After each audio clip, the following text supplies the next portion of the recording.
Oh, dang. Alright. Wait. Okay, so my mic is being picked up. Let me, like, plug in my hitbox and then I'll start. Yeah, yo, what's good, Nazda? You're in here super early. What the heck? I hope your day's going well. I, like, opened up OBS and I was like, oh, wow, this person is here at 3 on the dot. I should have started at 3 on the dot, but I was like, I wanted to start a couple minutes, like, I wanted to give people a couple of minutes. Because I'm going to announce everything on my social is like, oh, I'm live on Twitter and whatnot. And then I was going to start in like 5-10 minutes. You're here to steal all of my tech. That is the way.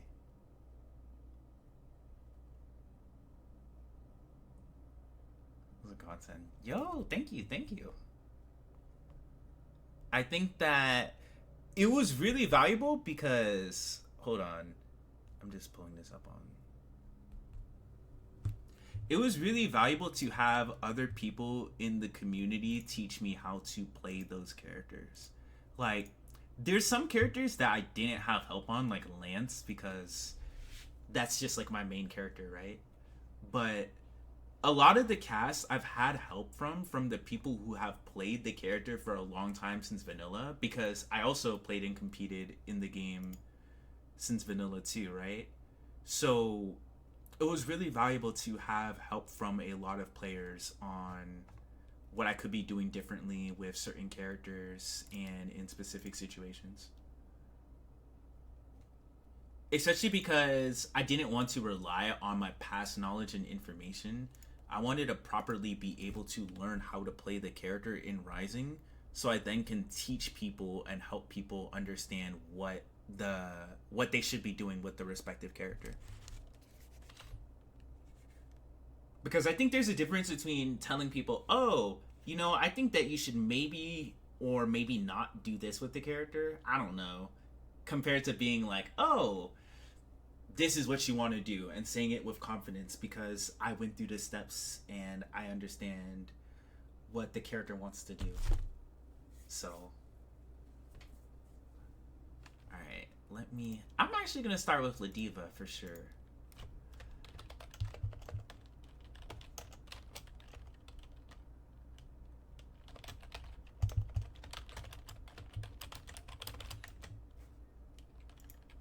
I'm just like tweeting out that I'm live and like pinging people, so people tune in.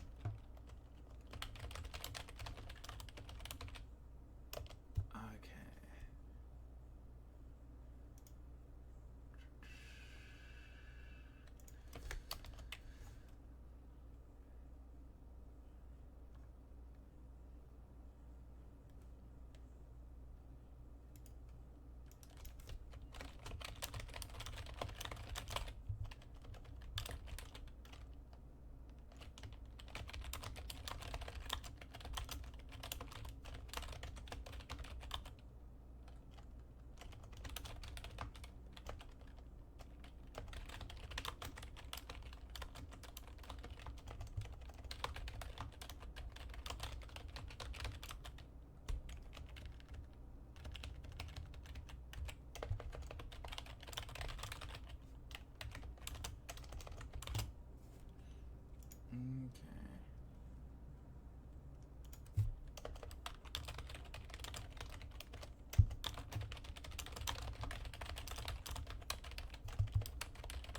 Alright.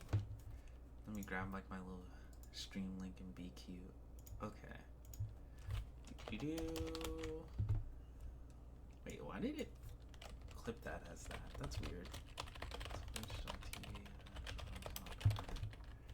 I should probably do these beforehand.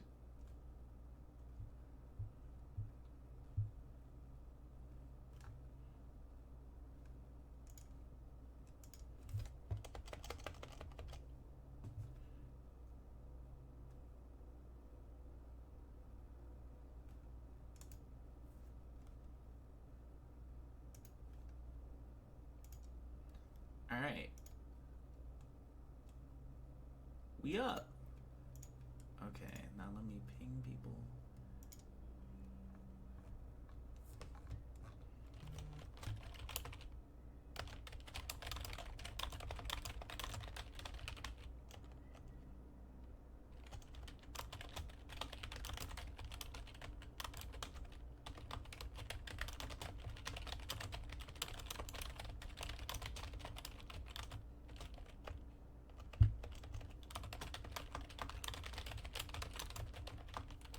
I feel like I'm probably gonna do Narmaya last, but I'm definitely gonna do Ladiva first, I think.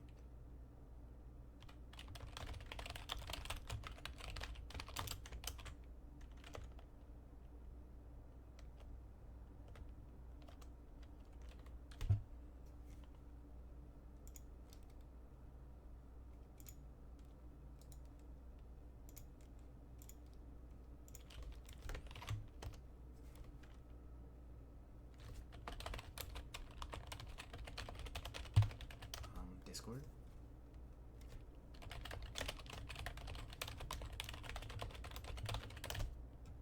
Okay, okay. That's how I want to link it. I gotta make this look cute.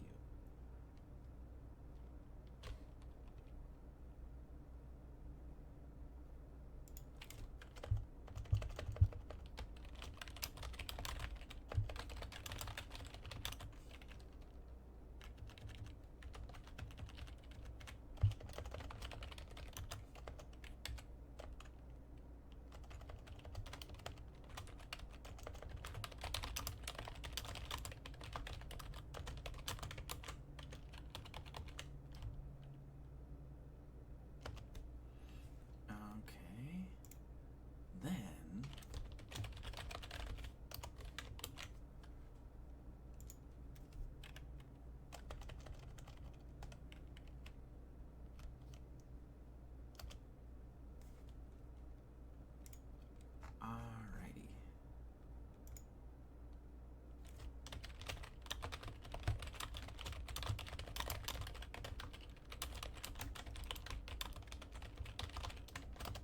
Hey V, what's up?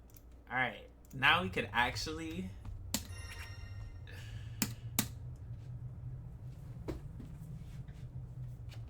oh wow, that only took me a couple minutes. I was thinking like, wow, I feel like that took me 15 minutes. And then I looked at the stream and I was like, oh wow, I've only been live for 7 minutes, so that's not that bad.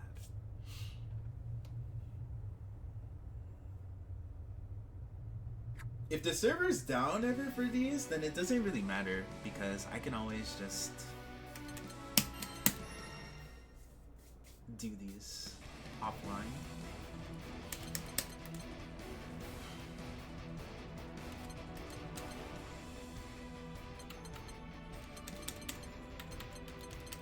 Festiva.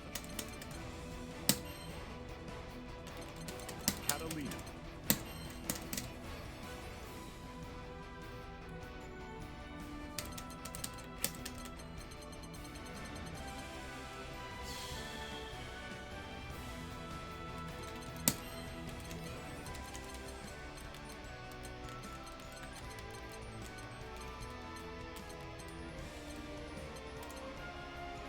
Didroid Belt. Festiva versus Catalina.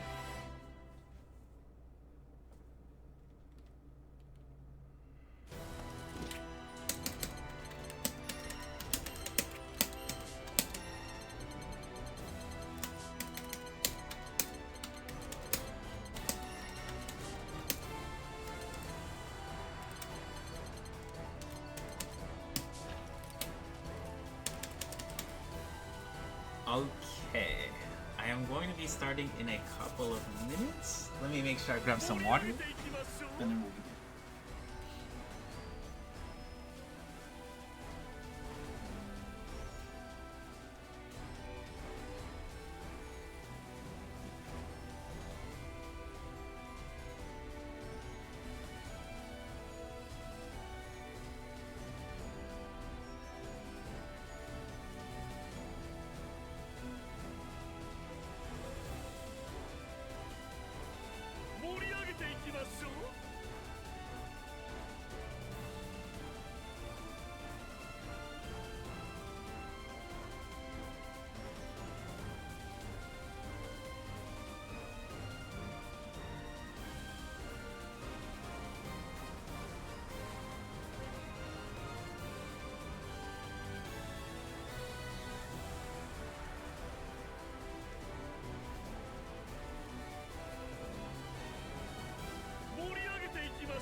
ていきましょう。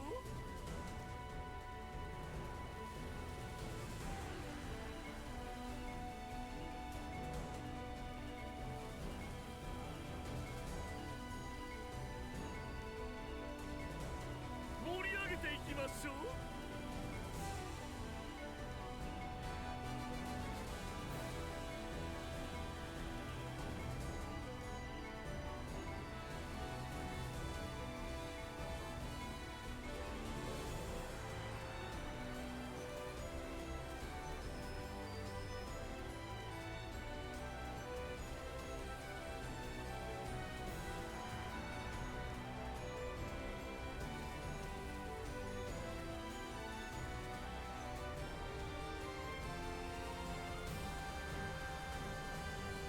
盛り上げていきましょう。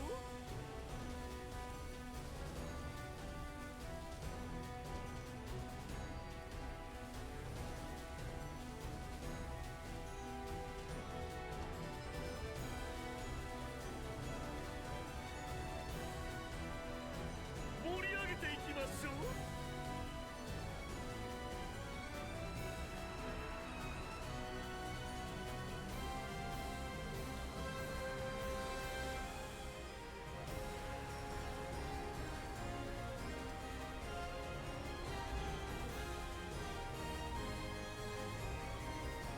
盛り上げていきましょう。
Alright, I return. The game is still a little loud compared to me. Alright, bet.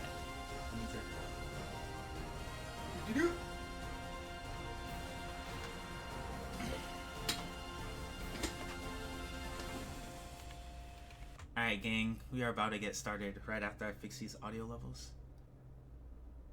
Oh my gosh, Chloe, what's good, bestie? You actually pulled up. I thought you would probably be busy. I didn't mean it as a slight to you or anything. Yeah, Chloe taught me everything, yo. I literally learned how to play this character from Chloe. That's a Ladiva god. The Ladiva goat. Alright, are my audio levels good before I begin?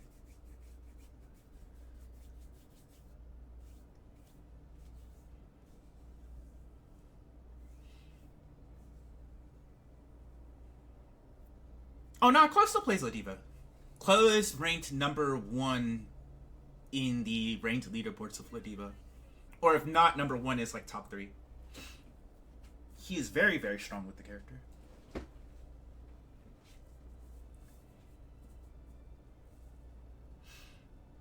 You are top 6, top 7?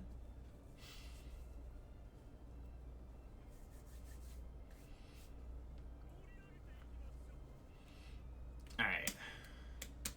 My audio is good, right, though?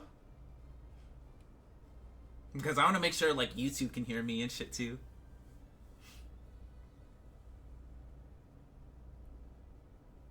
Alright, the audio is good. Alright, word. Okay, so let's begin. We'll start with Ladiva, and then we'll go from here, right? Now you can't hear the game? Wait, what? Is the game too low? Here, let me bring it up a bit. Alright, how's that? Are we good? That's good? Alright, wait. Okay, so when it comes to Ladiva as a character, right? She is a grappler that places a heavy emphasis on conditioning and mind games in every single aspect of her game plan. So this is a character that I would heavily suggest to people who want to play a character that really thrives on getting in the opponent's headspace and committing to options that, I guess the best way to describe it would be, change your opponent's headspace and make them play in manners that either favor you or manners that make them really uncomfortable. She's really good at making players anxious, which is a very strong thing for a character to be good at, right? So, despite this, the thing that makes this character a bit hard and unconventional to play, despite her being very fun, and I'm not saying hard as a means to dissuade people, mind you, but it's a big aspect of what makes Ladiva as a character very rewarding, right? A part of her game plan is built around committing to things that may seem a bit underwhelming on paper. So if I tell you to do certain things with the character, as a disclaimer, it's easy to be like, oh, like, well, I don't know if I would do this move. This move seems really punishable, or, oh, this move seems kind of committal, right? Especially in this game, she's a character who has to take those risks based on the situation and if you're comfortable with taking them. Especially because the reward that she gets for taking those risks is even better than it was in vanilla. She's actually a better character in vanilla. I mean, she's actually a better character than how she was in vanilla, which is thankfully really good. She's a quite good character in this game. So I'm just going to turn off the frame data display for now, especially because I know all of the frame data for the character on hand. So the main way in which Ladiva tries to control space and neutral is she utilizes her 5M and her 2M a lot. So her 5M, this move is strong because it advances her quite far forward, on top of Ladiva's walk speed being pretty good. It advances her quite far forward, and despite this move being -6 on block, it puts the opponent into a very uncomfortable RPS from her buttons.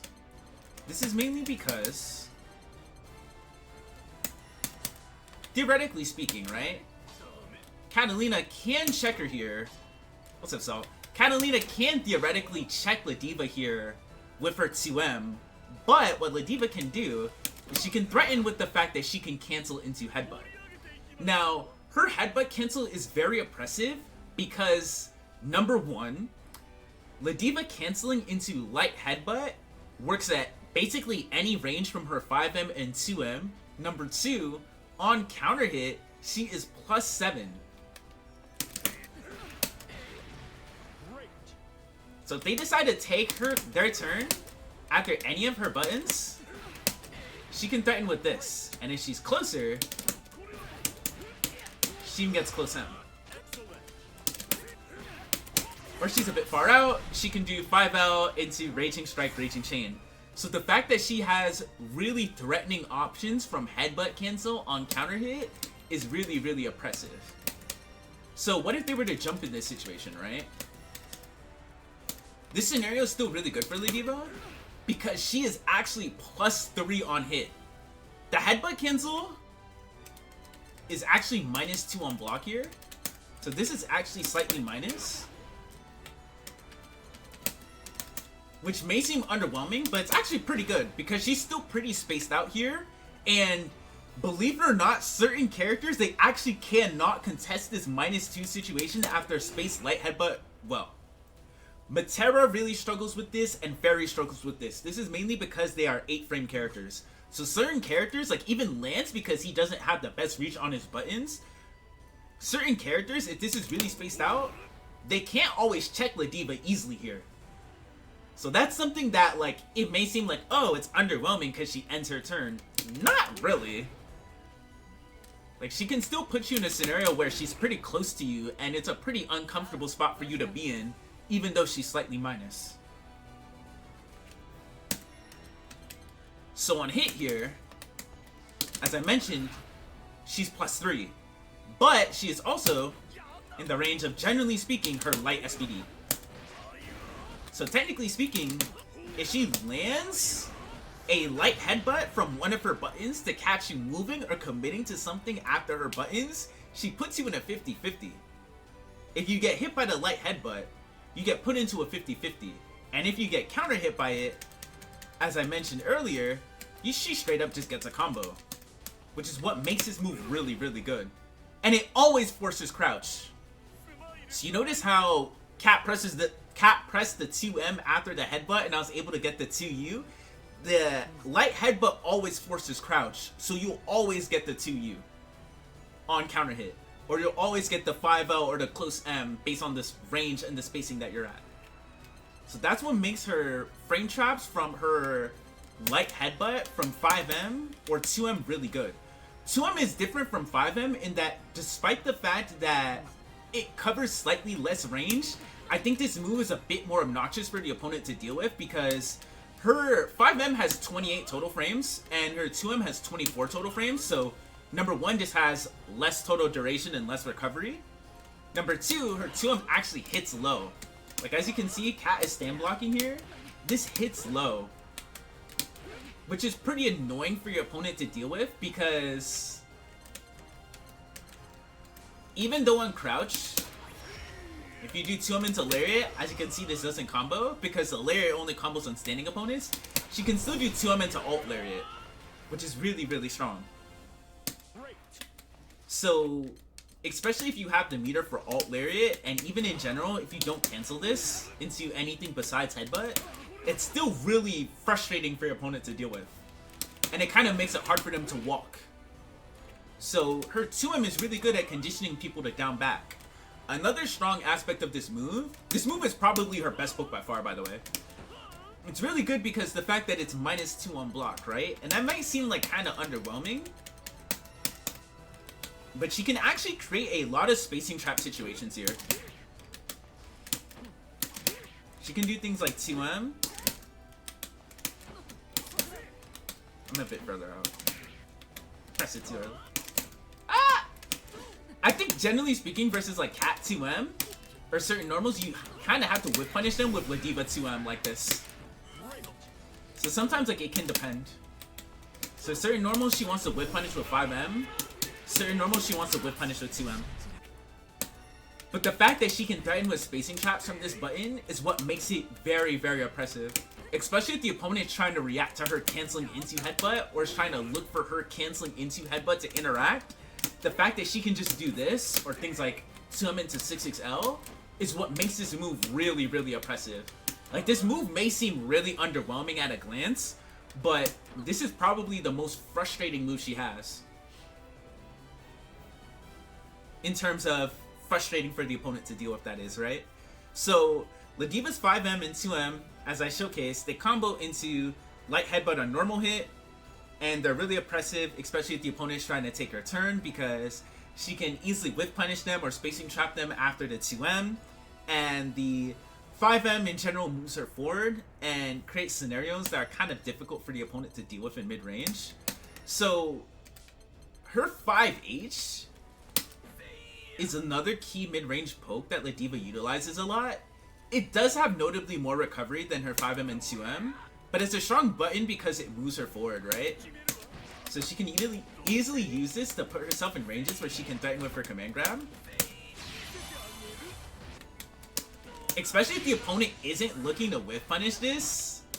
This is a bit harder to check than one would think. Let me actually demonstrate this to just prove I'm not, like, making things up. Well, that's not to say that people thought I would be making things up, but I do also like showing examples if I can. You see if they press a button too late? This happens a lot more than one would think. That's what's really, really good about the move. She advances quite far forward, and if they're not prepared for the second action that she's going to do after her 5H, there's a potential chance she can SPD you out of a button, or command grab super you out of a button. So it's very, very good for setting up those tick situations, which is really good. But another thing that actually is very valuable about this move is, despite the fact that this move whiffs on crouchers, it actually is really good at crushing crouching buttons and buttons in general.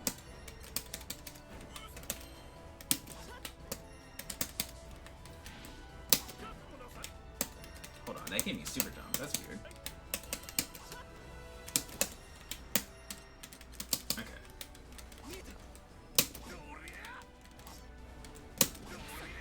See how that punished it?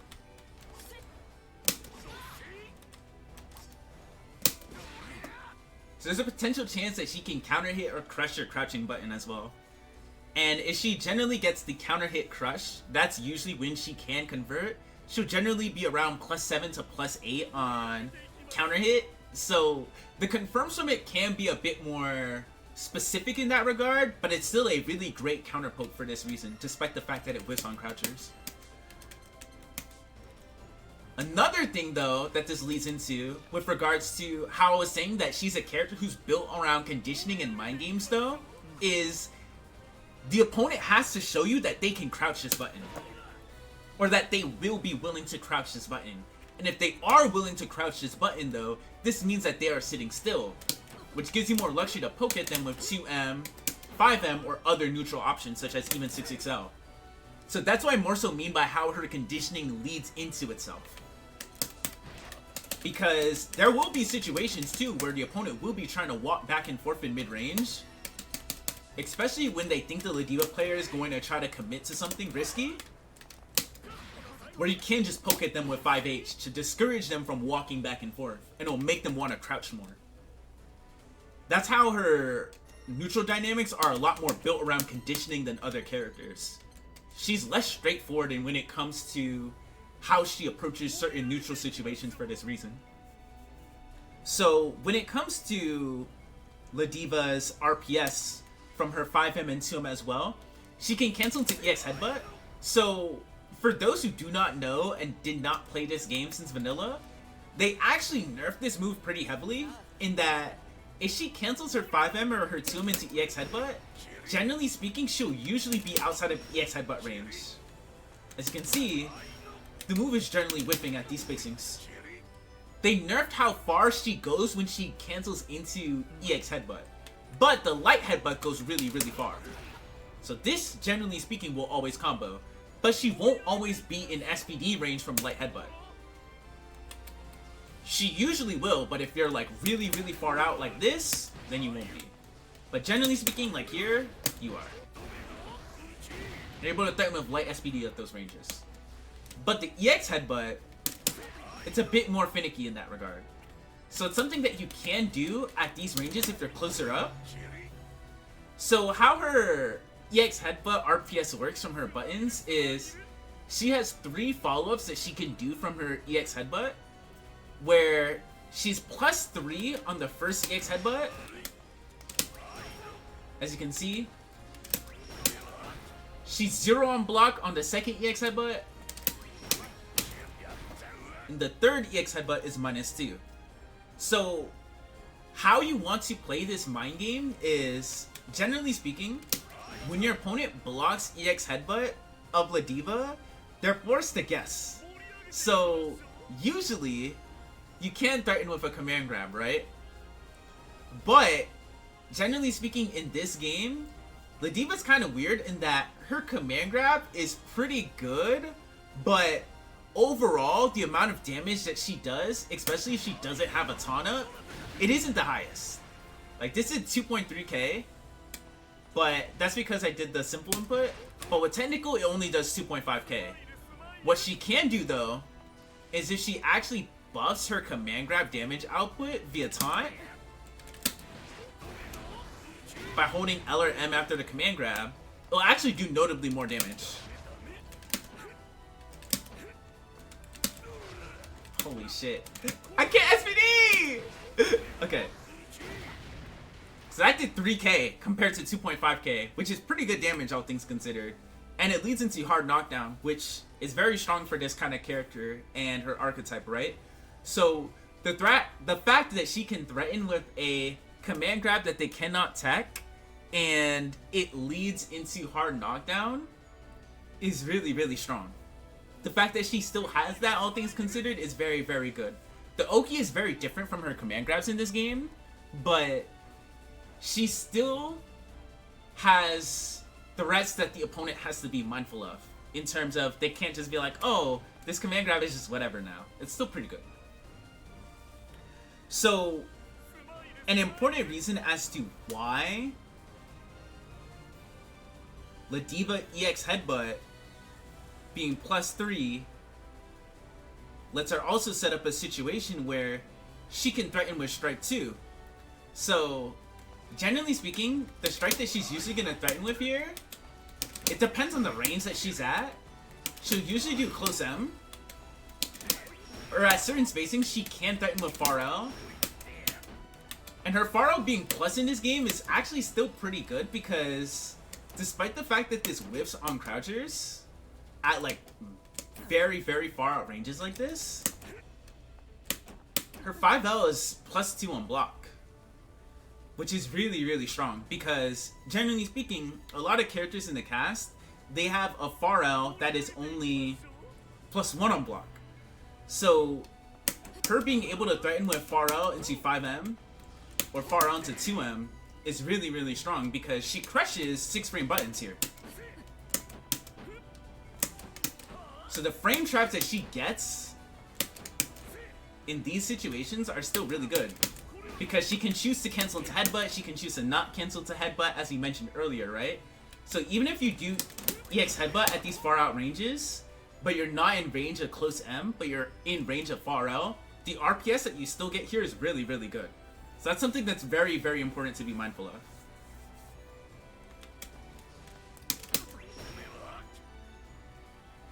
On top of this, when the opponent is hit by Ladiva's EX headbutt, I'll just show don't block. She forces crouch and she's +12. So what she can do here is she can threaten with a 2H. Because the 2H is strong here because it forces stand and enables her to combo to her lariats. Because generally speaking, her lariats only combo on standing opponents. But if she's too far out for 2H, what she can do, the third hit of Ladiva's auto combo, as you can see, it forces stand. So based on the range that you're at and the combo that you are going for after the EX headbutt hits them, you can either go into 2H or you can go into auto combo with close M. And then from the auto combo, you go into EX Lariat. So if they block the second or the third Ladiva EX headbutt, the RPS is less strong in this situation because she's no longer plus, and due to them removing hard knockdown on EX moves, if they mash or they take their turn after the headbutt and she frame traps them, the reward that she gets isn't as good.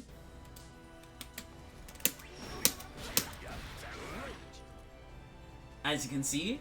But what's still really good about this move is still really scary if Ladiva has meter, because despite the fact that she is 0 here, she can directly disrespect your opponent for taking their turn. Oh, wait, hold on. How would I do this? I can just like whip that. I think so I can just whip the first headbutt.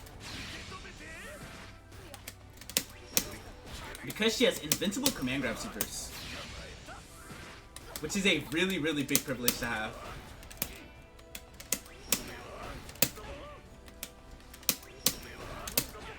Oh shit, I messed up. Ah! I'm trying to get like the SSBA, not like this. Wait, why am I not getting it? It's 236. Okay, there. Dang, that took me hella tries. That's good, Landon. So the fact that she can threaten with her command grab supers off of headbutt 2 and headbutt 3, even though she's slightly minus, is what's really strong about the RPS that she can enforce after they block the headbutt. And it's a big privilege that she has on the move, which is why if they don't bite on this, or if you accidentally overcommit to a second or a third headbutt, this situation is still pretty fine for you, especially if you have meter. So don't feel antsy or don't panic, because especially if you leverage the threat of the 100 meter, this is very, very scary for the opponent. So her medium headbutt in this game is it's not good, admittedly. I don't really have anything positive to say about this move. So when it comes to like why it's not good, right? Medium headbutt is +2 on block. This is good, you would think. It's actually not, though. The main reason it's the Y is because Ladiva is a 6-frame character. And what's the fastest move in this game? 4-frame throws.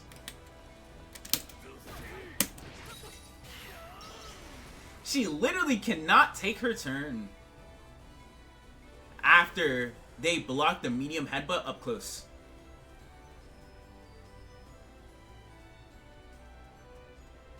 Her alt SVD is 5 frames. Technically speaking, yes, she can alt SVD you. And that is her fastest attack. But usually you won't always have access to the 15 meter.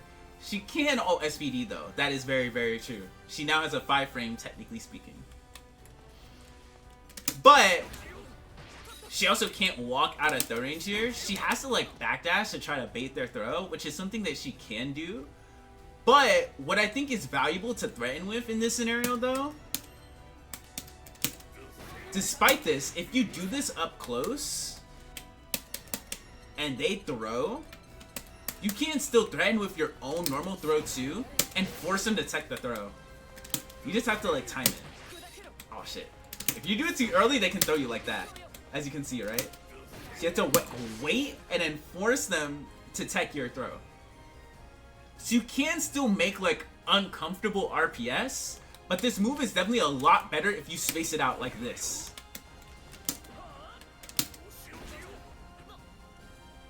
Now you see how I'm outside of throw range?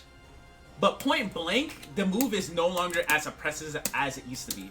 Like this used to be something that you could do in vanilla, but it's way less recommended to do in Rising. You really have to try to space out the medium headbutt for that reason. So we covered her 5M, her 2M, her 5H, and her headbutts, right? So another Ladiva move that she can threaten with is her 2U. Her 2U is really strong because This move is 7 frames, it hits low, it is a sweep. It is, technically speaking, very minus on block. If I'm pretty sure, I believe it's around minus 15 to minus 16 on block. Oh, it's minus 19, god damn. So this move is very, very committal, right? But it still has some upsides going for it, in that it can be a really good preemptive or reactive whip punish option. On top of the fact that its crush level is absurd. So for those who do not know about how this game's button system works, every button in this game has a crush level where their ability to interact with buttons or special moves on the same frame is based on a number system where each button or special has a hard-coded level, right? So Ladiva 2U has a very, very high crush level, which enables her to disrespect certain frame traps and disrespect certain buttons in the game context because her 2U will just beat them outright. Oh wait, you see that? That is why the crush indicator on the left hand side of the screen is popping up. This button is literally out prioritizing their button. Her 2U out prioritizes many, many, many things within this game's context. So it's very easy to see this move and go like, oh, but it's a sweep that's hella risky. So what merit is there for me to throw this out? It's a very high risk move. Well, you are actively conditioning the opponent into down backing against this move. And the reward that you get is a hard knockdown. Which is great for her archetype, right? Because she's now able to get in and enforce the offense that she wants to do. So, in and of itself, getting the opponent to respect this move, what it potentially make them do is it can potentially make them want to walk back to whip punish it. It can potentially make them want to sit there and down back against this move, right? Which, in and of itself, makes them play slower, which is something that Ladiva wants to do. This is a character where it's really hard for her to play a very safe and stable game plan. So sometimes, honestly, it may seem silly, or you may feel like weird or wild for throwing this move out a lot, but it's a very, very important move for your opponent to want to respect. Or to make them want to respect this move. This move is very, very key to utilize well. Of course you have to use this move very responsibly, right? But in and of itself, if you get them to respect this, then you're able to play a lot safer. And you're able to make them work around different options to your benefit. So that's like the biggest thing about this character and that move. Wait, actually, would I show this with Lance? Yeah, Lance would be a good example.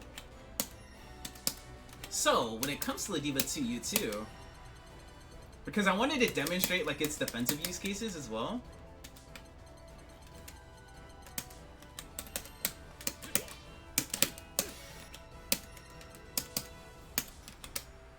I think I recorded this right. Oh, see far.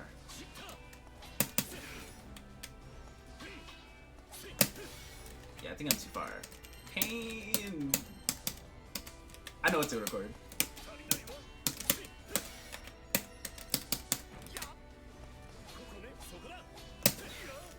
Oh shit, does this not work?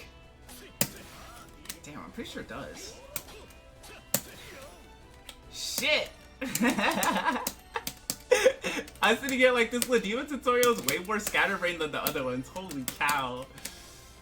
I was not cooking. Wait, I'm pretty sure this should work. Chloe! Where are you?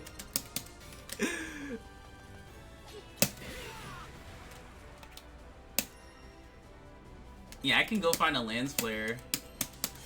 I'm pretty sure this should work. This works in vanilla.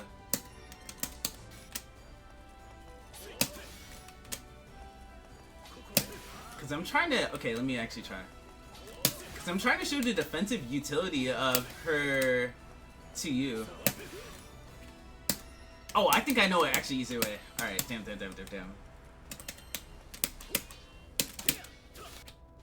Wait, it would be... No. Dang, I have to like record this exactly. I think this should work as a good enough example. Ah, he finally has something at least. Oh my goodness. But the defensive utility of her 2U is really, really strong in this regard.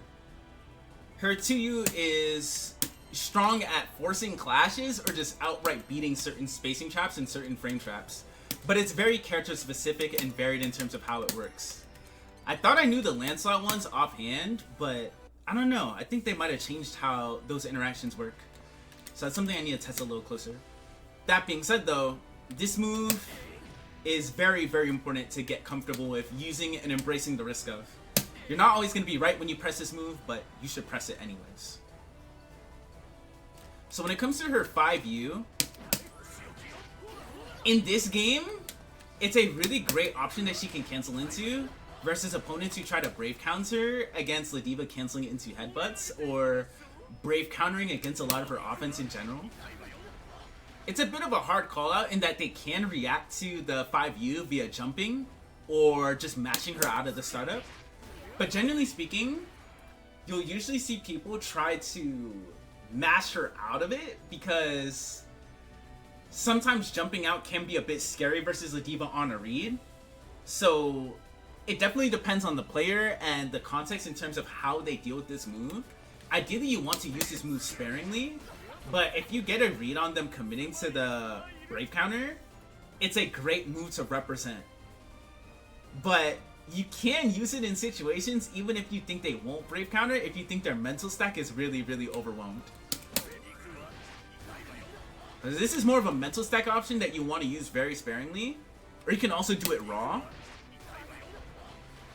Yeah, it beats Brave counter on rage buttons. Yeah, I fully agree. But it's not something that you're going to freely cancel into as much as headbutt. So she also has her 2H, which is a very, very strong anti-air. I should probably cover anti-airs right now.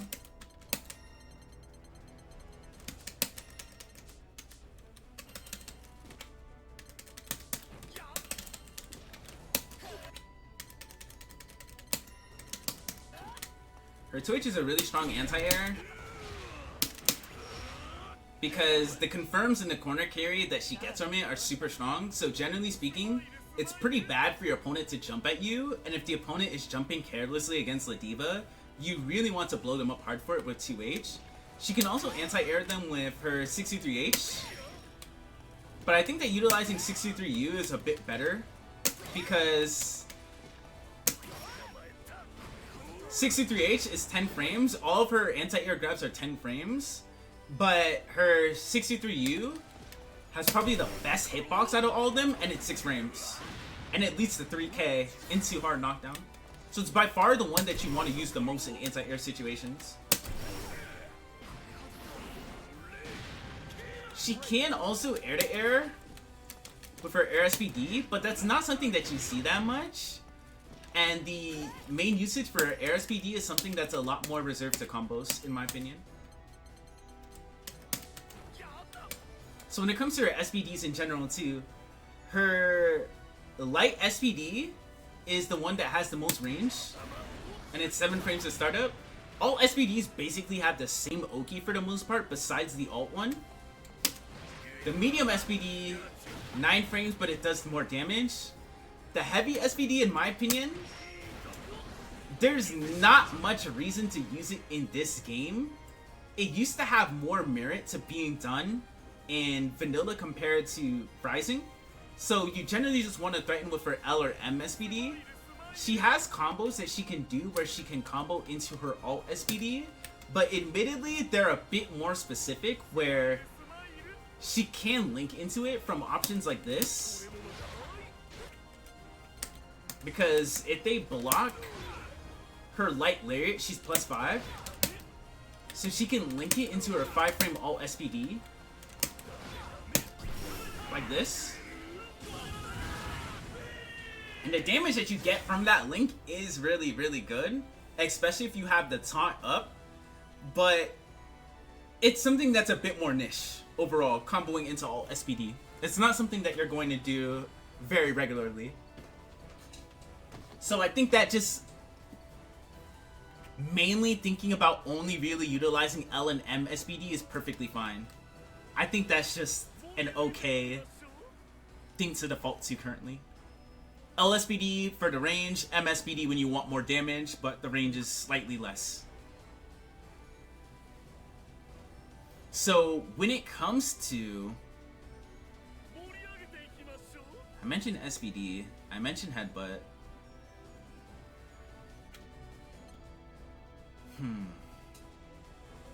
I'm sitting here like, dang, I kind of want to start over.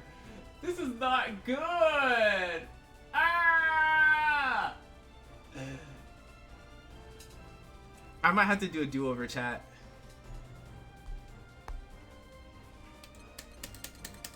I think I know what to say too. Just cook. I got this. I feel like this character is really hard to explain. So I think that if I explain it in terms of the RPS and how the individual RPS works, then I can go from there. So let's go from the top. And I'm going to explain how all the parts connect together, and then I think I'm going to have a much better way of being able to piece this character. Okay. So, Ladiva, this is a character who's heavily built around taking risk in neutral because her neutral is honestly quite weak to condition people into being able to take the risk that she wants them to take or to create situations that are uncomfortable for them overall to make. So for this reason, she wants to threaten with her 5M and her 2M. These moves are minus, but she can cancel into light headbutt to frame trap them. If she cancels into light headbutt, she is +3 on hit, and she can threaten with a 50-50 between strike and light SPD. Right? So that's the basic gist behind how these buttons work. So these buttons are really great at conditioning the opponent to sit still, especially because her 2M can set up really strong spacing traps, where she can 2M and then whiff punish them with 2M. Especially if she buffers into alt lariat, because the alt lariat hits on crouching, right? So with this in mind, what she can also do versus opponents who are walking back and forth in neutral is she can do one of two things. She can use 5H. This move whiffs on crouchers, but it advances her forward, and it advancing her forward is strong because she can threaten with her command grab supers from this. Or she can just threaten with standard SPDs from this too. So that's what's really effective about Ladiva's 5H in that regard. Despite the fact that they are crouching, and even if they do crouch against this move, they have to be prepared to check it. Her 2U also covers a similar purpose where it can condition the opponent into crouching in mid-range. Despite the fact that this move carries a lot of risk, it has 7-frame startup, which is really fast. Because this game has a crush system, it can crush many normals within this game's context. So I think that you shouldn't just think about this only as a neutral poke. You should also think about this as a defensive option where it's a reversal that you can threaten with against a lot of frame traps and spacing traps. On top of this, Ladiva, she also has a very strong jump arc, which also aids her neutral approach overall. So her neutral approach is really strong because her jump M and her jump H in the air are both normals that are really difficult for a lot of the cast the anti-air. You generally speaking have to be very prepared to 2H Ladiva out of these moves. Otherwise, this is what will happen if we reverse the roles. Otherwise, if you 2H Ladiva out of these moves too late and aren't focused on her jump properly,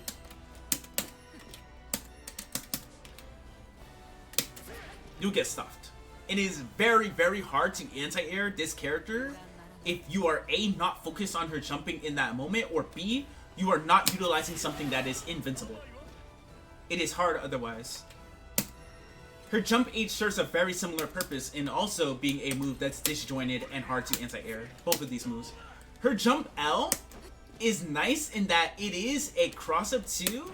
The cross-up range on this move is worse than her jump U, but this move is nice in that her hurt box is less extended than her jump U. This move used to be better in vanilla, but it's not as strong in Rising because it's actually easier to anti-air. Hold on, let me actually do it at a deeper angle. So this move is actually a bit easier to anti-air in this game. It's not as hard as the jump M or the jump heavy to contest in the air, but it still is a valuable move to use because the cross-up hitbox on it is really, really big compared to JL. So generally speaking, you're going to use JM and JH way more, if you can help it. So, because her jump is really oppressive and hard to anti-air, on top of her buttons being really threatening too, in her 5M and her 2M and her 5H. Other moves that aid her neutral approach are her dash attacks. Her dash attacks are actually really, really good in this game. So, I think her 6-6M is probably one of the more notable dash attacks that she has. This is mainly because this dash attack is actually an overhead, as you can see. This move is really, really annoying because even though it is minus on block, as you can see here, she can space it out to be safe. The safest that she can space this move out to be is around -8 to -7 on block at its tip. So as you can see here, it's -7, and even though Catalina has a 7-frame 2M, she can maybe punish it at absolute max range, but it's kind of hard. -8 to -6. Thank you, Club. Yeah, as you can see, she can space it out to be safe. So she can threaten with a safe on block overhead if she spaces it out well, which is really, really oppressive for certain characters to deal with, like say Barry or Lancelot, because these characters don't have far reach on their buttons. She's threatening with basically a safe on block overhead against them, where even if they stand block them, it's hard for them to check Ladiva at this spacing or actually punish her. So not every character is as privileged as Kat with her 2M and will be able to punish this easily. Some characters, they have a really hard time dealing with this. On top of this, her dash attacks also get even better in that her 6-6L is a forward advancing plus on block option that every other character has access to, right? But her 6-6L does lead to pretty good RPS because on hit, she'll usually be +6 and can combo into far L, Raging Strike, Raging Chain. And this may seem underwhelming with Ladiva because her confirms from her far L are a bit more limited than other characters, but she does benefit from having a +2 on block far L, which makes it so her ability to threaten with 5L, 5M, or 5L into 2M is better than other characters in this cast. So, she can create situations where every button in this string is a frame trap.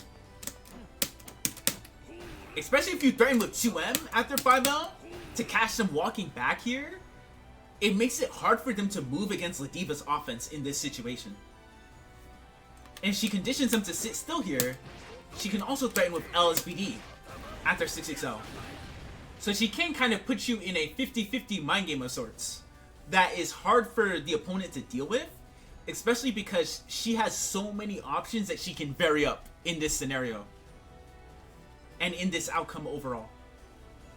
Her 6-6H is also a really good dashing attack too, because as you can see, this move is actually plus. At worst, her 6-6H is -3, which is nuts. As you can see, point blank, this move is -3. And she moves her hurt box up like this on her foot, right? So she can actually even crush a lot of the opponent's low pokes and a lot of the opponent's low and lower hitbox options in neutral. Her 6-6M can also do the same thing. So her 6-6M doesn't only just function as a overhead. This can also crush moves. But you have to be careful at the timing in which you do it. She does get a hard knockdown on counter hit from her 6-8 M2, which is something that's very, very important to know about. So the reward that she gets from this move is high. Same with her 6-8H. Like, if they get crushed by this move, because dash attacks have high crush levels, her 6-6H has a very, very high crush level too. So you can also use it as a maybe potentially safer alternative to her 2U in neutral to crush buttons. It is much slower, but the reward that you get is really high, especially if you are close enough to convert. So this move, it may seem kind of underwhelming, but is really, really nuts. Another very valuable thing about her 6-6H is if you get an air hit, you can convert. But it's a bit more finicky and a bit more specific. And generally speaking, it only really applies to air counter hit. But if this move manages to land an air counter hit, sometimes she can convert off of it into really, really high reward, which is super valuable for her. In terms of her anti-airs, the main anti-airs that she threatens with a lot in neutral is she threatens a lot with her 2H. It's really strong for Ladiva to look for moments and situations in which your opponent jumps, not just if you're holding the corner, but if they're trying to jump against your command grabs or if they're trying to jump to contest your mid-range buttons, right? This is because the character doesn't really have a fireball or options that she can threaten with in neutral that heavily incentivize the opponent to jump at her. So if you're looking for this with the character, for the opponent to jump at you, the reward that she gets is really high.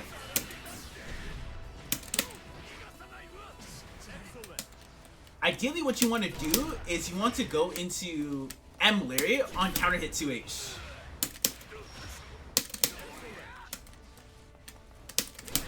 You can do combos like this.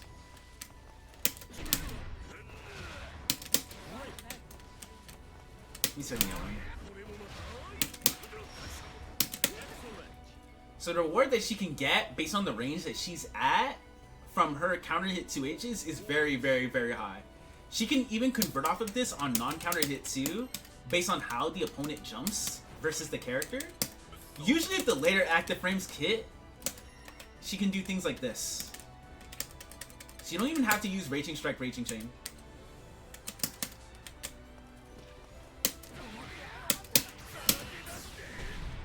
She can just Lariat after the 5L, but I just wanted to show that as a proof of concept. So that covers a lot of what the character wants to do in neutral. So other neutral options that she can really threaten with are her Lariat. Her Lariat is another way that she can condition you into wanting to crouch in neutral alongside her lows. This move is really strong. So for reference, all of her Lariats are plus on block, but they whiff on crouchers. This also applies to when the opponent is in hit stun. As you can see, they're all whiffing. The only Lariats that do not whiff when the opponent is in hit stun or block stun, the only one is alt Lariat. This will always work on crouching opponents. And she'll always be +5 on block on a crouching opponent, which is strong.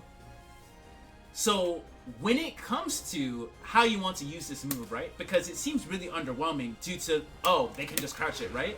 So for those who do not know, Ladiva's Lariat travels at a pretty decent speed, but the speed at which it travels is actually faster when she does it with dash momentum. So as you can see here, this is light Lariat.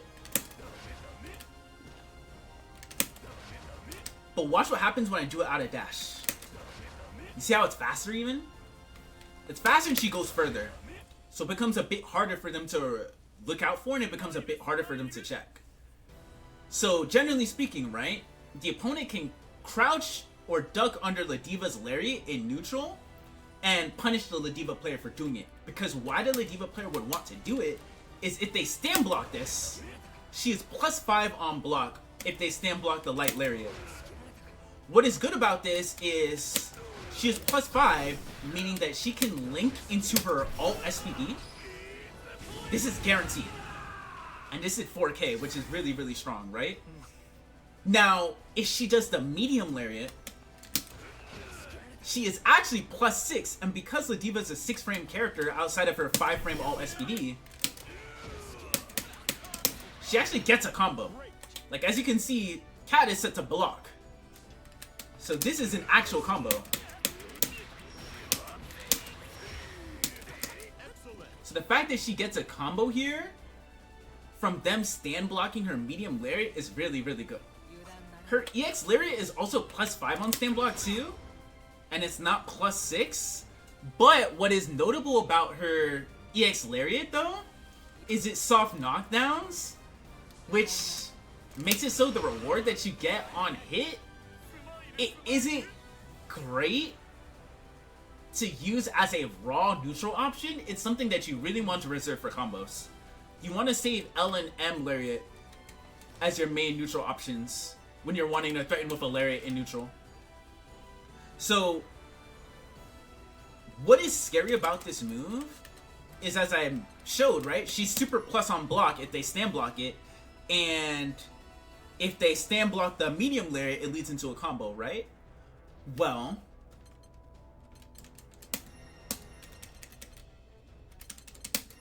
I can actually just make the dummy Ladiva too. So if they crouch under this, they can punish, right? Just like this. Generally speaking, people will try to punish you with lights, right? But what is scary is Ladiva's light and medium lariat, they actually travel at different speeds. So watch this.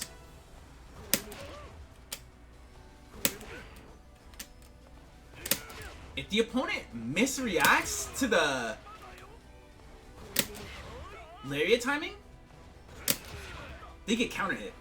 And on counter hit M lariat, they die. The reward that she gets from this move on counter hit is really, really high. So if the Ladiva player catches on to you trying to react to L lariat, they can do M lariat to throw you off.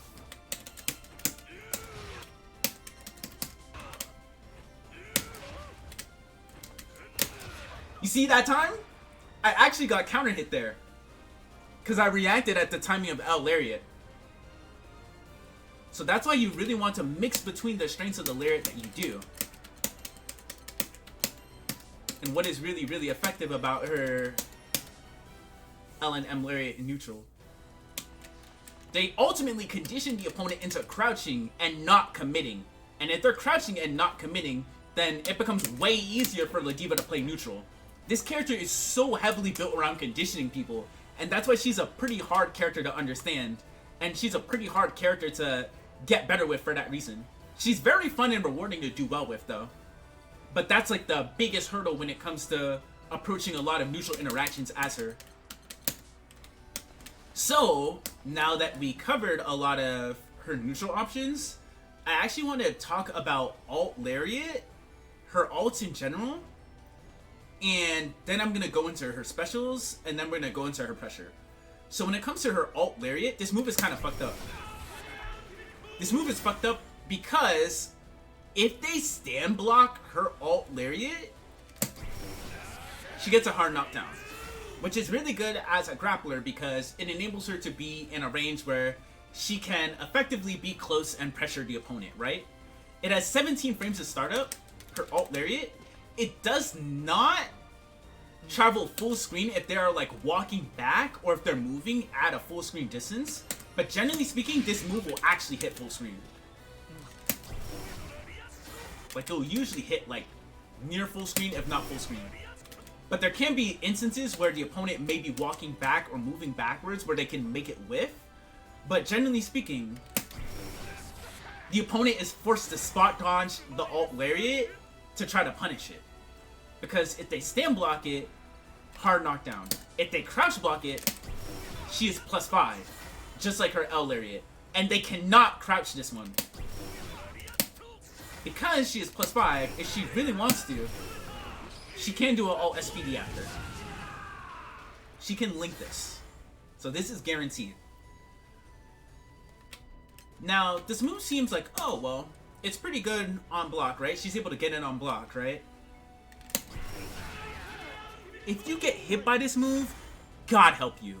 Holy cow, you are going to die. You are going to get carried all the way to the other side of the screen if you get hit by this move. This move is a neutral jump scare where if this character has 50 meter, you really want to make the opponent respect this move, and you want to make them think about trying to spot dodge this move or avoiding this move. Because she can just bulldoze through what you were doing in neutral and get such high reward off of this move that it kind of conditions the opponent into playing more passively when she has meter if you utilize this move really well. Especially because you can do it at ranges like this where it's really, really hard to react to. That's why this move is incredible with this character. If there's one takeaway that you have from playing this character, spam this move. Spam this move, spam this move, spam this move. It is amazing. It is actually nuts. So as I mentioned earlier, Ladiva can utilize her L headbutt from her buttons to frame trap the opponent for trying to take their turn after their buttons, right? So the L headbutt will be -2 on block usually. Despite the fact that this is -2 on block, this combos from 5M and 2M at any range and can create scenarios that are kind of difficult for a lot of characters to deal with on block, such as Fairy and Matera, especially because they're 8-frame characters, and on hit, she's in LSPD range. So she can 50-50 you on hit. If she counter hits you, because she caught you pressing a button on her canceling into the headbutt, she can follow up the counter hit with far 5L, close M, or 2U.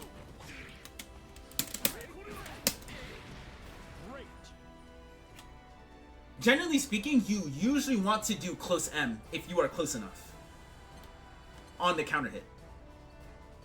Or you do far L into Raging Strike, Raging Chain. Her M headbutt is not as good in this game. This is mainly because she actually is only +2 on block. And because she's +2 on block and all of her attacks besides her 5-frame alt SPD are actually 6 frames, if she tries to take her turn after here and she doesn't space it out, the opponent can 4-frame throw her. So if you manage to do M headbutt up close, your only real option that you can do is just 4-frame throw and force the opponent to have to tech throw there, because you can theoretically like bait their throw there with options like, in my opinion, I think backdash is the easiest. So you can try to punish their throw there and make them play a bit of RPS, right? But the fact that you can't easily threaten with buttons makes it so it's a really, really hard use to move. It's a really hard move to use unless if you space it out really well. I wouldn't really suggest using M headbutt up close. You really want to space it out. Her EX headbutt is kind of a Rekka of sorts, where it has 3 follow-ups, where first headbutt is +3 on block. The second EX headbutt is 0 on block, as you can see. And the third EX headbutt, -2 on block. From the first EX headbutt, this only really combos from her buttons at closer distances. If she does it from a far out 5M or 2M, it'll whiff like this. But if she's closer up, it'll make contact. What is strong about this move, though, is after the first EX headbutt, she can RPS you with her command grabs because she's plus on block, right? So, despite the fact that due to EX moves no longer hard knockdowning, the RPS from this move after they block the first headbutt isn't as good because the follow-ups no longer cause hard knockdown. What she can still threaten with, though, especially if she has meter, is because the follow-up headbutts are minus, the opponent will likely take their turn. she can do her invincible command grab supers to disrespect their buttons after the minus headbutts.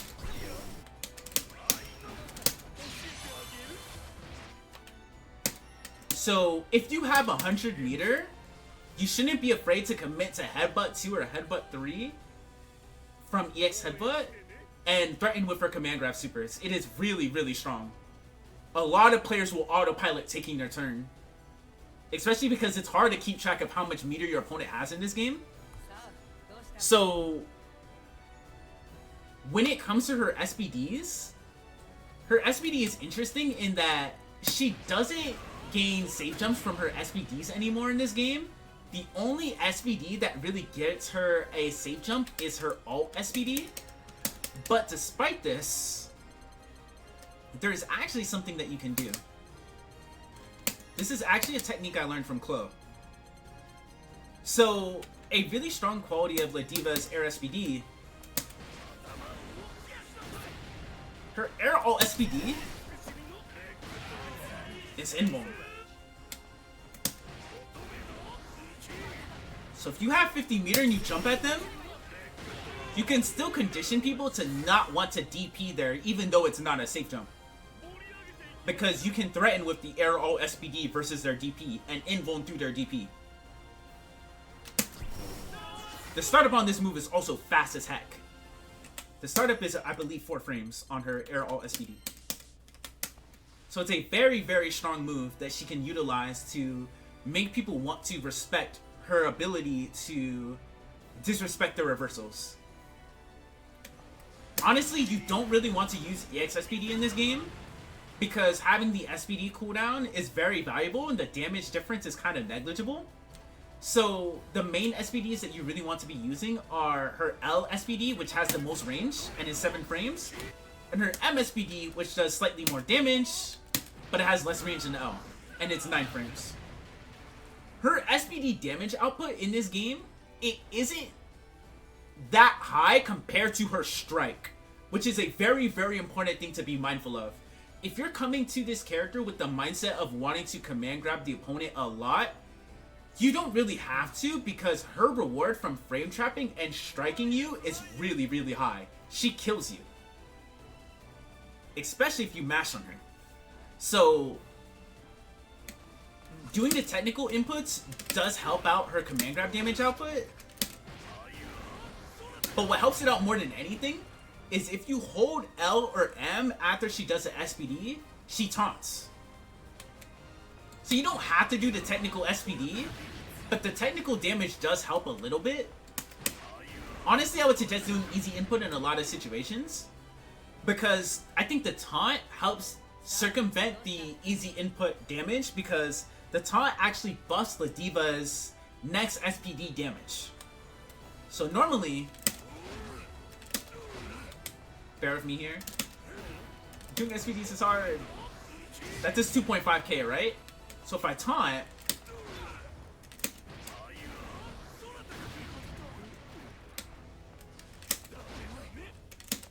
oh my goodness.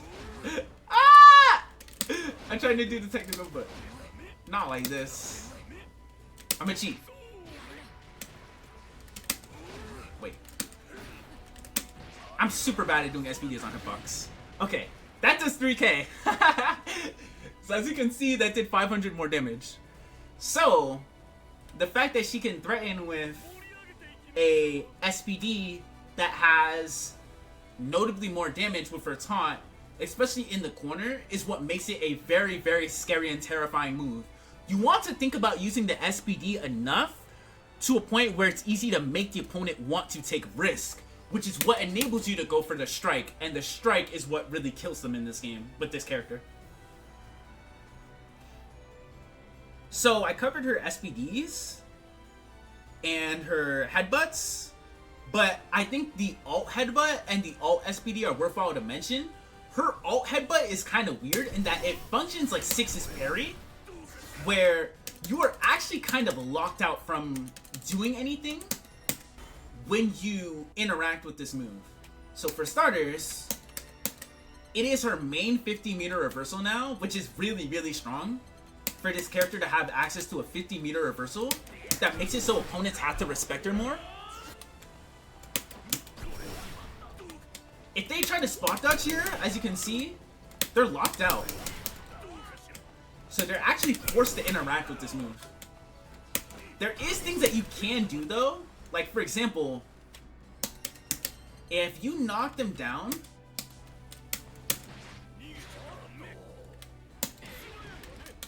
should be easier mid-screen. So as you can see, if I cross up Ladiva, she doesn't autocorrect. So the move does have certain downsides like that. And this move does lose the throws.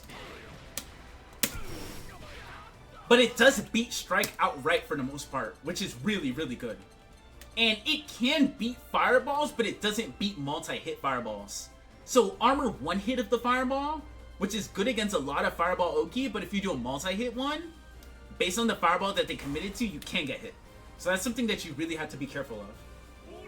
So it is a really, really good move though. The fact that the character does have a 50-meter option that she can threaten with. Another thing that is really good about Alt Headbutt is Alt Headbutt has a lot of defensive utility against cancels in this game. So generally speaking, if your opponent's going to commit to a fireball cancel or a cancel into a special that has a gap, Ladiva can actually Alt Headbutt it and punish it. This is really, really strong to get into the habit of doing with this character, in my opinion. So it's something that you really, really want to leverage with her. It sends him pretty far away, but at least you're able to gain a lot of ground and screen distance. Yeah, all headbutts actually beat fireballs. Chloe also mentions a really good point. All of Ladiva's headbutts also beat fireballs too. So she can nullify fireballs with her headbutt. Yes, including multi-hit fireballs, yes. So when it comes to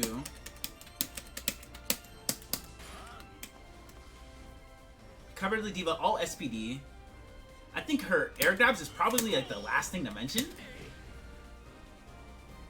So her air grabs are kind of weird in that they have a wide variety of utility. So each version of them is 10 frames. The light version of her anti-air grab, it gives a hard knockdown, which is really beneficial because the hard knockdown leaves them pretty close to Ladiva. So she can actually get pretty good Oki off of this. Generally speaking, you'll like want to dash it in close L or meeting them with 6XL, right? So the fact that she's pretty close to you and gets a hard knockdown from this anti-air or this combo ender, you mainly use it as a combo ender, is really valuable. You can use the medium one as a combo ender too. This is not hard knockdown as you are going to see, but it does carry them pretty far to the corner. Watch this. Which is what's really good about it. Like, look how far they're gonna go to the corner. They sent really, really far, especially if they back tech. The EX air grab, the EX anti-air grab, it also no longer causes a hard knockdown. But it also does send them pretty far back, and you really want to use it for damage. So that's a really, really strong quality of her anti-air grabs. The fact that she can use them as a great combo ender for damage or Oki. The air SPDs is something that you're only really going to use as a combo tool. The air alt SPD is a really good air-to-air though. Especially because it's invuln and 4 frames to startup. Well, 5 frames that is.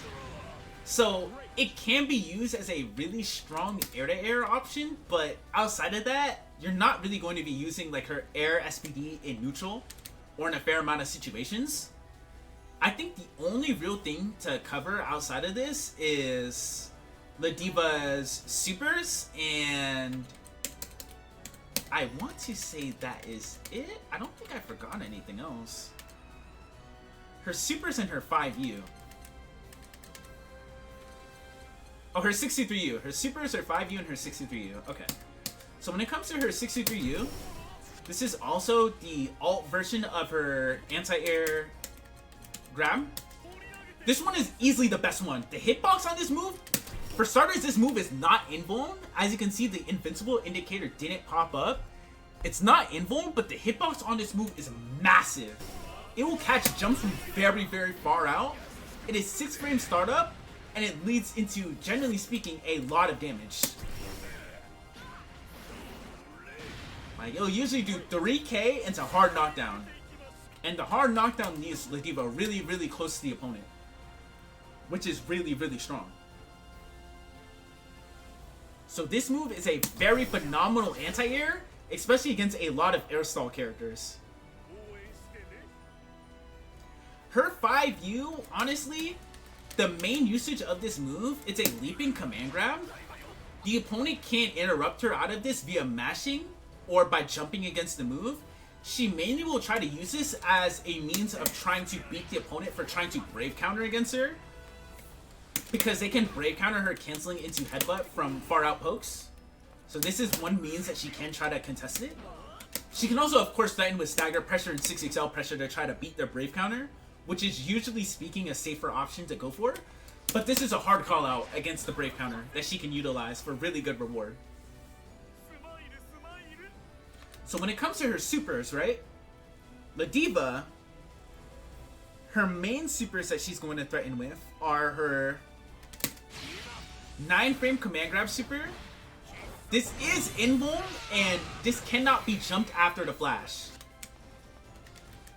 So as you can see here, if I switch to Cat and try to hold up, it's not going to work. They have to be jumping before the flash. Same with her SSBA. This is also an invuln command grab. The opponent cannot jump this during the flash. Or after the flash. And it leads into notably more damage. It leads into a lot of damage, especially if the opponent's bravery is low. So threatening with this command grab is really, really valuable with the character. Her only other super outside of this is her 236S. This is a really good anti-fireball SPA. The main usage of this super is to invuln through their fireballs and as a combo ender. You usually only really want to do it from spacings and situations where you really have to delay the super 2 to actively invuln through their option, because it runs out of invuln early. So if you do the fireball super early like this, you get interrupted. So you only really want to do it from spacings and situations where you have time to be able to actually time the SBA to invuln through. You don't want to be doing it like as a twitch reaction like that sometimes, because there's a chance you can run out of invuln like this. So you only really want to do it, generally speaking, when you see the fireball come out, based on the character. But it is still a really good super, and it's a great combo ender that she has access to. Honestly, that covers a lot on playing this character.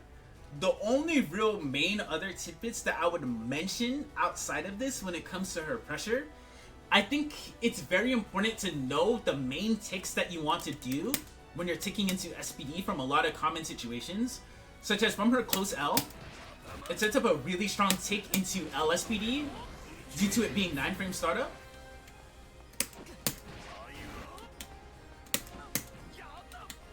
You might have to like slightly delay it like this. And I think another important thing to note about her lariats too is even if the opponent is crouching, Ladiva has actually 2 ways to force stand. Her close H, well, not her close H, her crouch H forces stand. Her 2H forces stand, and the third hit of her auto combo forces stand.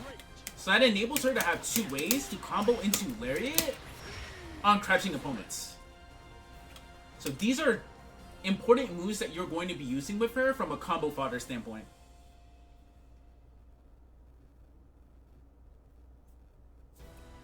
And I think that's the gist of the character for the most part.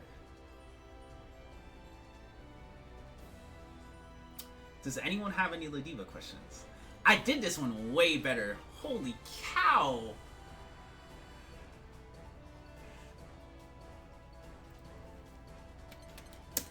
I knew I had to do another take. I feel like she's so hard to...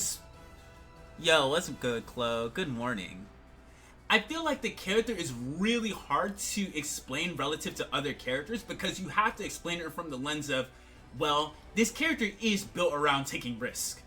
And a lot of the things on paper that I'm going to tell you to do may seem underwhelming, but you have to do them. And this character is so strong when you get in the opponent's head. That is like the biggest thing about this character. She's so strong when you get in the opponent's head in that if you're focusing on anti-airing the character, you generally have to not commit to buttons in mid-range. And the only anti-air that you can threaten with, if you're committing to buttons in mid-range and trying to focus on her jumping simultaneously, is DP, which is low reward. It's like relatively low reward compared to a 2H.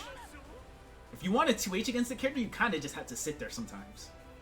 Which is what makes her really, really hard to contest in mid-range. And when it comes to how she plays against, like, other characters in neutral, because the main tool that I think that she counters well is 66L, because how she considers dealing with dash Ls in this game is, I think that 66L makes it so the neutral dynamic that Ladiva plays, it's harder for her to play in a manner that's a lot safer and admittedly lower risk, where she can just walk you down easily and just occupy ranges and spacings, unless she conditions you into not 6XLing. So how she generally goes about doing that, she can utilize her jumping attacks well. Like her jam and her JH are really, really strong downwards. So there's a chance that she can clip opponents 6XLing really, really comfortably with these buttons. Number one, and number two, she can also box you out and make you enter ranges where you walk into her 5M or you walk into her 2M. So she's really good at just containing you into making it so you can't rush her down. And if she makes it so she can't rush you down by trying to just box you in like this, then it becomes easier to just enforce your own game plan as her. I think that's like the biggest hurdle with the character that people are likely going to run into. It's hard to deal with it's hard to run a game plan where you can just walk opponents down like this, or just rush them down, unless if you really, really condition them into, okay, I'm going to condition this opponent into not wanting to rush me down, or I'm going to establish certain tools or options like this and this to make you want to respect me in certain spots in certain situations. Ladiva's a lot about trying to make you make bad decisions. How does she deal with characters or players who want to run away or try to keep her out? If the character wants to run away against her, such as Luane, admittedly, it's kind of hard for certain characters. Well, for her against certain characters, that is. Usually what you want to try to do is you want to try to take space from them and still occupy distances like this. The stages are small, exactly. You want to occupy ranges and spacings like this, where you can still be at a spacing where they're forced to interact with what you are going to do a bit more. But what she does benefit a lot from in this game, which is a massive upside to her going into Rising, this character's corner carry is fucking nuts. This character is so good at creating situations where now you're in the corner.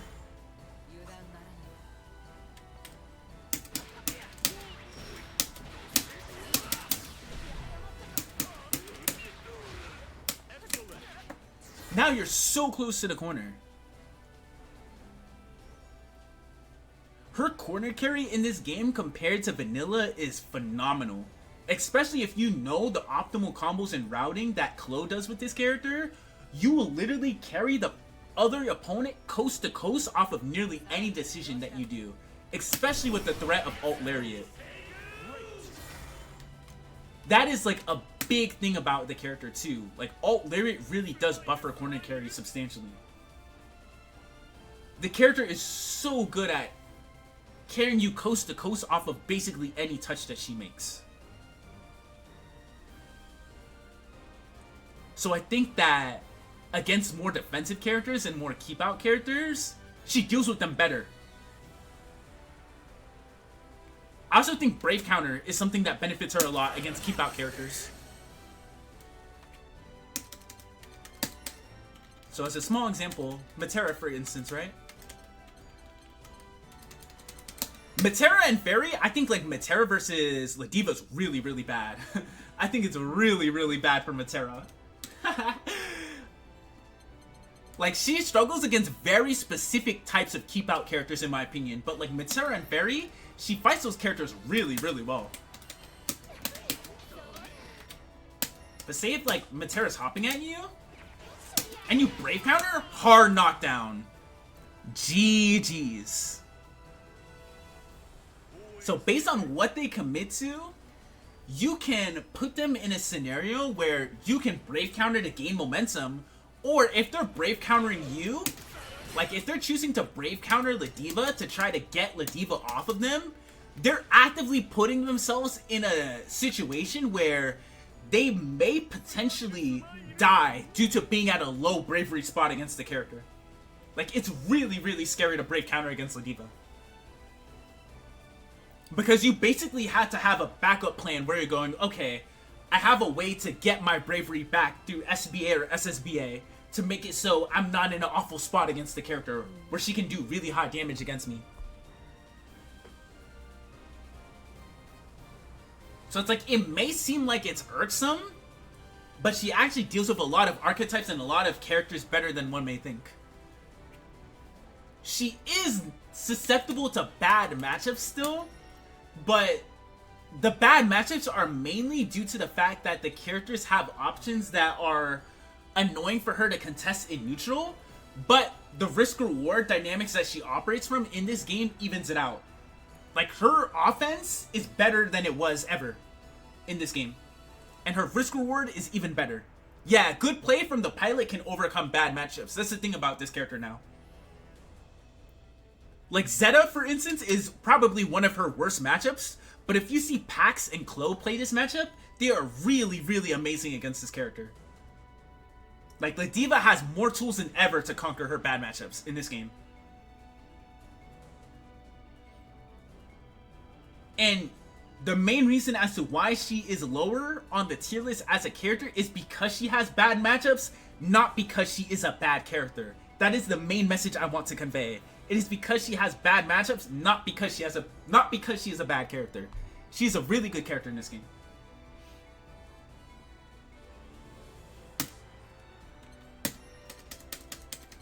Alright. Now, I should go on to Eustace.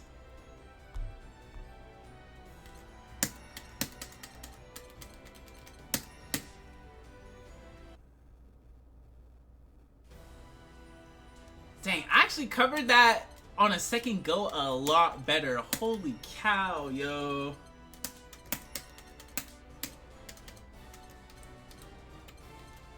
But I do think the first way I was explaining Ladiva was wrong, though.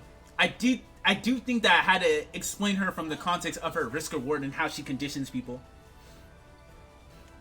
I think that made it a lot easier.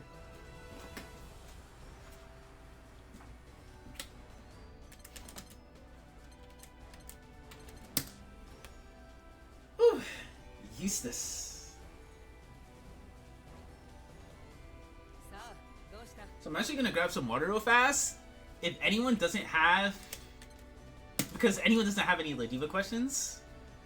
So what I'm going to do is I'm then gonna go into Eustace.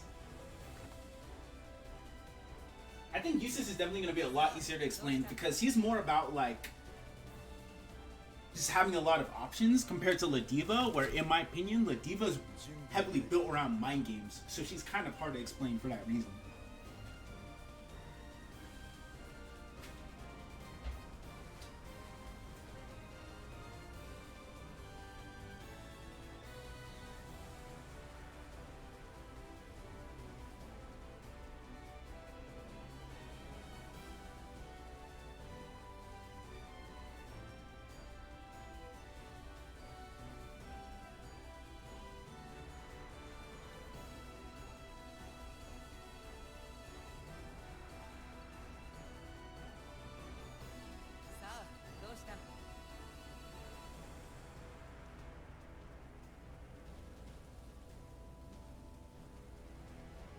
準備はできている。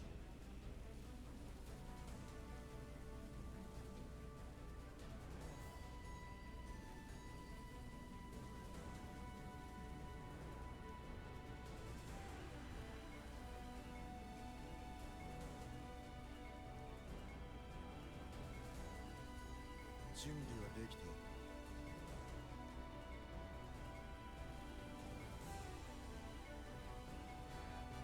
さあ、どうした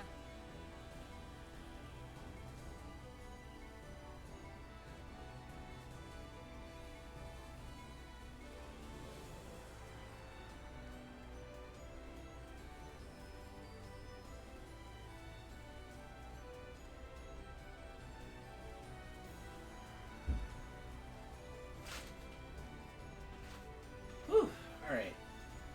Dang, I feel so glad I started that over. Thank God. Ah, I did the right thing. 準備はできている。 I did the right thing. Yeah, she's hard. さあ、どうした？ She is really, really hard. But I think you have to embrace the risk. Like, you can't be, like, afraid to 2U, and if you get punished for it, like, it's easy to be like, oh, like, I did a bad 2U, that sucks. But they blocked a 2U. That tells you something. She's a character where you have to learn from the risks that you take sometimes. さあ、どうした？ And you have to, like, be content with that, because sometimes you want them to punish you with Ladiva. And that sounds weird, because it's like, wait, you want them to hit you and you want to lose? Actually, not necessarily. It's more that you want the opponent to take decisions that are uncomfortable for them to make that you can use against them. Yeah, she's not a stereotypical grappler, in my opinion.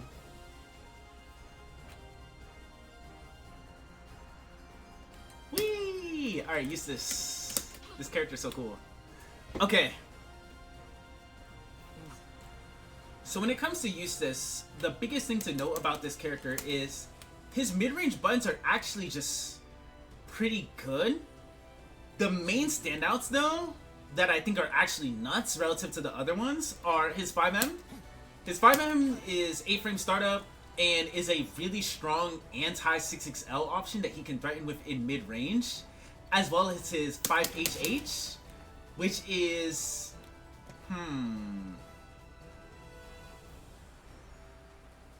Nah, redo. Because I didn't even explain what kind of character Eustace is. I'm talking about his buttons, and I'm like, okay, let me actually start all over.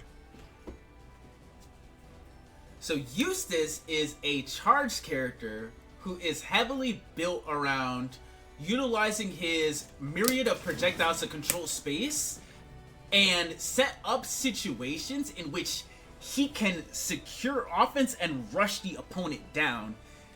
That is the main thing that you want to have from a mindset standpoint with this character. He can theoretically zone and counter zone from occasionally from an occasional standpoint, but this character is way more driven around rushdown and offense because that is where he excels. He is not like other zoning characters. So the main ways in which Eustace controls space with his zoning moves is he utilizes his 4-6X, which is his shot. What's important to note about this move is, believe it or not, how would I show this? So I'm just going to set Cat to jump. I want you to pay attention to the third cooldown. This move is really weird in that it was buffed in that his cooldown timing for his shot actually begins to start charging after he does the move and even before the projectile leaves the screen.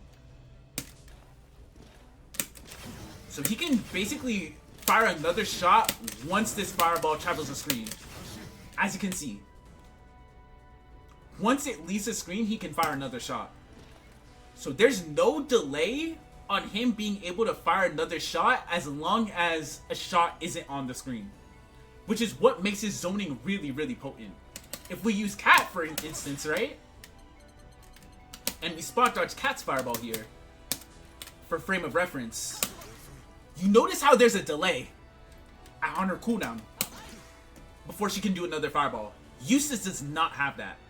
That is why Eustace's projectiles are very, very strong. if he charges his 4-6L, so if he holds any button, he can actually charge the shot. If he charges this shot, what he does is this shot now has piercing properties in that it basically nullifies any fireball in the game for the most part. There's very, very few exceptions to this rule, but for instance, even if Catalina does an EX fireball here,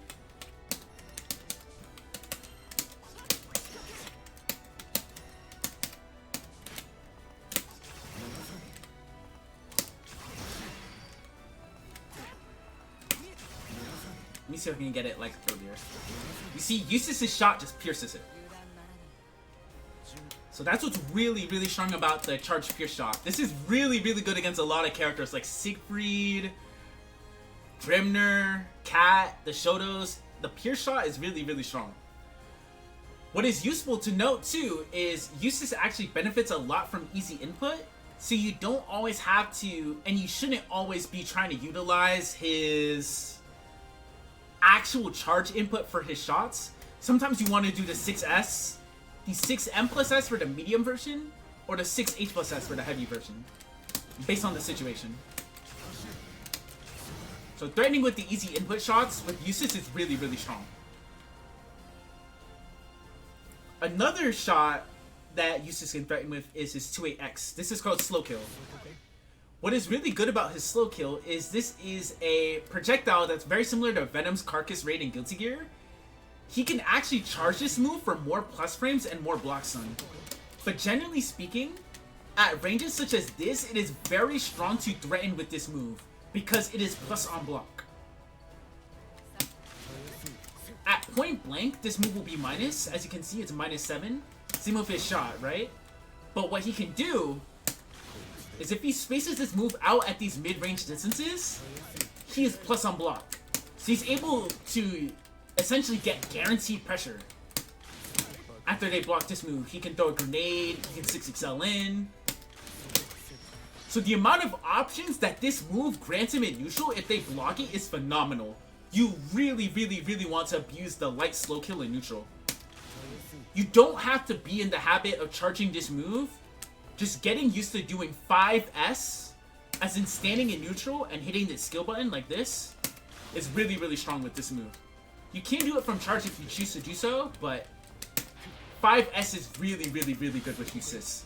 The medium version of this move, it bounces at a more upwards angle that makes it so it's not really something that you're going to be using in neutral at all for the most part, because it's kind of hard to get the opponent to block it in a lot of situations.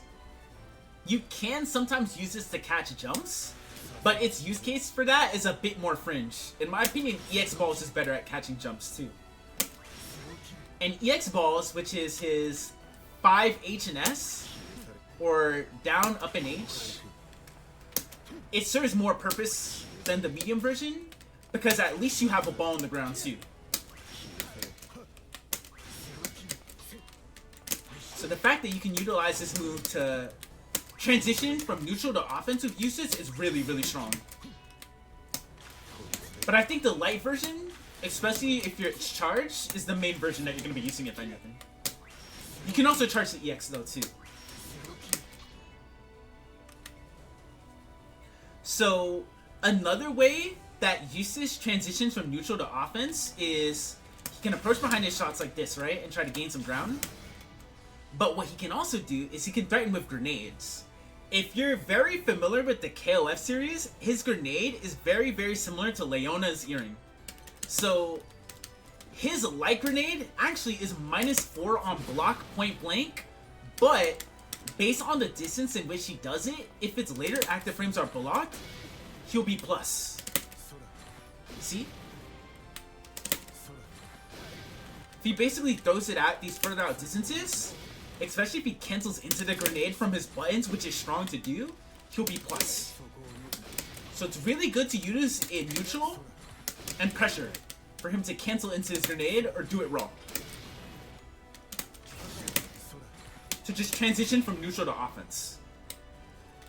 So his medium grenade is unique in that the light grenade bounces once like this, right? The medium, it actually bounces off the opponent and then it blows up. So it's harder for the opponent to actively avoid the grenade after they block the medium grenade. Which is a really, really strong upside to this move.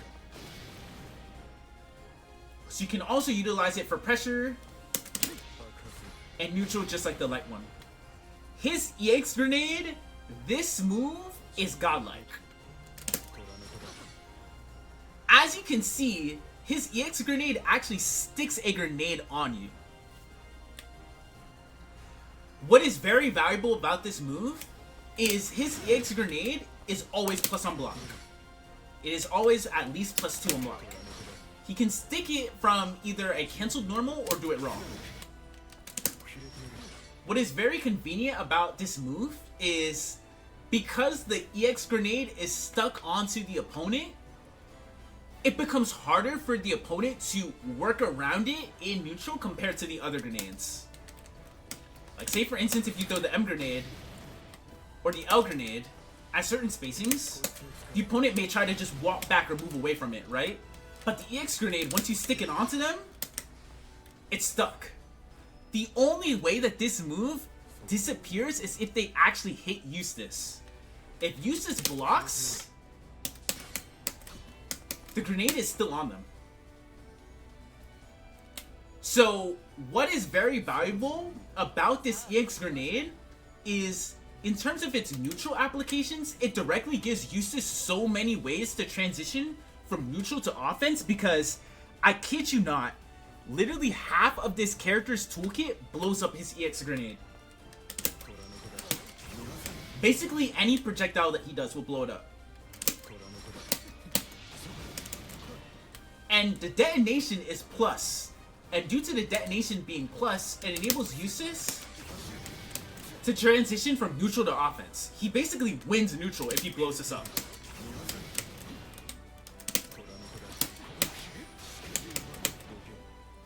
And that's what's really, really valuable about this move.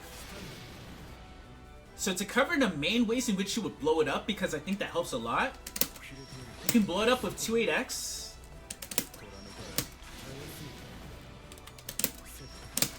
You can blow it up with 4-6. His flashbang, which is 2 and 4 LL, or 2 and 4 ML, these both also blow up the grenade. He can blow it up with jump U, which is only really something that you're gonna see as a throw bait, because it makes it so Eustace is a safe on block throw bait that leads into a combo on hit. He can also blow it up with his 214X into the U follow up,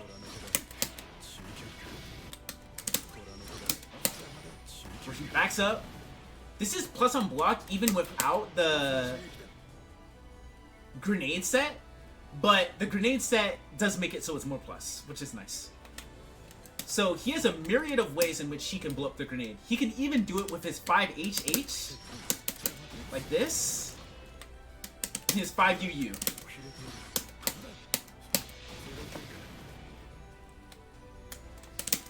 And if you are curious, his 2HH also blows up his grenade, which is strong if you set the grenade on the grounded opponent and the opponent is anxious in a situation, right? So they're jumping. You can then blow up the grenade with 2HH and then convert. I did the second heavy a bit too high up though, but it'll blow up and he'll be able to convert from this situation. So because this character has so many ways that he can transition from neutral to offense after he throws this out, it is such a very valuable tool for him to use even in neutral. Mainly people will use this in pressure. Because this is plus, he can continue his offense after they block the EX grenade.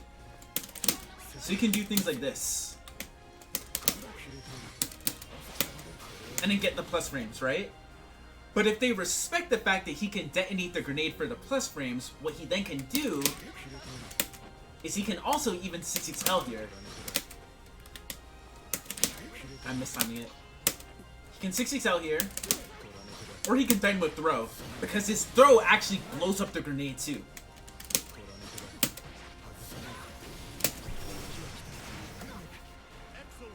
So the fact that this character has throw combos and a throw bait, as well as being able to just use the grenade set to go into more plus frames and more pressure, is really, really strong with this character.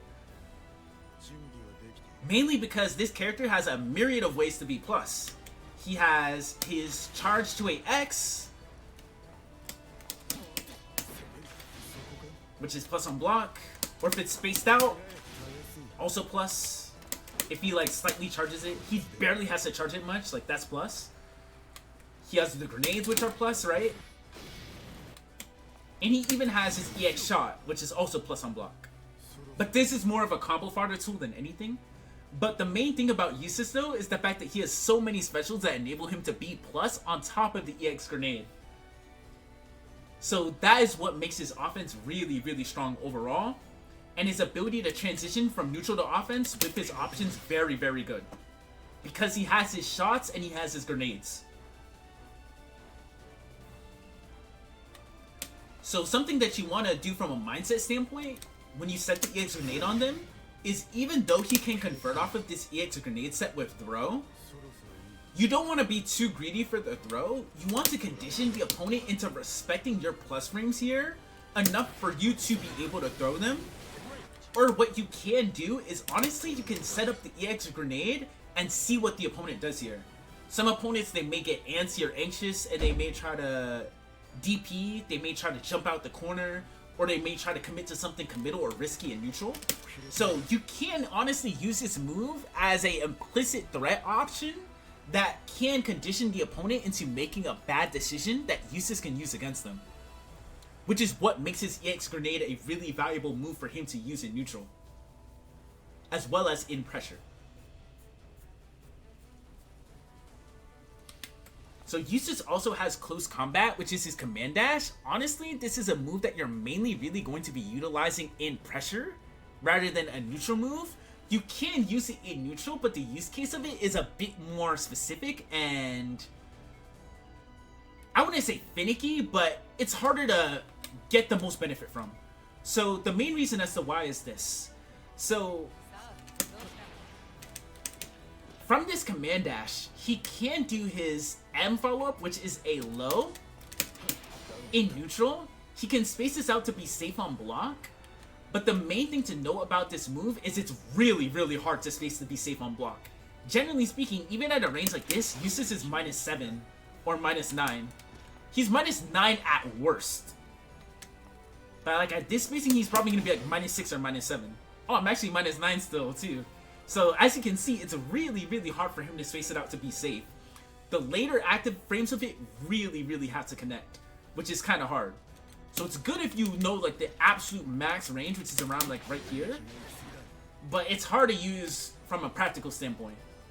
This actually does go under other fireballs though, which is the most practical use case of this follow-up in neutral. Is you can use it to reactively go under fireballs. But it can be kind of hard to do. Because you kind of have to do the command dash a bit preemptively. And like maybe try to reactively hit the M follow-up. Or you kind of have to read their fireball based on the range and their strength of the fireball that they do. So it's hard, honestly, to get the most out of that command grab follow-up in neutral. His command dash into H follow-up is honestly only combo fodder. This is a DP, technically speaking, because it's invuln, but it's not like his actual DP because he has to do the initial command dash. Eustace doesn't have a meterless reversal for that reason. His only real reversal is his 2-1-4U, which is a good reversal that I'll talk more about in a bit. So for that reason, honestly, you only really use the M follow-up and the H follow-up of his command dash into combos.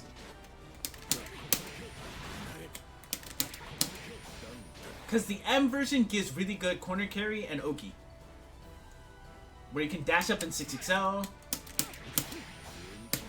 or you can charge a shot. And charging shots here in Oki situations is really good with Eustace because he'll usually space himself to be outside of reversal range. So this character's offense and ability for the opponent to interact with it is strong for that reason. he can frame trap you and threaten with ways to continue turns from really, really far out. So the only real follow-up that you're really going to be seeing for the most part in pressure situations is 214LL, which he can use to frame trap from certain mid-range buttons. But you have to be careful because his 214L doesn't do the initial command dash. So if the opponent matches a fast enough button, they can check him out of this.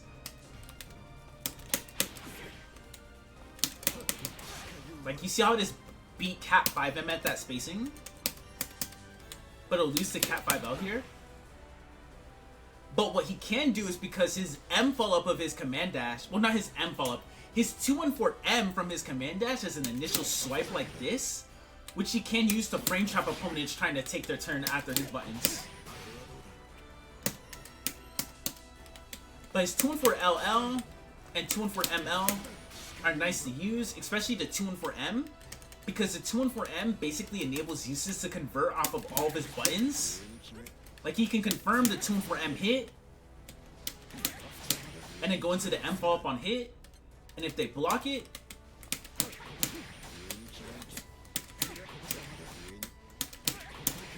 please block Cat. He can go into the L follow-up like that. The L follow-up is nice because it actually frame traps them on block too. So on counter hit, it's kind of hard to convert from. You only really get combos from it on crouching counter hit because he's +6. So you can do things like this.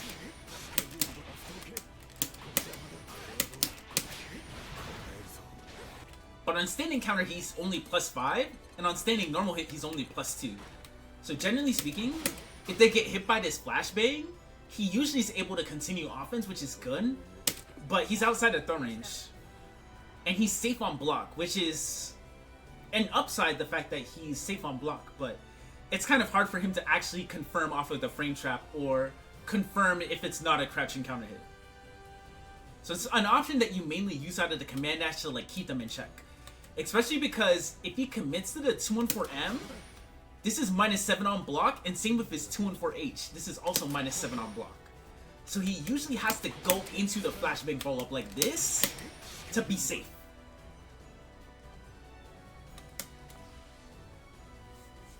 So for that reason, the main other command dash follow-up that you may see a lot is Eustace will do 214LU or 214M into U. This U follow-up is nice because it's plus on block, and it'll usually use Eustace in a range where he can threaten with 6XL after. But sometimes you may have to like dash in, like a little slightly. But he's generally speaking at a range where he can threaten with 6XL, and he's plus on block. It's a really nice way for him to disengage from a lot of his buttons. The opponent can punish this, they can like spot dodge and then 6XL, or certain characters. Some do this a lot easier, more so than others, but they can universally forward jump and punish when they read that he's going to do the U follow-up like this. So this is a move that does carry some risk, but if you sprinkle it in moments, especially when the opponent isn't looking for it, it's a really nice way for him to back off. So you can do things like this. That's like what makes Eustace's offensive flowchart and his offensive tree so varied and versatile. This character has so many ways to continue his offense or B+. And it's hard for the opponent to keep track of all of them. And that's like easily one of his strongest traits. As a very small aside, the last follow-up that you're gonna see in very missed situations is he can cancel his command dash with the guard button. So you can use this to set up situations where he can sneak in throws or take throws. And he can do this with even his M or H command dash before like the swipe comes out. So you can do things like this. Oh wait. Pretty sure it's only, oh yeah, it's only from M, my fault. Oh, it is from H, yeah, I'm right. I guess I'm doing it too slow. For H, you have to cancel it really fast. I was like, yeah, I'm pretty sure it's from H. But you have to do it really fast. because his H command dash travels the fastest.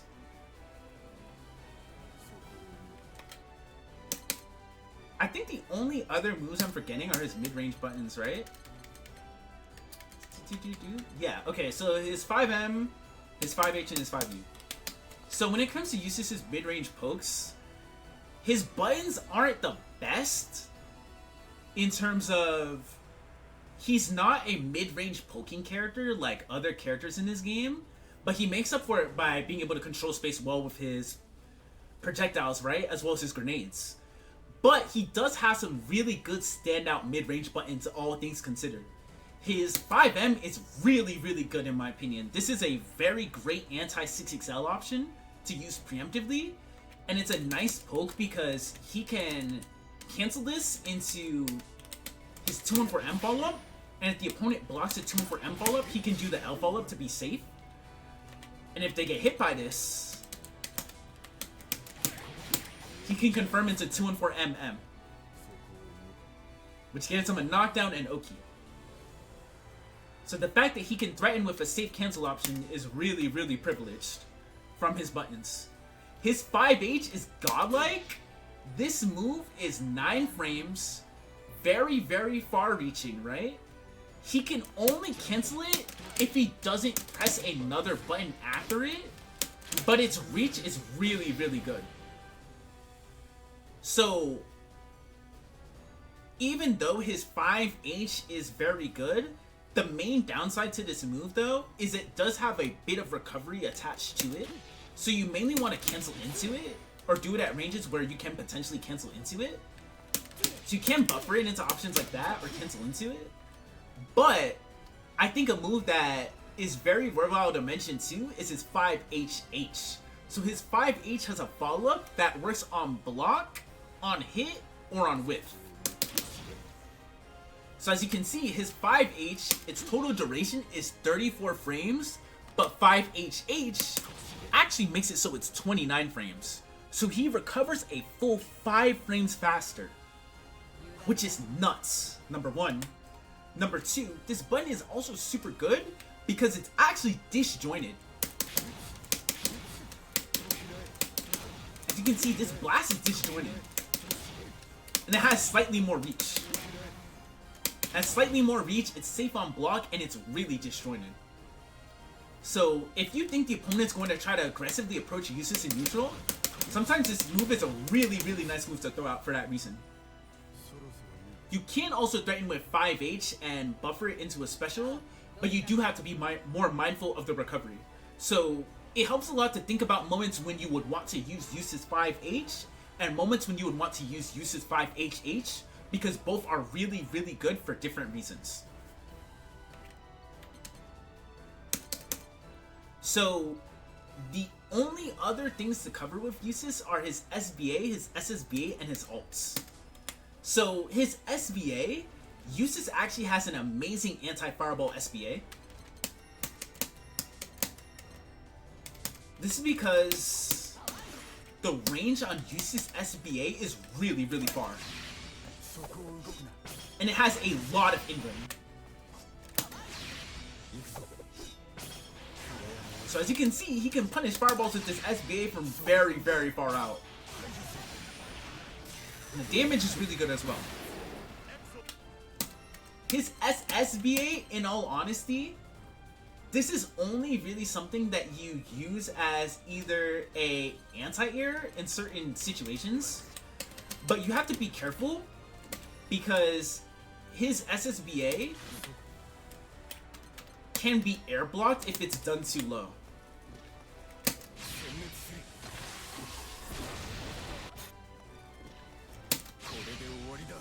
Or they can like block it on the ground. But generally speaking, it's a really great air unblockable anti-air. Oh wait, I have it the other way around. I'm pretty sure you have to air block it if it's high up. Yeah, okay, other way around. It's not like Matera's. My fault, my fault. So it's the other way around compared to Matera's, where if he does it high up, you can air block it, but if it's low to the ground, you can't punish it. And it's air unblockable, so he'll anti-air you. So he has to do his SSBA late. That's the weird distinction between him and Matera, because Matera has to do hers early.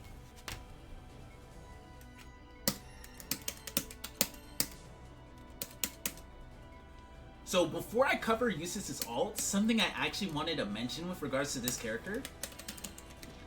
His anti-air conversions is really, really good in general. This is because his 2H is a air unblockable anti-air that combos into 2AM. The M-ball conversion is like a bit more specific. But generally speaking, it'll always combo into EX ball.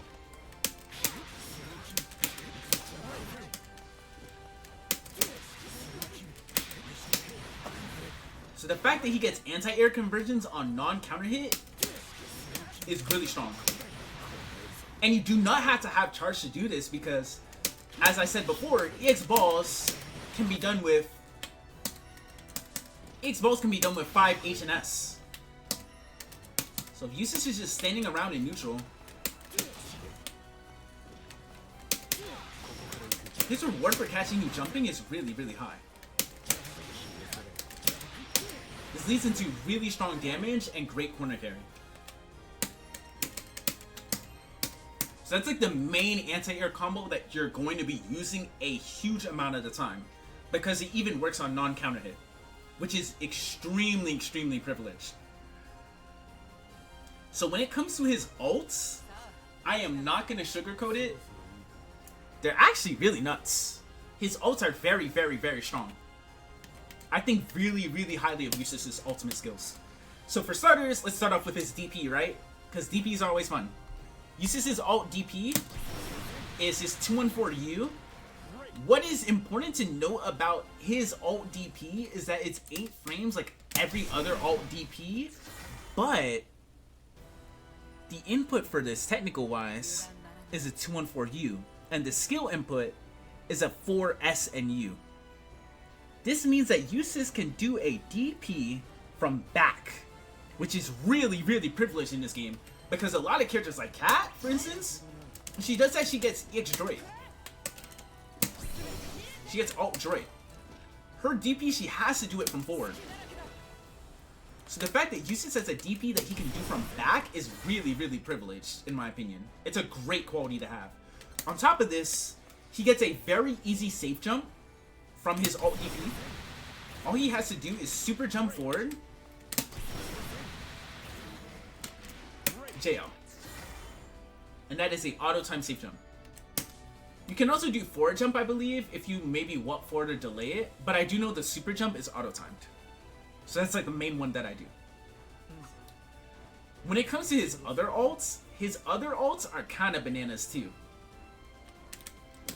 So, on top of having access to a great meter reversal, Eustace ult balls is phenomenal. So 5S and U, or 2-8U, it literally covers the entire screen. Covers the entire screen. Generally speaking, it'll be plus on block if they block the last hit of the ball.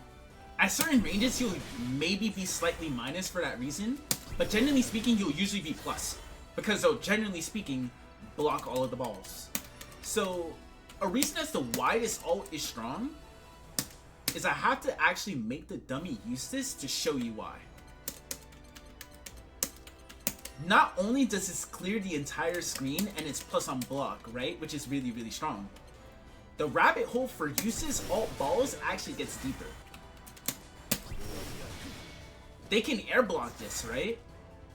Which is really, really good for Eustace still, because he's plus in this scenario, so he can still enforce offense or pressure if he's close enough.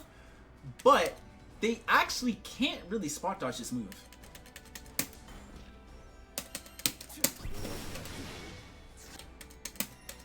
If they try to spot dodge or roll this move after the flash, watch this.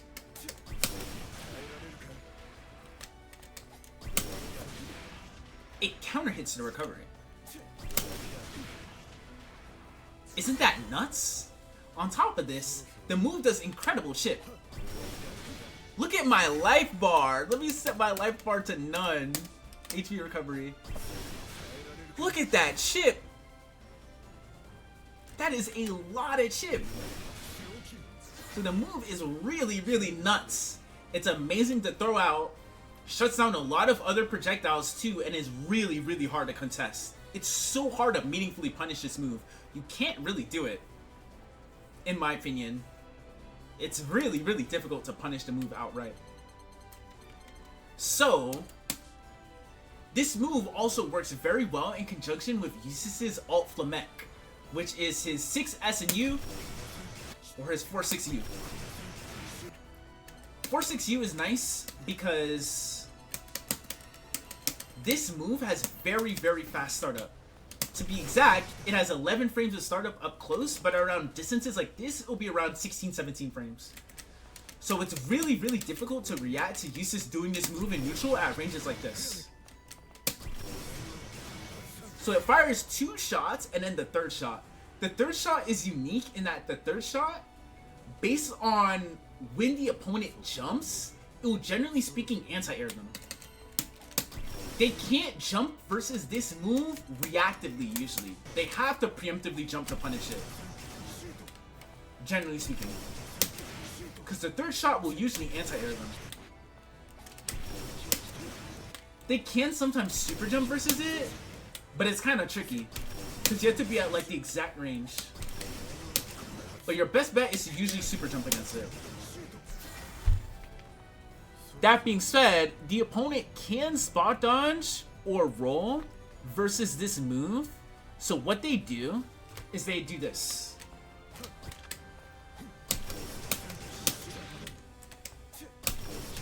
They have to spot dodge the first hit, and then they roll the second hit. Or they roll both hits, and they get a punish. But what is important to note about that is really, really hard to do. Why? Because Eustace can just do alt balls. And what happens if you do alt balls on reaction to the flash, right? You get punished. So it's like, theoretically speaking, you can spot dodge and roll against this move, but it's kind of hard to do that due to the existence of alt balls, you see? That's what makes the move really, really good. And it's kind of hard to react to at these closer up spacings. Where if Eustace is doing the move at the range like this, it's kind of hard to react to. This move is also really, really great combo fodder in the corner. Because it wall bounces on normal hit. And even if he's a bit further out from the corner at spacings like this, he can even loop it. So as a corner combo starter, especially from options like grenade set, you see this a lot with the character. Because the damage it leads into and the reward it leads into is really, really high. So it's an amazing combo tool as well. Especially because you're usually linking into it in these situations, so you're getting the meter refund too. His other ult, which is the last one to explain, is his alt grenade. This move is really wild. So for starters, his alt grenade is not like his normal grenades in that you do not want to cancel into it in pressure, because if you cancel into it, the opponent can easily interrupt it. And it disappears if Eustace blocks. So as you can see, right, I'm gonna set this Eustace to do 5H here. Oh wait, whoops. You see? I can't even take my turn if I do alt grenade. It's really hard for me to like take my turn here. Oh whoops, I keep on doing EX grenade by accident. But generally speaking, I can even set the dummy to do 5M. That'll probably work better because it's faster. So you see how like Eustace gets checked here? It's super hard for him to like actually continue his offense from this move if he cancels into it. So that's not something you want to do for this reason. It's not like the other grenades. You have the other grenades that you can cancel into. So you don't want to use this move like that. 準備はできている So now you're probably thinking, well, this move looks kind of underwhelming then, so what's the point? Well, this move is low-key, I'm gonna keep it real with you, it's low-key mad cheap. So when Eustace does his ultimate grenade, this move only has 20 frames of startup. So basically any knockdown or any situation, he can effectively set this move up. Where he gets a knockdown off of throw, 2-1 for MH. So any knockdown basically lets him set this up. Because this move has such a little recovery. Which is what's really, really strong about it. I keep on messing up! Wait, why am I not getting my 63? So basically any knockdown enables Eustace to set this up and be plus. Which is really, really strong. On top of this, the mix-up that he actually has here is a 50-50. He has a unfuzzyable 50-50 mix-up. So the high-low mix-up here, when Eustace sets up this grenade, this is the 50-50 that he gets. If you think that they are going to crouch block, what you do is you do the second hit of his auto combo into 6H, which is the overhead.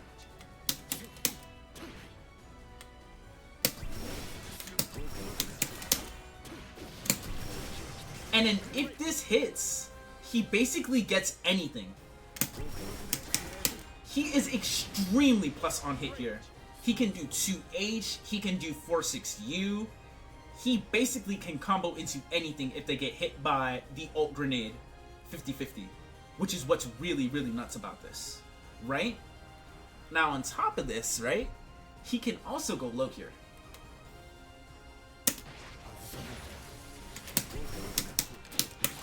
Oh, whoops. I messed up the low setup.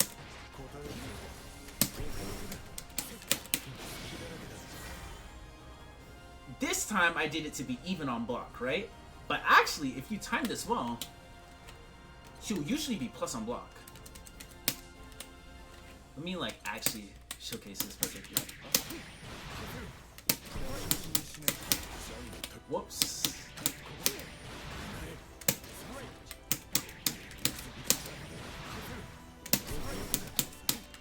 Oh wait, I did too many hits with the auto combo. Okay. I never meet you with Eustace close Sam. This is probably why. Oh my goodness.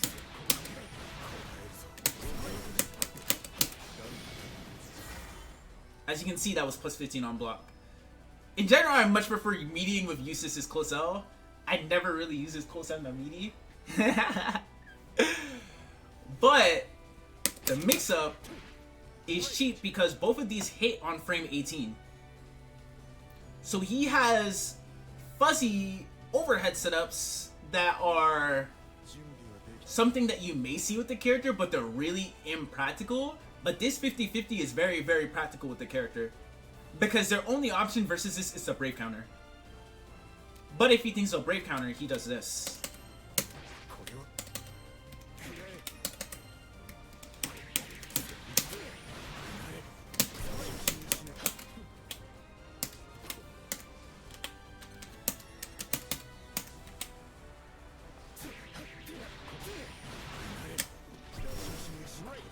Oh wait, I forgot to attack. I forgot to take the knockdown. Whoops. Okay. Oh wait, I spot dodge too. I went to BC.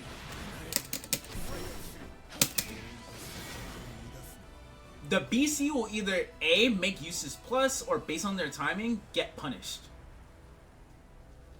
Generally speaking, they'll get punished.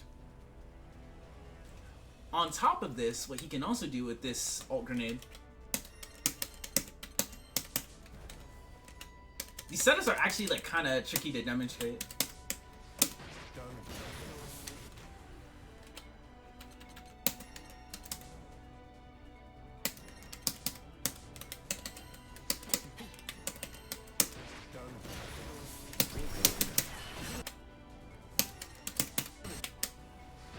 He can do raging strike setups with this, if they do not actually brave counter it, if he times this well, the grenade will blow up and he gets a combo from it. Number one, or number two, if they actually brave counter this, the grenade goes off anyways, and then he's plus after the brave counter. Are you beginning to see why this ultimate skill is really absurd?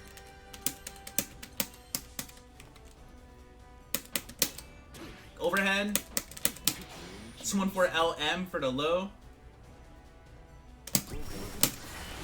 Raging Strike unblockable. And if they don't brave counter this Raging Strike here, he gets a combo if the grenade blows up. Which is really, really strong. What is important to note though, is he does not really get throw combos off the alt grenade though. Compared to other characters, well not other characters, compared to his EX grenade, where he actually gets throw combos. The alt grenade versus throw just grants him hard knockdown. So you're not really thinking about that as a mix-up option. And if you think that they're gonna brave counter versus this, you spot dodge. And it'll beat the brave counter. And then he gets a combo. So that is what's really, really strong about this move. This move seems like really, really underwhelming at a glance, but it's actually like incredibly cheap. Because the high and the low, the overhead and the low hit on the same frame. So you literally have to guess. It's not like you can block low and then block high, or block high then block low. You guess. If you don't brave counter, it's a guess. So that's a big part as to the situations that his ultimate grenade can enable and why it's strong. Admittedly, I wish I explained that a bit more briefly, but I think it's a bit hard to like actually put into words. But I think that covers the gist of Eustace though. The only other thing that I would mention about this character is his 5U. His 5U is -6 on block. He can potentially threaten with his 5U follow-up,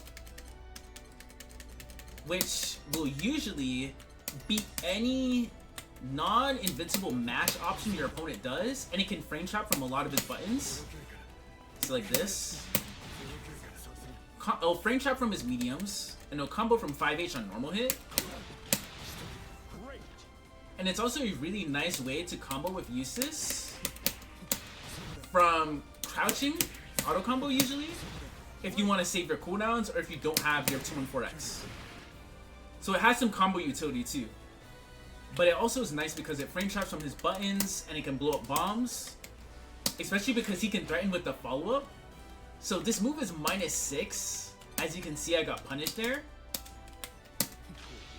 But he can space himself out to be outside their 6 frame range, like here. At around round start spacing like this. See?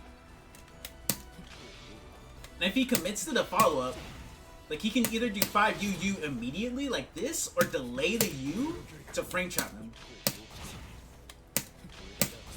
Let me see if I can get it. Like that.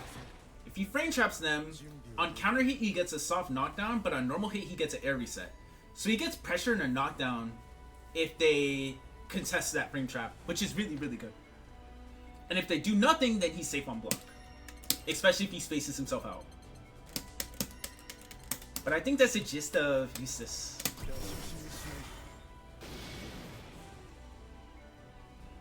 I felt like I did that one pretty good. If anyone has any Eustace questions, feel free to ask them. I think the only part where I fumbled was explaining the ult grenade. I think it's kind of hard. But the rest I think I explained really well.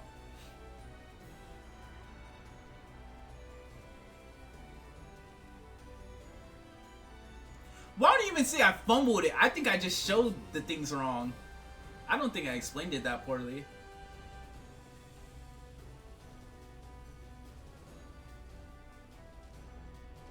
What we learn.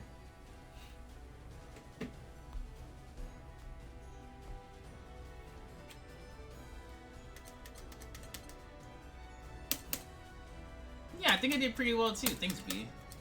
Alright, next we're going into Avatar. And then we're going Narmaya. Yeah, I think so too. Thanks. Yeah, I think it was pretty good. That's always a learning process doing these things too. Right? Avatar. I actually think this character is gonna be way shorter to explain than Eustace. Like way shorter. Because Eustace is a very technical character in this game.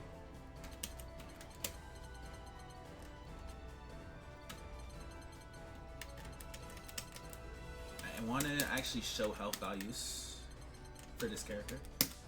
Alright. Let's go to Avatar Belial. So when it comes to Avatar Belial, right? So the community will usually refer to this character as Abel or Abel. Or some people, if they want to be fancy and funny, they'll call him Belial too. Or we call him Aang, like Avatar Aang. So Avatar Belial is a very different character from normal Belial. He does have some similar qualities in that they share certain buttons and options, but believe it or not, this is the high risk, high reward glass cannon of this game. So every single character in this cast, right, has a different health value. Avatar Belial has the lowest life in this entire game. His health is lower than Fairy and is lower than Matera. On top of this, this character is unique in that he spends his life bar, as you can see, when he does an EX move. He actually spends his life bar, but the trade-off that he has for doing this is that his EX moves literally recover in 4 seconds. This character's EX move timer and cooldown timing on his EX moves is very different than other characters. To just show off a combo to demonstrate this,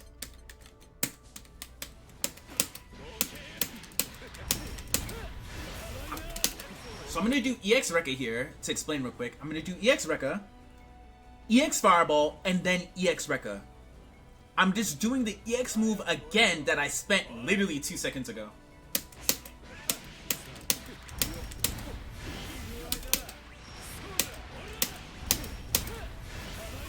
But as you can see, I took life. I lost some of my life from that combo that I did. So that is like the big downside that this character takes. He spends his life even when he's comboing you. But to make up for this, his average damage output is really high. His practical damage output is high as hell. This character cooks your life bar, but he also cooks himself in the process. So, when it comes to how this character is played and how to approach him, right? As well as the merit behind wanting to play this character is fun because he's a high risk, high reward character where you feel very rewarded for the decisions that you make, and managing your health properly feels very fun and exciting with him. Right? So, his main goal is his mid-range neutral is just as threatening as normal Belial's. His far M, this move is amazing. It is 8 frames if only the last hit connects, but at certain ranges like this, both hits will connect. And this move is a really strong anti-6XL tool and a really fantastic whiff punish tool. So if opponents are trying to just aggressively check you in neutral, or trying to aggressively rush you down, using this move preemptively is amazing at shutting this down. In a lot of situations, it is amazing at stuffing and contesting a lot of what your opponent wants to do.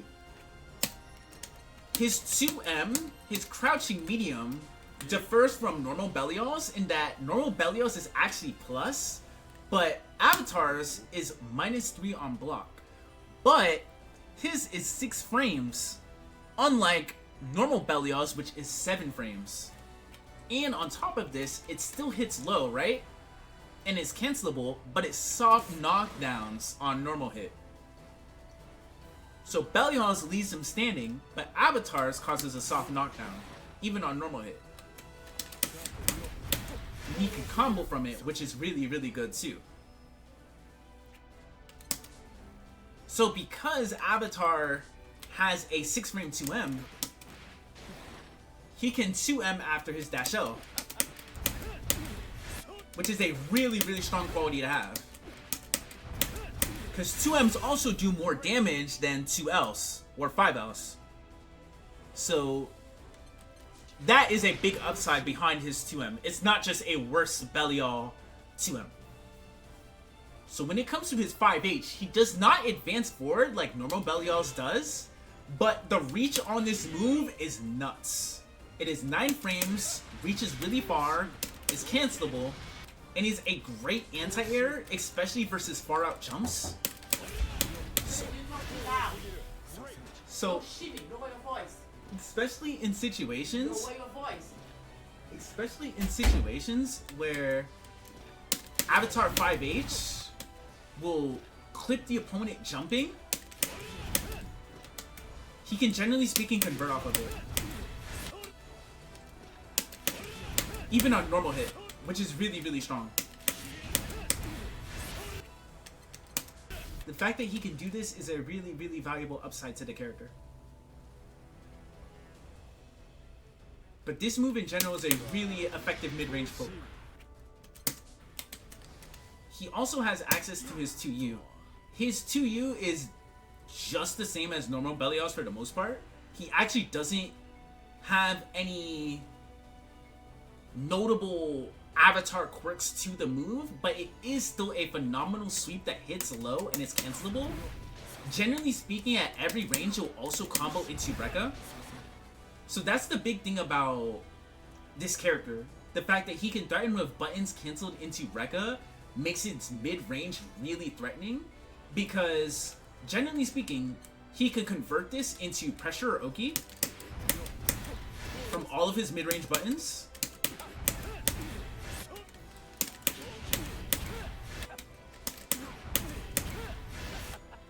Or, especially if the opponent is crouching, you can convert these into his 8 U follow-ups for high reward, which is something I'll cover in a bit. So basically, him being able to threaten with buttons cancelled into Rekka and that comboing at basically any range, or at a lot of ranges, is really, really strong for the character. That is easily one of Avatar's biggest upsides. His mid-range buttons are nearly just as good as normal Belial's. On top of this, he also has very fantastic dash attacks, just like normal Belial's. He shares the same 6-6L and 6-6M as normal Belial, plus 2 on block, advances really far forward, has really great post 6-6L options, because what he can threaten with here is he can threaten with his 6 frame close M, or his 8 frame close heavy that hits twice. So his options post 6-6L are really, really good. He can even do his 5L. But I think threatening with his close M and his close H here in particular are both really, really good. On top of this, his 6-6M is very identical to normal Belial's in that it's plus 5 on normal hit, hits low, and is plus 1 on block.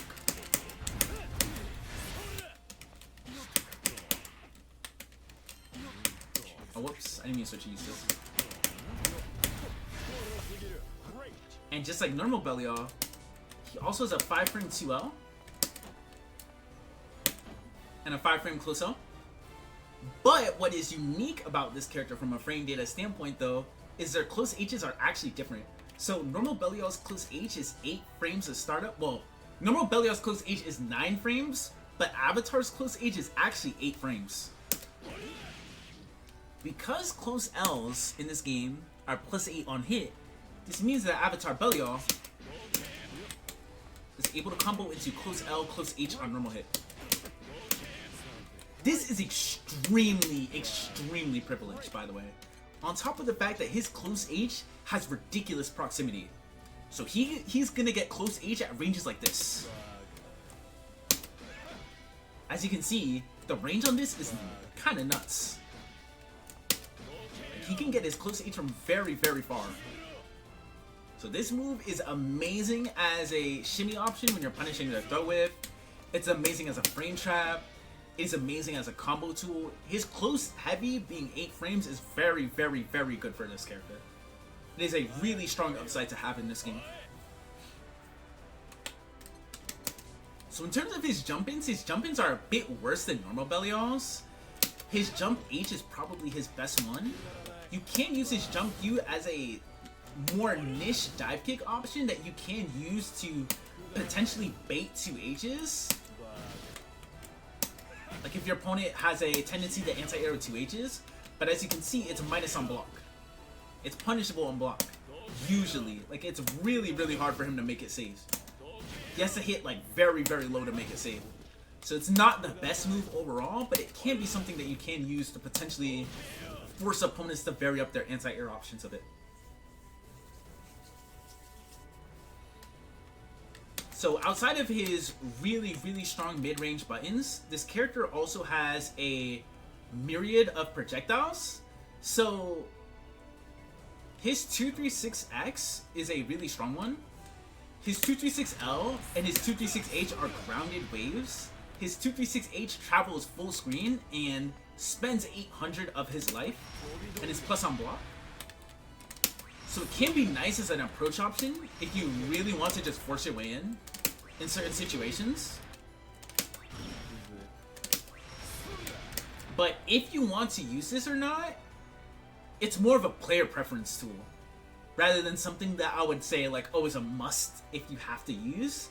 Personally, I don't use it that much, but Clove and a lot of strong Avatar players, they'll use it a lot. So you should mess around with that move and see if you personally want to use it in your gameplay. His 236M, this is the main projectile that you're going to be using in neutral.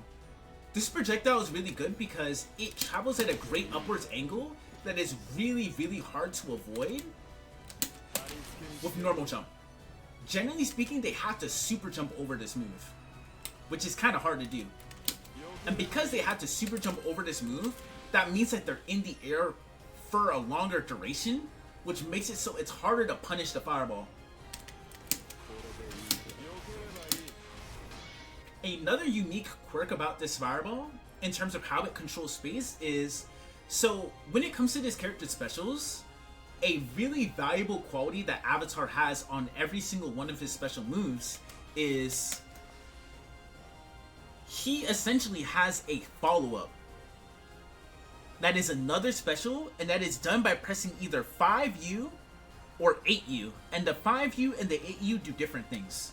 So his 5U is this.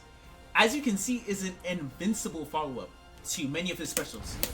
So if you want to take the risk and you believe that your opponent is going to try to take your turn, if you believe that they're going to try to take their turn after something minus that you did, you can use the 5U follow-up, especially if you delay it, to frame trap them like this.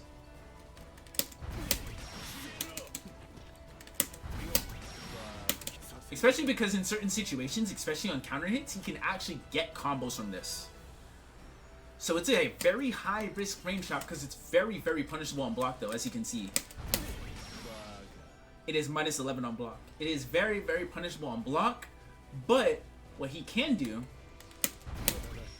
he can do this 8U stomp, which is plus 2 on block, on top of the fact that it is also plus on hit, as you can see.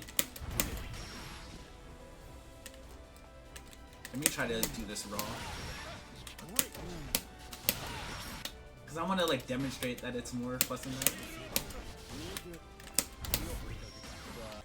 Oh wait, I know what to do. I should have him block initially only. So as you can see, it's plus 2 on hit. But if they're hit crouching or on counter hit, the reward is higher. If they get hit crouching by this move, he is plus 5.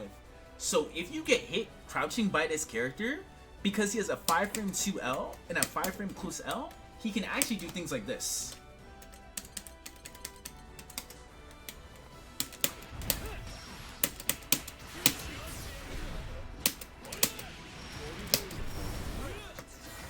So he can confirm into combos that lead to very, very high reward on crouching opponents if he commits to the 8U follow-up. And it's a nice way for him to try to steal a turn because it's plus on block, right? But the main risk that you have with this move is the opponent can 2H this. and it's +4 on crouch block. So you have to be very, very careful when using this move, because you're spending life on top of the fact that they can 2H this into a full combo. But it can be a more disrespectful option that you can use to try to steal a turn back. That does leave you in a better situation on block than this. But admittedly, these moves are something that are used more sparingly. You usually aren't going to use them from Avatar's moves on block, but they're really, really strong on hit. Or in specific situations on block. So, to backtrack, right, because I covered the 8U and the 5U, something that's really, really strong with this character, and is a core crux of how his fireball game plan works, if the opponent air blocks his fireball, what Avatar Belial can do, if they are high enough, is he can cancel his fireball into the 5U follow-up. Because this is a grounded special move that is air unblockable, this damage is guaranteed.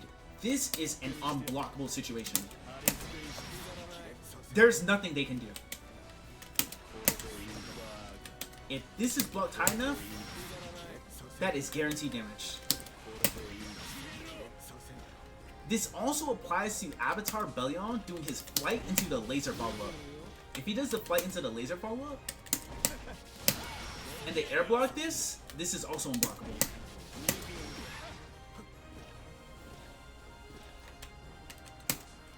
That is something that is really, really strong about this character. The fact that his projectile game plan is heavily bolstered by the fact that it's hard to jump and air block against him. Because if you do it at the wrong time, you'll risk getting hit and taking damage anyways. So that's what makes his fireball game plan really, really good. And that's the main way that you'll see the 5U and 8U follow-ups utilized. You'll see the 5U follow-up utilized for the unblockables, and you'll see the 8U follow-up utilized for when they're crouching because they are +5. You'll see it from Rekka.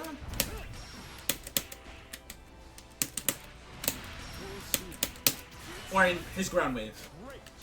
On hit. But this won't combo from like further out spacings based on the fireball that you did. Like that didn't combo there. But that combo there. It's like sometimes it can depend on the range. But that's what makes his 5U and 8U follow-ups really, really strong, and that's how they're utilized in the context of his game plan. Alongside his fireballs, he has his 5U, his flight, and his Rekka. These are the main core neutral tools that you're going to be using. So I want to start off with his 5U because that's the easiest to explain. So his 5U is a beam that you can actually crouch. Every character can universally crouch this beam. But what is nice about this beam is that it actually pierces other fireballs. So if they try to throw other fireballs against this,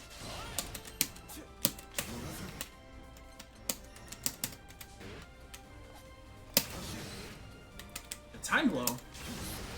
Wait, Eustace actually goes under that. What? Let me grab that. I actually didn't even know. I didn't even think that Eustace went under that. That's kind of nuts. I guess I learn something new too every day. But generally speaking, this will beat many standard fireballs in the game.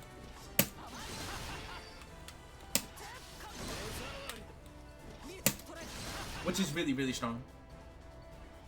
Yeah, Eustace is too OD. He's ruining the tutorial. So true. So what's really nice about this move is the fact that you can hold this move to vary up the timing can make it a really, really annoying move to harass people with in mid-range. This is really good at punishing people doing things at 3/4 range, like say if you're playing against a Percival and he's trying to stock up, or say if you're playing against a Siegfried player and they're trying to do EX Fireball. You can harass with these moves at these ranges and put the opponent in situations where it's hard for them to want to do the thing that they want to do, which forces him to play into Avatar's mid-range more, which is what he wants to do, because his mid-range buttons are super, super good. He also has access to his Rekka. This Rekka, the main Rekka that you're only really going to be using in neutral is the medium Rekka. This is because this move will usually be safe on block, is spaced, number one. Let me see if I can get a good clip of it. Got it. Oh, wait. Ah, it's kind of hard. I'm trying to get an image of him, like, pulling his hurt box back. But I guess it's probably the closest thing I'll get. When he initially does the M Rekka, he actually pulls his hurt box back so you can use it to preemptively whiff punish buttons too. And he's actually airborne. He leaps in the air so he can crush under many 2Ms and many low pokes. It's a really, really strong neutral option, especially because it hits outside the range of all of his other buttons. So even if they're like, oh, I'm not in Avatar's 2U range, so it's not like the character can poke at me, he can just Rekka at you. And he can convert this into a combo. So the medium Rekka is really, really strong to use in neutral for just bypassing their pokes and forcing your way in. This move is really, really, really strong. The light and the EX Rekka, you can use the light Rekka in neutral, but it's way more niche because it covers a lot less range and it doesn't low crush as effectively. So honestly, you're only really going to see the EX Rekka and the light Rekka utilized in combos. His medium Rekka is the only main one that you're going to be utilizing in neutral. Honestly, we're basically done covering this character's neutral. The only things I wanted to mention are his 66H and his flight. So I was covering his dash attacks earlier. The main thing to know about his 66H is that it actually differs from normal Belial's in that this one is actually punishable on block. But his 66H is strong because if the opponent gets hit by this move, it forces them to crouch and he's mad plus. And as I talked about earlier, Avatar's combos really open up on crouching opponents.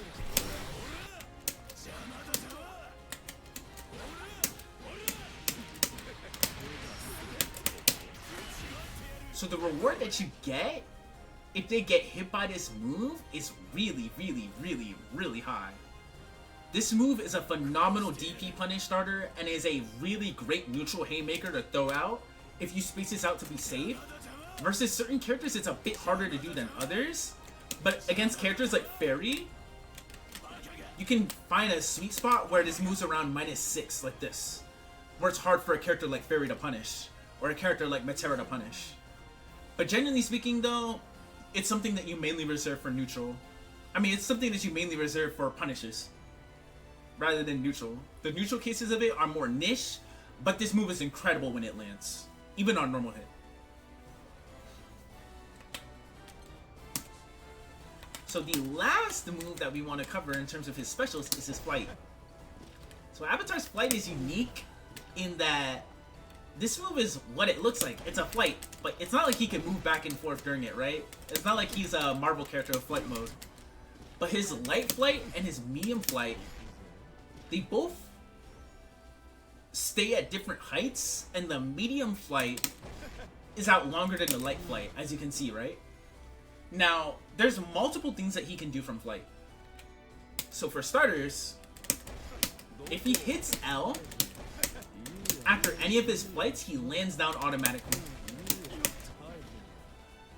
What he can also do is he can hit M out of flight for a dive kick that is plus on block. Especially if he does the EX flight into the M dive kick, this will generally leave him +2 on block and in throw range. Especially if he spaces this out well. And what's interesting to note about all of his dive kicks is because each of his flights cover different heights, they all have different angles.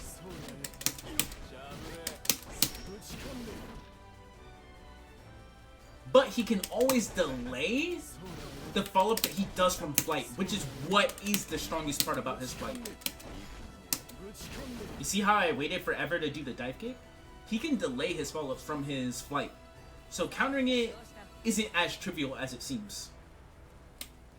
What he can also do from his flight is, believe it or not, this character has a command grab. It's kind of funny.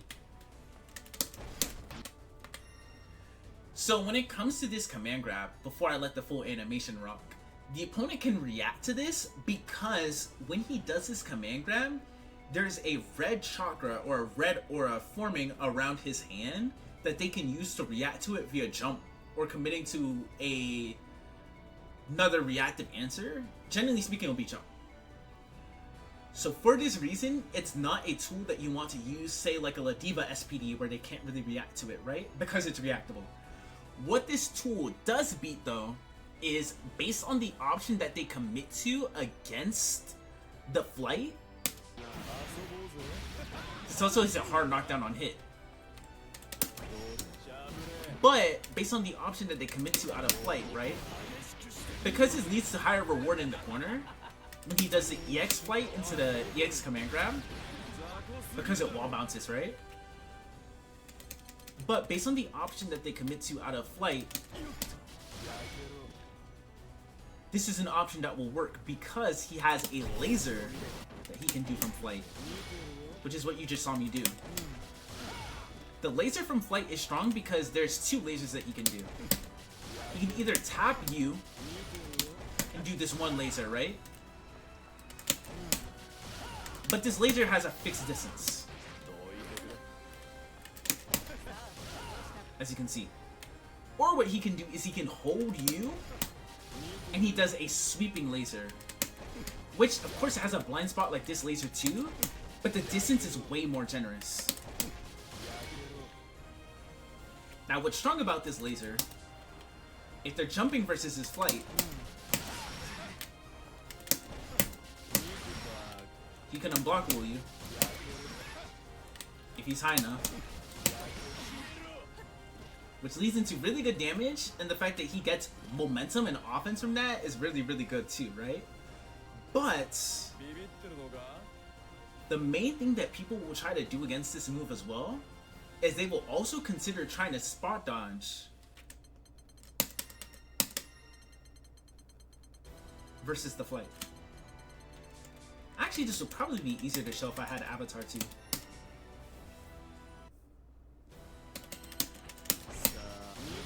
So say if they're dodging to avoid the flight laser, right? Because they don't want to jump against it, because what happens if they jump? They get unblockable, right? So sometimes we'll see people spot dodge. But what else can he do?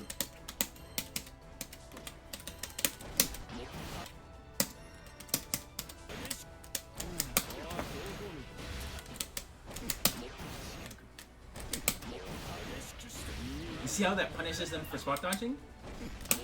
Or for trying to roll?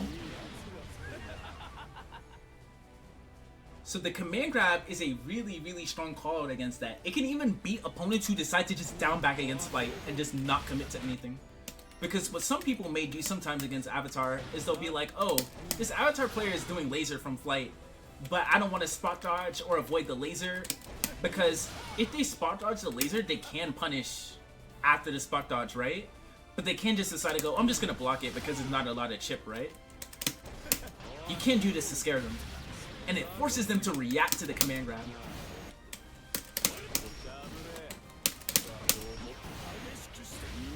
But the layers go even further.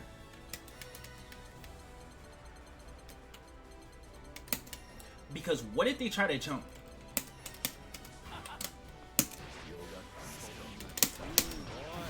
They can jump versus the command grab, right? Another option he can do versus them jumping too, especially if he's close enough, his dive kick. His dive kick will not only A, hit their pre-jump frames, but B, there's a potential chance that they will block it airborne and he'll be plus when they land. So his flight has very varied RPS. The RPS from this move is really varied, and that's what makes it hard to deal with. It's like, oh, if you just spot dodge the laser and wait to spot dodge the laser all day, well, what can you do? He can dive kick on you. And if you try to contest him for dive kicking you, in anti-air, he can fall down. And he can use that against you. So that's why the move from a mindset standpoint is kind of hard for certain characters to deal with. It's not a gimmick. The move is really valuable, but certain characters have a much easier time contesting it than others.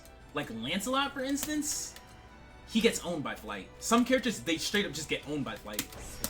So it's not even like something that just loses its effectiveness against better players. If you utilize this move well, it really does open up his neutral options. Because say if they wait to like contest flight landing, or say if they're trying to air the flight, if they're trying to air the flight by jumping at you, well, what can you do? You can sit there and 2H, or you can sit there and anti-air them with medium DP. So Avatar is really, really good at playing mind games and conditioning people into doing things they don't want to do, kind of like Ladiva, but he's more stable at it than Ladiva because his buttons and his overall mid-range neutral is better. So it's not as if the character has to just dice roll 24/7, but he is really, really good at forcing people to make uncomfortable decisions just like Ladiva. So if you like characters that do that, I would heavily suggest this character with in mind. So when it comes to Avatar's alts, right, he has a couple, and they're all pretty good. So his ultimate DP, in my opinion, there's not really that much merit to using it. It's A-frame startup, just like any other alt DP. And it does cause a soft knockdown, but his medium DP is already invincible too. Even though it's albeit slightly slower at 9 frames. It's still a really, really good invuln option for him to threaten with. So, for that reason, especially because you're spending life on the EXDP, it's not really something that Avatar players, you'll see them do that much. It does do pretty good damage though, admittedly. That's why his alt DP, in terms of its use cases, is more niche. So, when it comes to his alt Fireball, this move is really good in combos.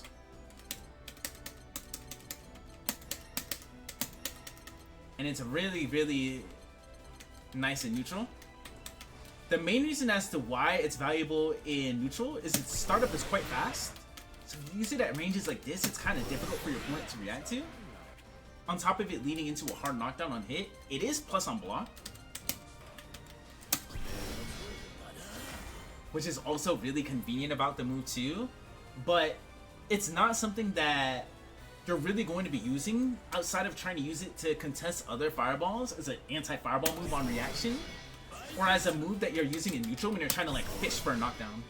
It is really good at those things though. But in terms of its combo use case,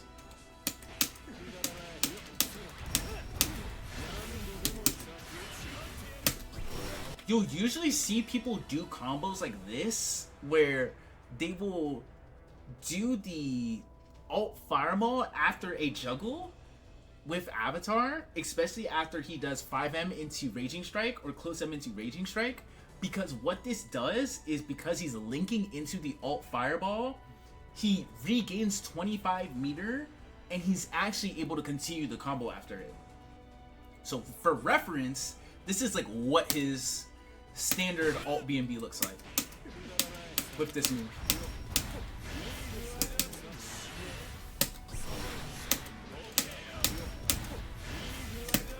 Oh wait, whoops, I messed up the under. Damn, I messed up again. Pretend I'm hitting this, chat.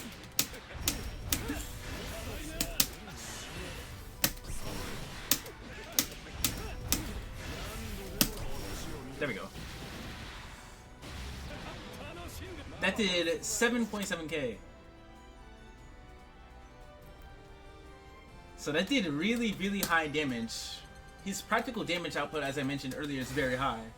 And the fact that he can comfortably link into his alt fireball in his combos makes it so his ability to conserve and spend his meter is really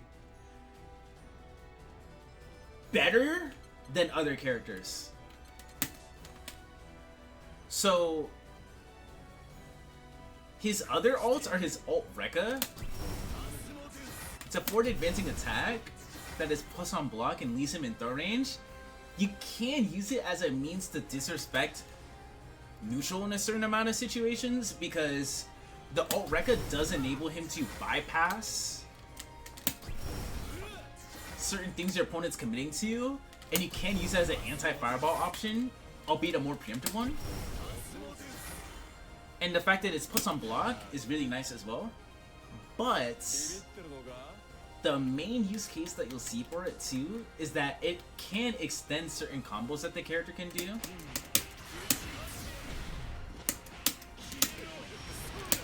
If you link into it.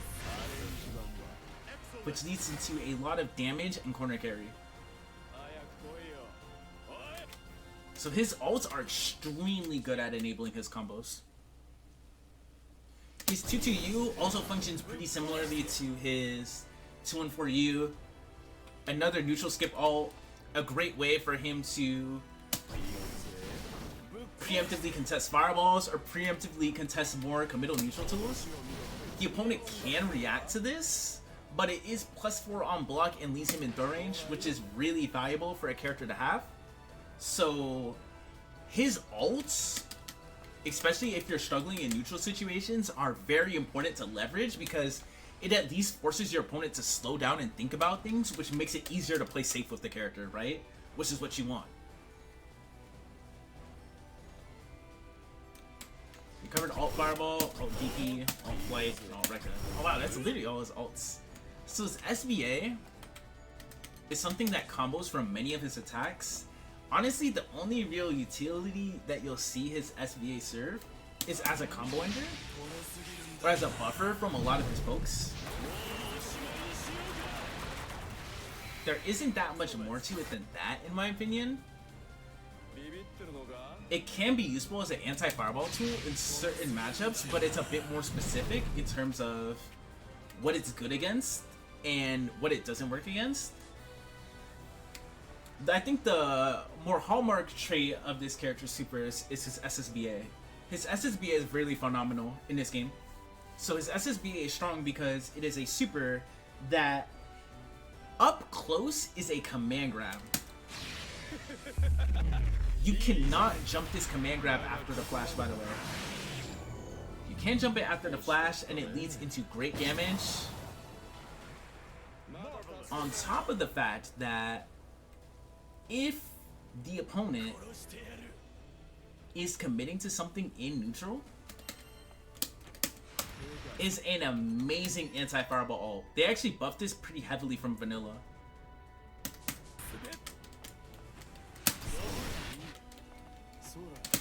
It's an amazing anti-fireball super because the wave will come out.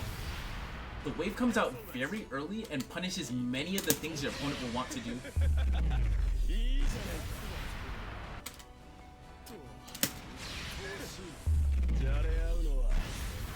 So it's really good at punishing a lot of your opponent's neutral commitments in general. So I think that leveraging the threat of his SSBA is really, really valuable with the character.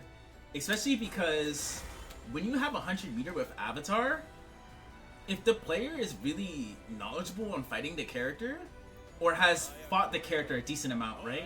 They're gonna expect or anticipate the threat of his command grab.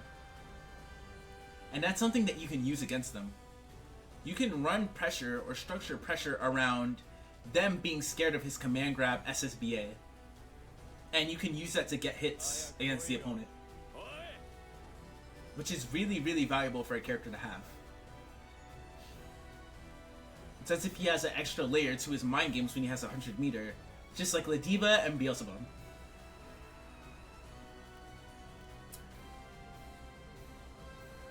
I do not think there is anything that I am forgetting with this character.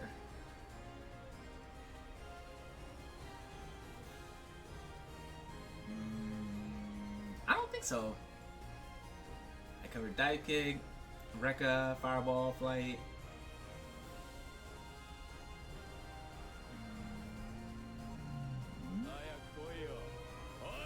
I was thinking, like, yeah, I'm pretty sure I covered everything, huh?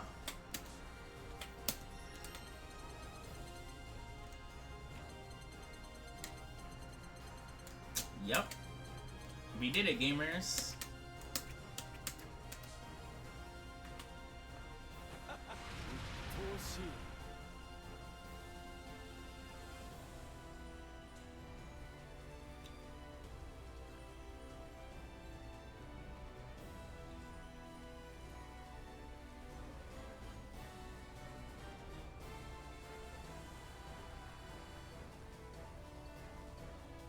If anyone has any Avatar questions, let me know. Because I'm about to go to Narmaya.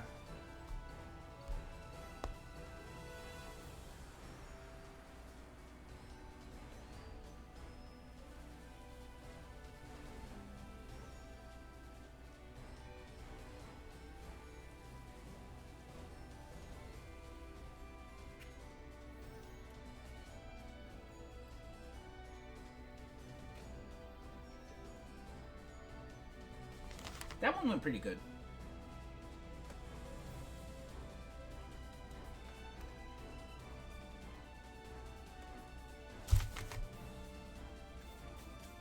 I am noticing that I'm saying really a lot though. Which is kind of cursed. But I guess we all have our own speech quirks, so I shouldn't be super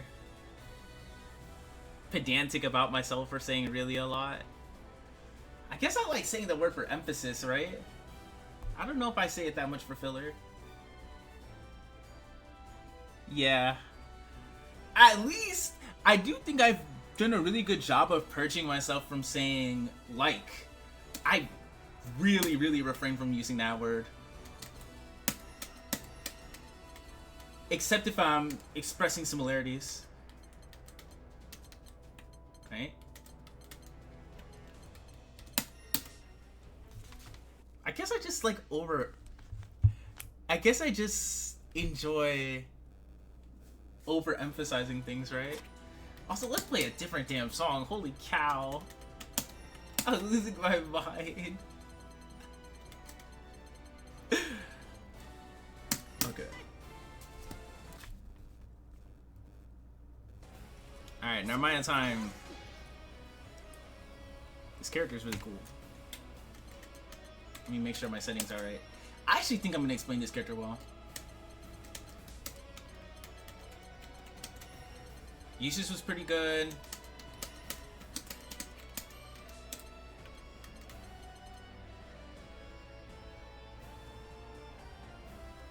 If I had the wage stream on the whole time, I would definitely be losing my marbles. Oh, yo, what's good, Rem? Shout out to the Reminiscent, the Narmaya god.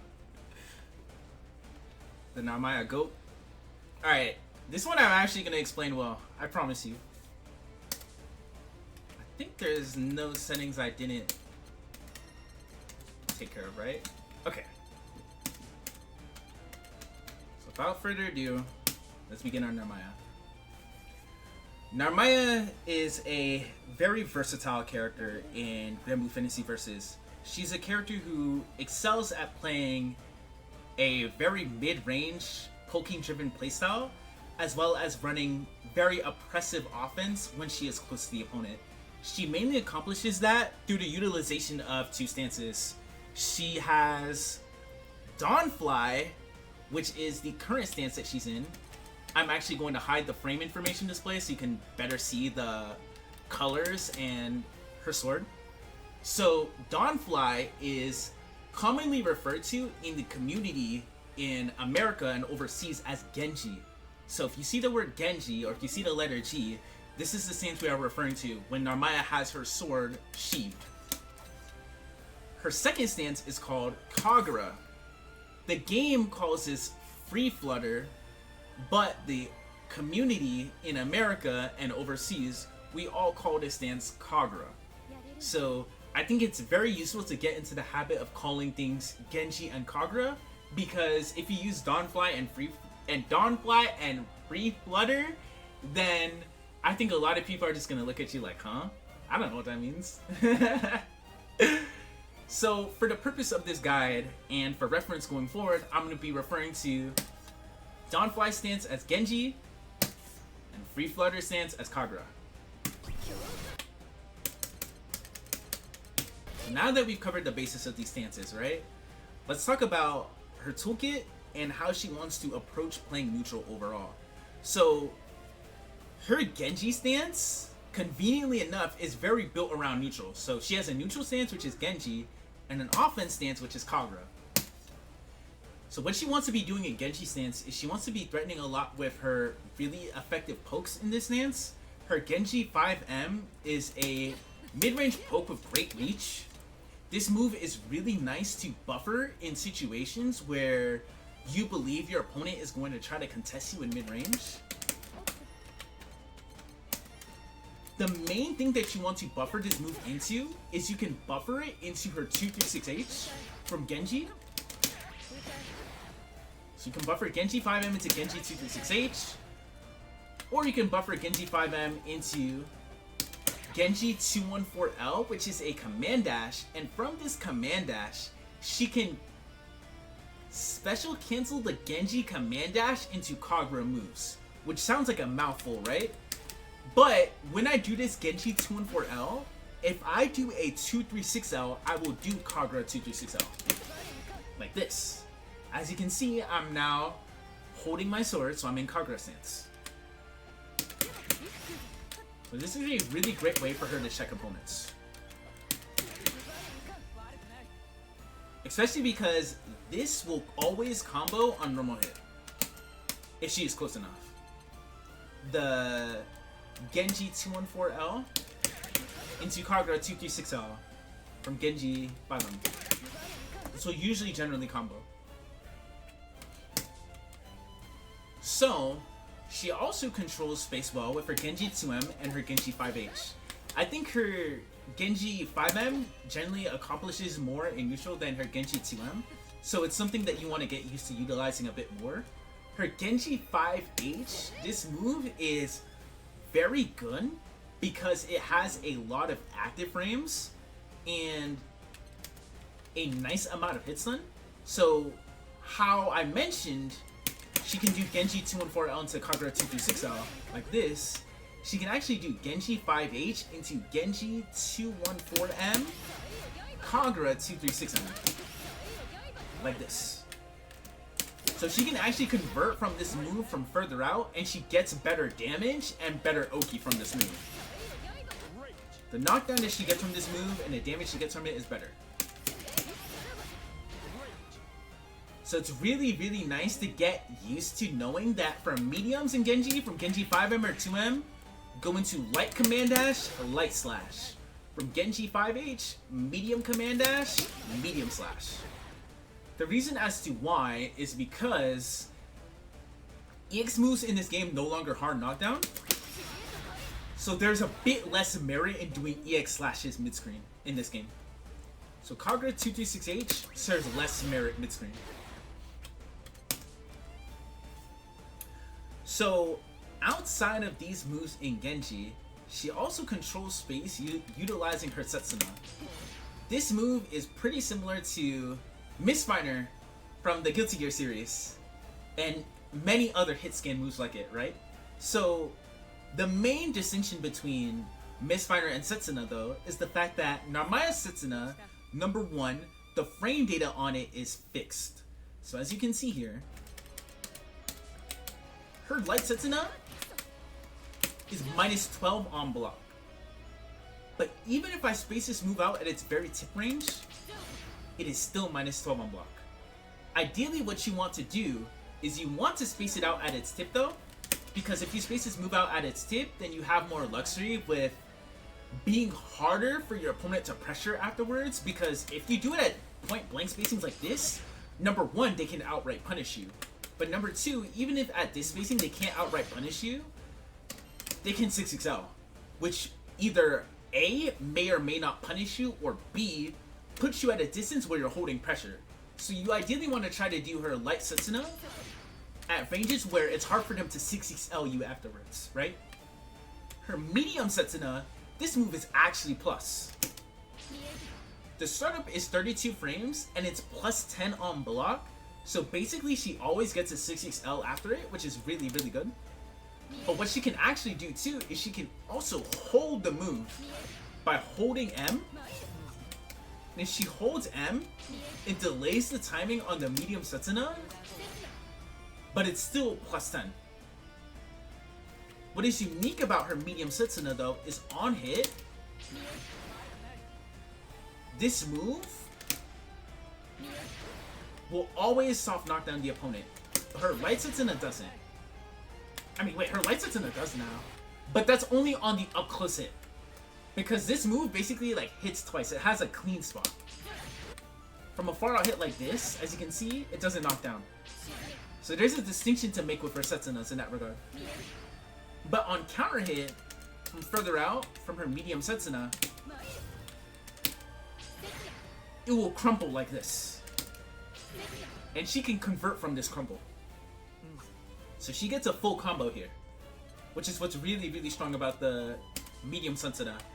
You're mainly only really going to use the medium Setsuna in pressure, but it's a tool that requires a lot of conditioning to utilize. You mainly want to focus on using it in moments when you condition them to sit still, but thankfully that isn't too hard with Narmaya because her offense overall is really, really strong.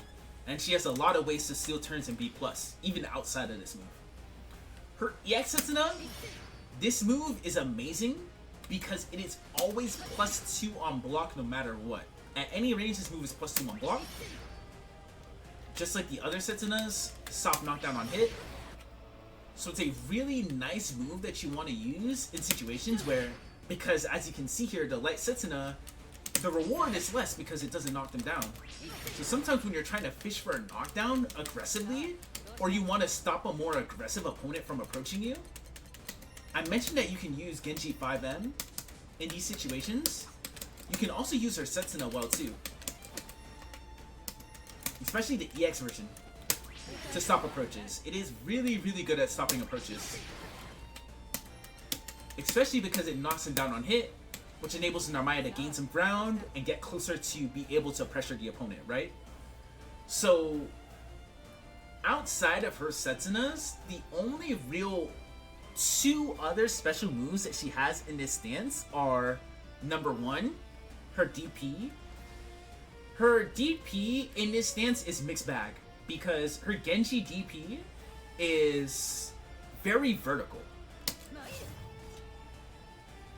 Meaning that it's not the best anti-air and it's not the best reversal option. Because it's not the best versus far out jumps. So if your opponent's jumping from a bit further out like this, as you can see, she can potentially whiff.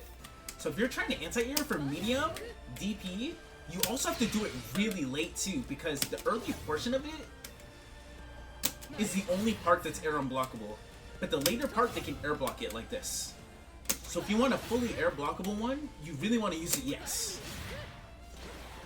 Because the EX is fully air blockable, so you don't have to worry about the timing. But the medium DP is nice though, in that it is her 9-frame reversal. So this is the main reversal option that you'll be using on defense, because it's faster than her 11-frame EX DP. So if you want to bust out in Genji, medium DP. So I mentioned earlier that her command dash, right, is a way that she can transition from Genji stance to Kagura stance. So how her command dash works, right, is she can actually do any Kagura special from stance into it. Like this. She can do any Kagura special from this Genji command dash. What is important to note about it though, the EX command dash travels the fastest, but the medium is the only one that crosses up. This is the only one that side swaps. Her medium command dash will not steal the corner though, which is a very, very important distinction to make. But her alt command dash will. So when it comes to this command dash, you can use it not just as a means to convert off of her pokes like this, right? As I covered earlier. You can also use it as a means to transition from neutral to offense. Or you can cancel into the medium Genji command dash to make your attempt to secure offense a bit trickier. Because she can cancel into her follow-ups at any point of the command dash. She can cancel into the Kagura specials at any point of the command dash. She can do it really early like this, or you can do it really late. So you can wait to cross him up like this, and then flip back, etc. So that's what makes her overall pressure game plan with the Genji command dash so varied. Because there's many points in which she can cancel into a Kagura special. So when it comes to her Genji command dash 2, because this now also leads into the Kagura specials in terms of what else she can cancel into. So her Kagura stance also only really has 3 special moves. She has her 236X, which is an advancing slash. So the community always jokes and calls this slash Gorilla Slash. This is because her Kagura 236L, this move is really, really safe. It is -5 on block, so because the fastest attacks in this game outside of 4-frame throw are 5 frames, right? Like Catalina's close out. And of course, because it's a 4-frame throw, you have to be really close to be in the range of your 4-frame throw or your 5-frame close out. If you space this move out, you'll usually be safe. As you can see, that is Catalina's 6-frame far out. So if you're threatening with this move in mid-range at these spacings, it is extremely hard to punish. Like 90% of the characters in the cast can't really punish this move easily on block. It is a very, very strong approach option for this reason. It is remarkably safe. On top of the fact that you can do it while you're in Kagura stance like this when you're in neutral, you can also threaten with it from her command dash. So you can threaten with an advancing option that is safe on block at so many ranges in neutral that is hard for them to punish again. So threatening with this as an approach option is really, really strong. You can also do the EX command dash for more distance and more reach into Kagura 236L as well, which is also still -5 on block and hard to punish, and comes out at a really, really far distance. And at these distances, your opponent's buttons won't reach, so it's really, really hard for them to interrupt this. So that's a really strong upside of this move.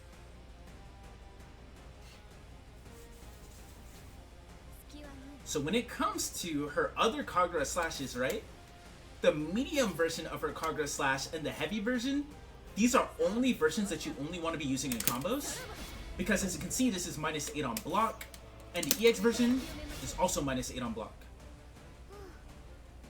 So some characters, there's like very specific characters who they don't have the easiest time punishing this, but it's best to get into the habit of not doing this, because they universally made it easier for basically every character to punish this. So generally speaking, you only really want to do the light one on block, and you want to only do the medium or the heavy one on hit.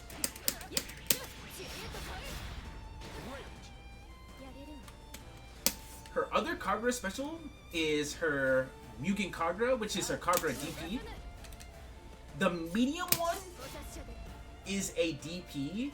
The light one, it basically just comes out right away and is a combo ender. The medium one is a parry where it is frame 3 startup and it parries projectiles and strikes. But the only things this does not parry is lows and throws. This also applies to the EX one, and she'll always do the parry follow-up on whiff. So the main thing to note about this move too is the fact that this move is a really great anti-air and anti-safe jump tool if your opponent is jumping at you with buttons like this, because the parry will trigger, right? But you really have to be careful utilizing this against opponents on defense. This is the main downside to Narmaya in Kagura stance. So in this stance, because this move, even the EX version, loses to lows and throws, she's more vulnerable on defense despite her now having a 5-frame attack, because her Kagura 5L is 5 frames and reaches very far. But her Genji 5L, this move is actually 6 frames and it's really stubby. So she only has a 5-frame attack in this stance. But what she can do now in Rising, which is really, really convenient, she now has access to her ultimate Mugen Kagura. And this move is nice because this ultimate version actually beats lows. This ultimate parry only loses to throws. It beats highs, lows, and projectiles. So she now has a more committal, albeit much better, defensive option in Kagura stance now, where the opponent only has to throw. But she also has a strong way to counter throws in Kagura stance too, which is something I'll cover in a bit. So the only other move that she has in Kagura stance, besides this, the slash and the flip, well, the slash and the parry is the flip. So her Kagura flip is a very, very interesting move. This is her 214X. She has the light version, medium version, EX. So how this flip works is like this. How would I demonstrate this? Okay, I know what to do. So when it comes to the flip, the light flip is actually, generally speaking, going to be minus on block unless the later active frames of this move hit. This move is not an overhead, by the way. None of these flips, as you can see, are overheads. They can all be blocked crouching, but if they're blocked crouching, Narmaya gets more frame advantage. So as you can see, light flip block crouching, +3. But as you can saw, but at one time, if I make it so the later active frames hit like that, it's +5. She can even do this on standing opponents and make it so it's plus if it hits really late. But it's hard to do on the light flip. Like, it's kind of hard to do wrong, but it gets easier when you do it from the Genji command dash, in terms of making the light flip plus. Generally speaking though, it'll usually be slightly minus. As you can see, that one was plus. The easier one to make plus is the medium flip. So Narmaya's medium flip is slower, and generally speaking, it'll cross them up, but it will always be plus if it crosses them up. As you can see on stand block there, +2. It is really hard to make this cross up and be minus. If this lands in front, the medium flip, it can be minus, but even then, if the later active frames of the medium flip hit, as you can see, it can still be plus. But generally speaking, if the medium flip crosses up, it's plus. And if they block your flips crouching, you're gonna be plus, for the most part. That's like a nice rule of thumb. That helps a lot with understanding how the flip works. So, the main merit behind using the medium flip for that reason is that it's easier to make plus, and because it travels further, it's a bit easier to catch opponents off guard with it. So when it comes to Narmaya's heavy flip, the heavy flip is actually really, really goated. So the heavy flip is really convenient because when she does the 214H, she will, generally speaking, almost always be plus on block. She will always be plus on block when she does this move. And if the later active frames hit, she'll be even more plus. As you can see, that one was +7. But what is unique about her EX flip, and why the EX flip is a really, really strong neutral tool alongside her flips, is she can actually steer the EX version of the flip. She can't steer the other versions, but she can steer the EX. And steering the EX is strong because she can threaten with being plus from really, really far, at a range that's kind of hard for a lot of characters to anti-air easily. As you can see, I'm plus. I just want neutral. So this move is a really strong move that Narmaya can use to just force her way in a lot of situations. So getting used to steering her EX flip is very valuable. You can also threaten with her flips, as I mentioned, out of her command dash. And it's nice to use the flips in neutral because she's considered airborne during them. So even though they carry the risk in that your opponent can sit there and 2H her, they can threaten with an anti-air 2H against it. It's nice the fact that Narmaya can use this to potentially crush their pokes.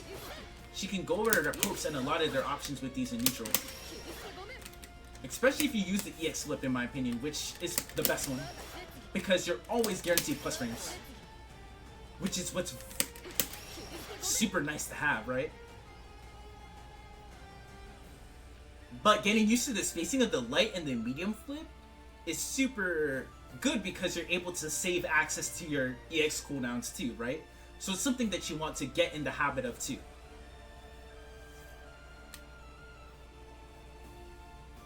So, I covered the flips.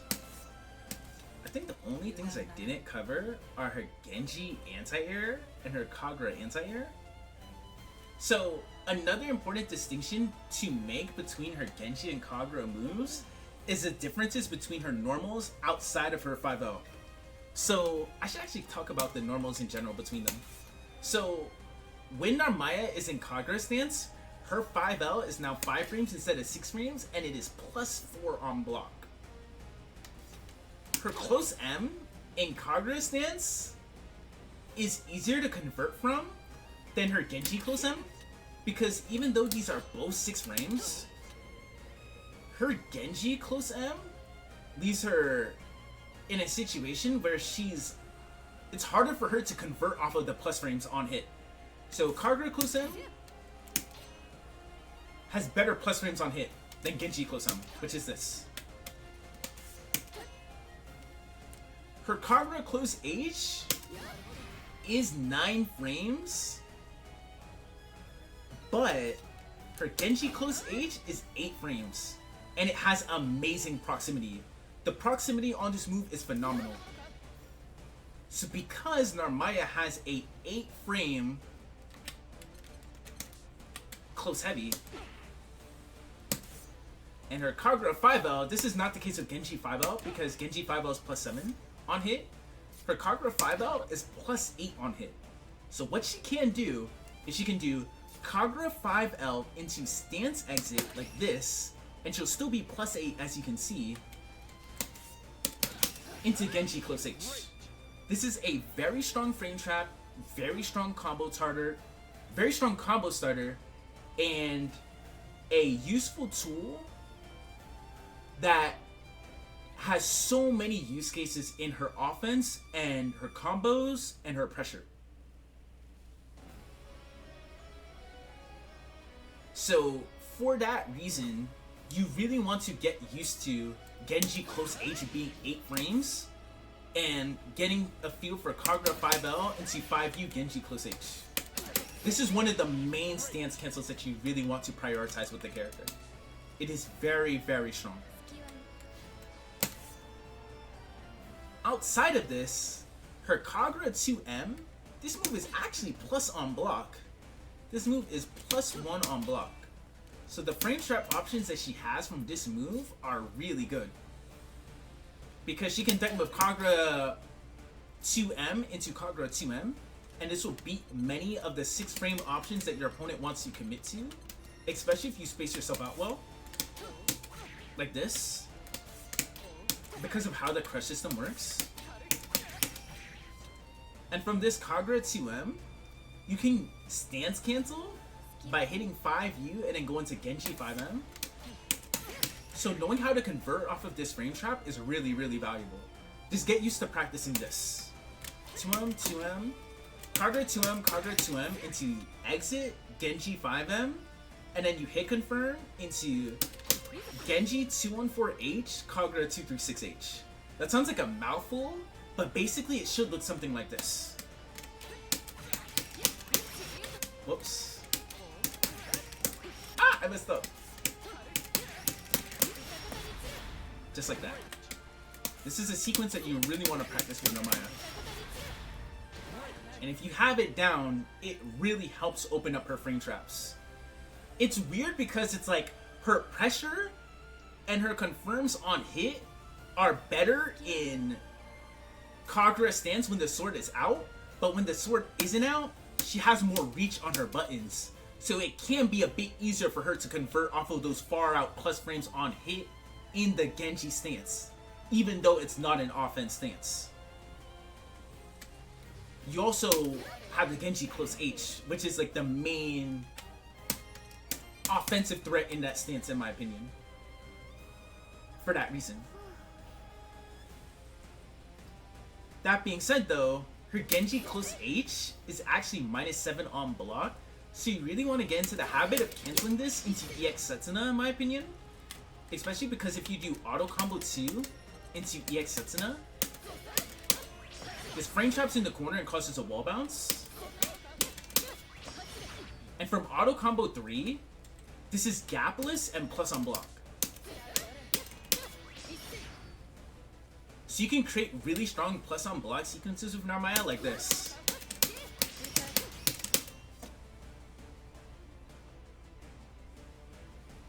So she can freely stance cancel from her special moves on block, on hit, and on whiff, but she has to wait for the recovery of the move too.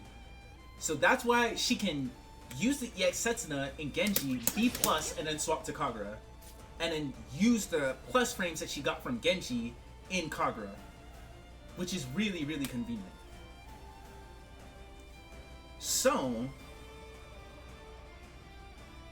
the other minor distinction to make between her stances is her Genji 2H. This is not that great of an anti-air. The hitbox is very... It's not the best upwards at covering cross-up angles. So if the opponent jumps at you at certain awkward spacings, her Genji 2H runs the possibility of losing. Let me see if I can like get the sweet spot like this. I'm anti-airing too good! I need to stop. Like that, yeah. Based on your timing and the spacing, because it doesn't hit behind her as well as this, her Kagura 2H, this move is ridiculous. This move is her most consistent anti-air button by far. Her Kagura 2H is actually amazing. And it's the main anti-air that you really want to use in this stance. It is a really, really good anti-air option. Her Kagura 2H. So now that I covered the differences between the stances in terms of their specials, in terms of their buttons, and I just went through a lot of Narmaya's properties in general, I actually want to backtrack and take a couple steps because I imagine a lot of people are probably newer to Narmaya and Granblue. They're probably sitting there like, oh wow, this is a lot. I feel overwhelmed, right? Because she's a strong character who has a lot of options, right? So I think it helps out a lot to have a very basic flowchart in terms of how you want to use her stance switching and the stance sequences that you think are the most valuable for her and useful for her. Personally speaking, there's certain stance sequences with her that I think are really strong. I'm going to share them with you to help you have some footing to help get your feet wet that will make the transition behind learning this character a lot easier. So for starters, when you're in Genji stance, the main way that you want to transition to Kagura in pressure, I personally like doing Genji 2L into Genji 5L, and then from here, doing 5U to swap into Kagura and doing Kagura 2M. This sequence is strong because it's actually a combo on normal hit.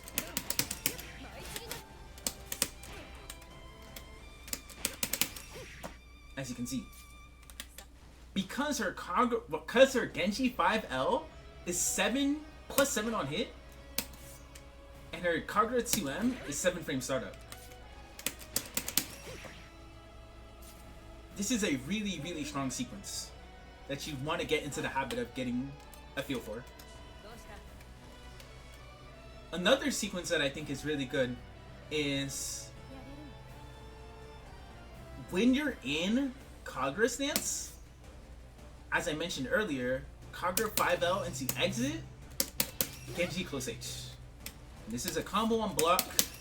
I mean, it's a combo on hit and a frame trap on block, which is very convenient, right? So, she also has access to Her Kagura 2M, as I mentioned earlier, into Genji 5M. You usually want to do this after Kagura 2M into Kagura 2M.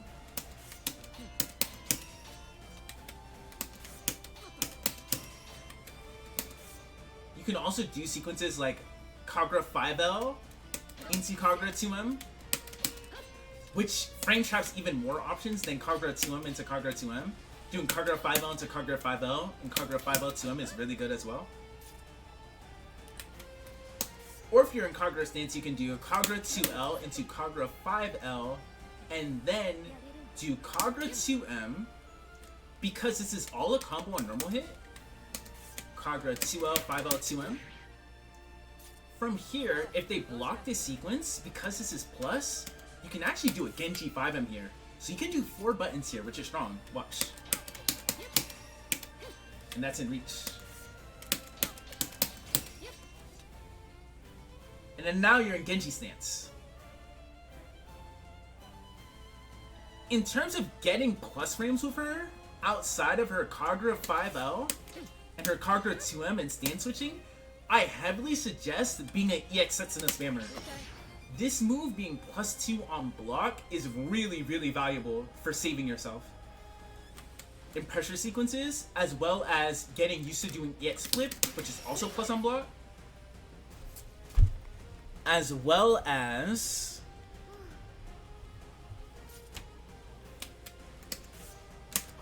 her Tiger Knee EX flip, because she actually has an air version of her flip. So her air flip is less good in this game, sorta.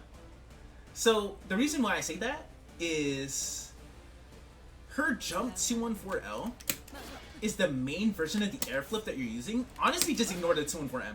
You could just ignore this move. The jump 214L, this move is nice because it can actually beat opponent attempts to anti-air you with standard 2Hs as Narmaya.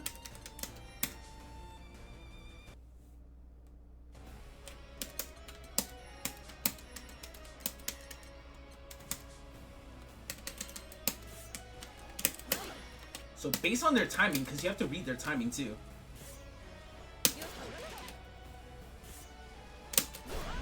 Oh shoot, I did it way too high up. Let me record.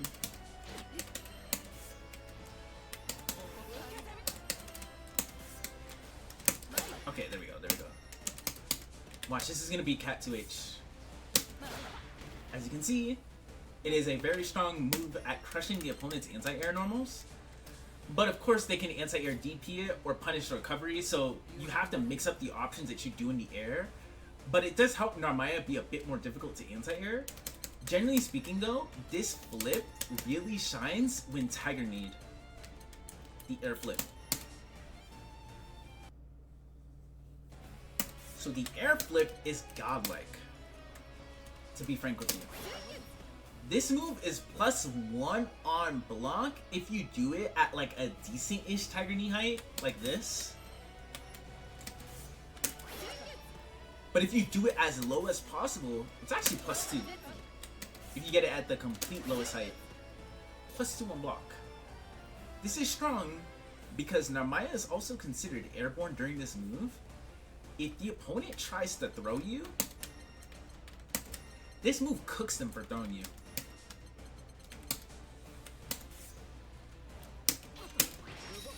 Whoops! Dang. I'm not plus enough. I'm like trying to demonstrate this too, like in a... There we go. That was a good way to demonstrate it. Because she's airborne, she's plus on block, and she baits her throw. On counter hit mid-screen, she can actually convert off of this. I should just do this with JH. This is like hard for me to demonstrate in training mode because of how the demo settings work. To convert off of this though, you have to exit stance and then do Genji 5M. So it should look like this. So how I can convert there? So you can get a full combo even. Oh, I pressed 2M! Shit! But it depends on the spacing. that you are at in terms of how easy it is to get a combo there. But usually you can combo, which is really strong. That being said though, this move really shines in particular because you don't really get a combo mid-screen on normal hit, as you can see. But it's still good to do mid-screen. In the corner though. Generally speaking, in the corner, if you Tiger Knee this move at the lowest possible height, you usually get a close sound. Like that. But if she does that at a moderate height like this, you usually just get a 5-0. So you have to do it the lowest possible height to get close sound. So if you're not sure the height that you did this from, you should just follow up with 5-0. So she has a plus on block throw bait that not only can she use to bait your throw, she can just throw you after and or just continue her pressure, right? So it puts a lot of mental pressure on the opponent when she threatens with this move. And it's a really strong quality for her to have, the fact that that combos on normal hit in the corner. It's probably one of the best throw baits in the entire game, period. It is incredibly nuts.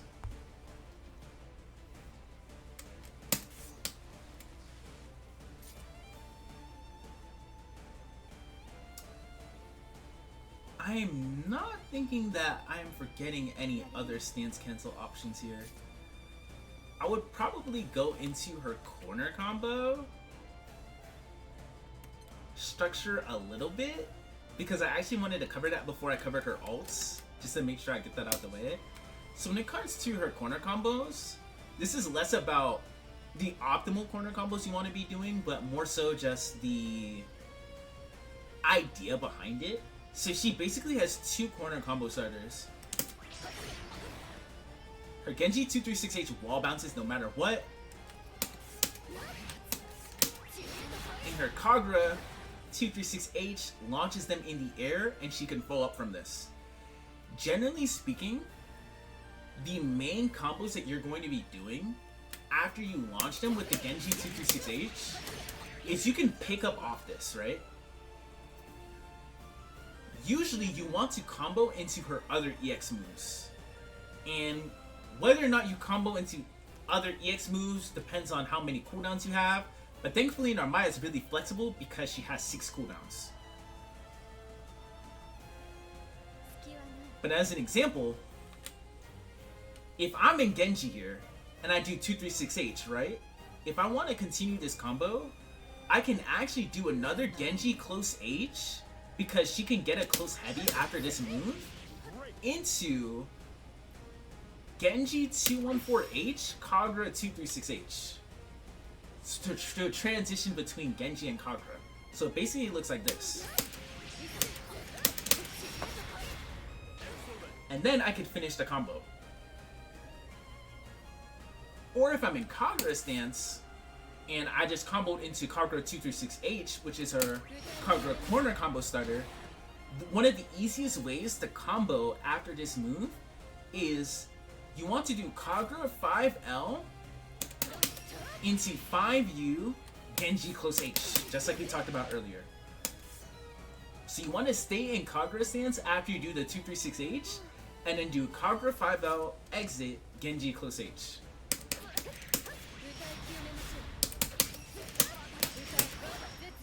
And you can even do things like that, where after you do the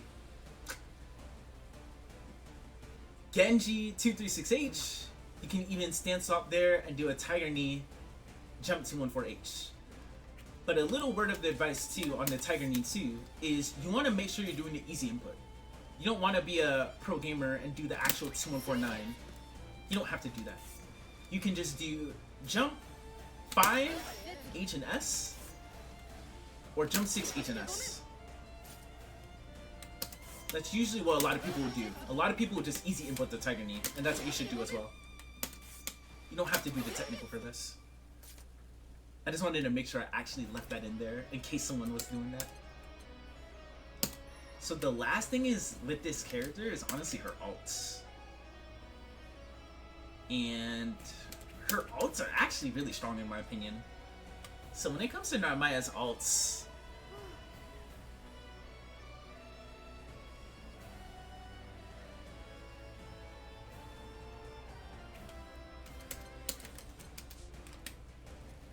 her alts are really interesting.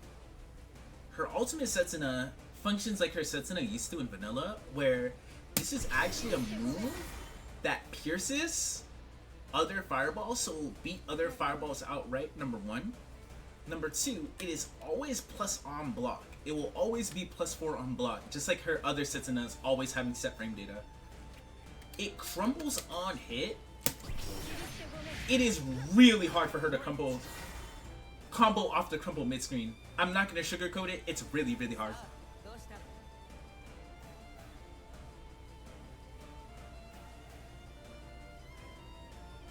It doesn't always wall bounce. Oh, you mean only on the... Yeah, only on the close hit. Yeah, that's a really important distinction to make. Only on the close hit. Yeah. Only on the close hit will her Genji 2268 wall bounce. Because her Setsuna... I covered this earlier, but it has a close hit where it will knock down up close. But here it doesn't knock down. But to backtrack to the ultimate Setsuna, off of this situation, you can theoretically stance cancel here and convert here. The easiest thing that you can do is a dash 5L. But even then, the timing is kind of tight mid-screen. You can also try to do a 6XL. Personally, I think the best way to time the 6XL only really works at distances like this is you want to try to do the 6XL at the timing of when you think the opponent is going to fall to their knees. You have to like visually confirm it.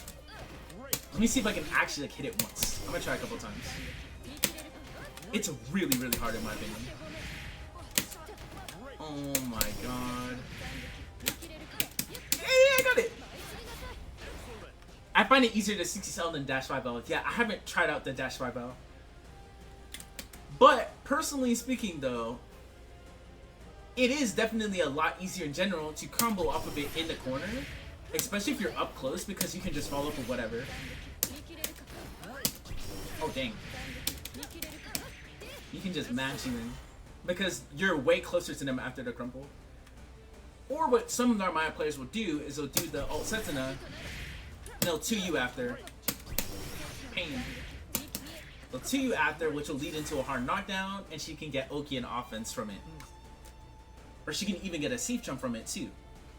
So there's many options that she can do from the crumple if she's close enough to get it. But it's a really, really great combo filler tool, this move. Especially because she can, generally speaking, combo into this move in the corner. From Genji 226H.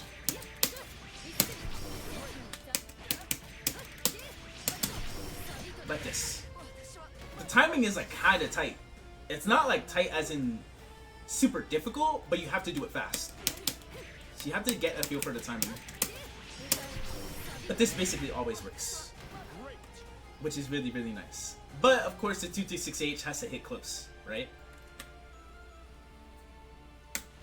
So Alt Setsuna is really good at piercing fireballs, plus on block.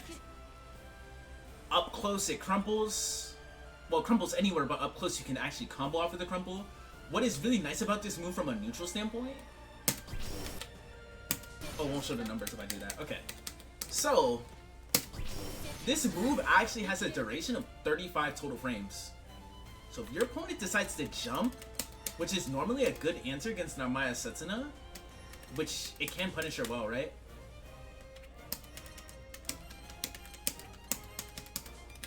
So the opponent tries to jump against Narmaya Setsuna. They can punish, right? But if you do the ultimate version, there's a chance that she can recover in time, especially if she does the medium DP, to anti-air you. But I am doing it like a little late. As you can see, like I'm able to anti-air. So it depends on your timing. But generally speaking, you should be able to anti-air them, which is good. This is just a recording, So like sometimes I'm like actually trying to make it so Cat isn't running into the Sentinel like that. But usually you'll be able to anti-air them with medium DP, which is really, really good. The fact that that move has less recovery on whiff kind of makes it so if you're struggling in neutral, you can just throw this out as a haymaker. Granted, you can react to fireballs with this too and punish them with it, but if you're just struggling, you can just be like, eh. Which is very, very good.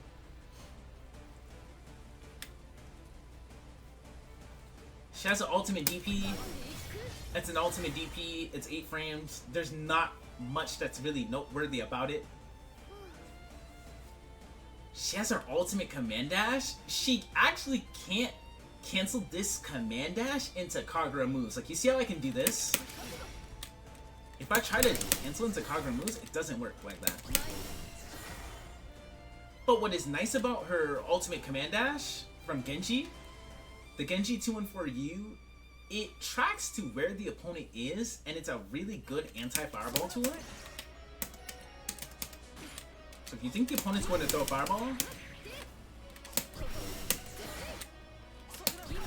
you can use it if you read it to punish it, which is nice. But the main thing that you really have to be mindful of though is the fact that if the opponent doesn't commit to anything, they can just punish you for it. So it's a move that you really want to use with care, but it's a really, really strong ult if utilized properly, because it enables her to bypass a lot of things in neutral. Even if the opponent's throwing out like really heavy pokes like Cat 5H, you can even use Narmaya 214U to bypass that, and then be in a situation where you can actually punish the recovery. So when it comes to her Kagura ults, her Kagura 236U is -6 on block. Honestly, the best way to describe this move, it doesn't really serve a purpose besides combo fodder. It is really, really good combo fodder though, especially in the corner and for corner carry. But that's something that's more advanced in terms of the combos that you're going to be linking this into, or its use case in combos, but it doesn't really serve much utility outside of that. As I talked about earlier, Kagura 63U, this beats lows now. It loses to only throws, but it beats highs, lows, and projectiles. The animation on it is really cool too, in my opinion. Let's watch it because I'm a dork. If you're close enough, she'll get like a barrage of hits like this. Wait, let me get it. Wait, I didn't get it. Game. What? Huh? Hold on, let me manually do it.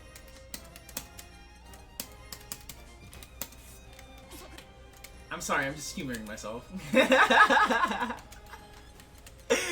You know we have to have a little fun with the guides now, right? I also want to show off a little cute stuff, just in case people are curious, right? You have to be pretty close. But the Oki that she gets from the close hit is definitely better. Like, she actually gets a safe jump from it. So the close hit actually leads to better Oki than just her getting the far out hit. But now, this is probably the last move that we are going to explain outside of her supers. But it's probably the character's best move, period.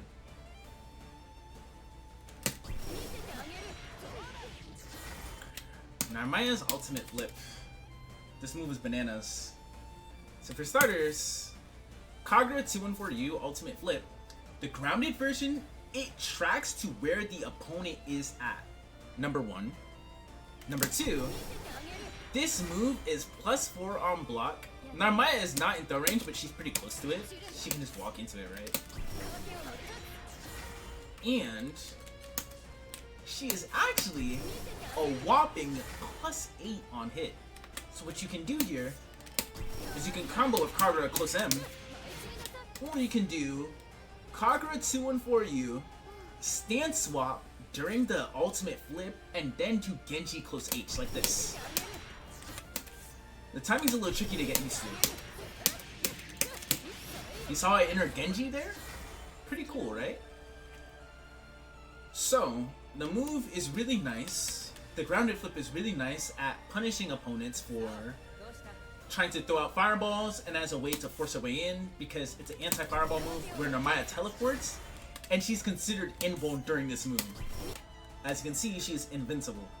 The opponent can react to her appearing again and hit her out of this though, so it's a move you want to use with care, but it's a very strong move when utilized in situations when your opponent doesn't expect it, as well as a means of punishing the opponent.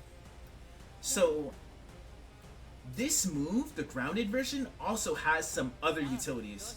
The grounded version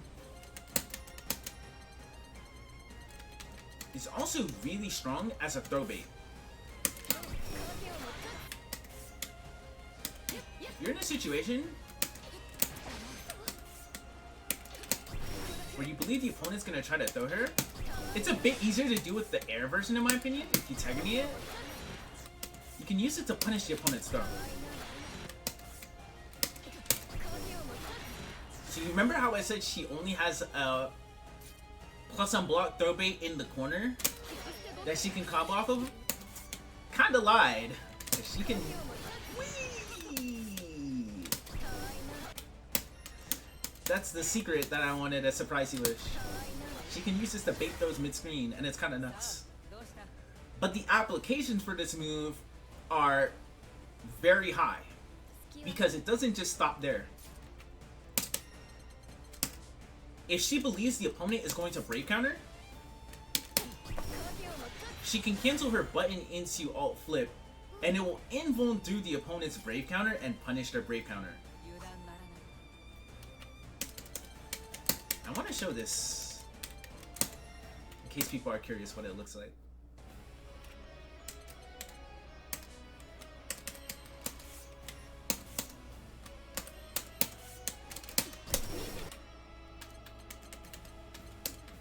I wish there was a brave counter setting in training mode, but we need to.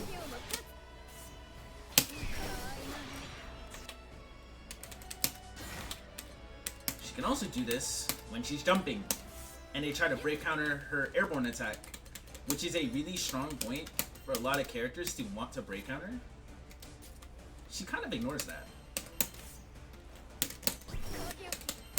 I think it's easiest to do this with JH or JU. But as an example here,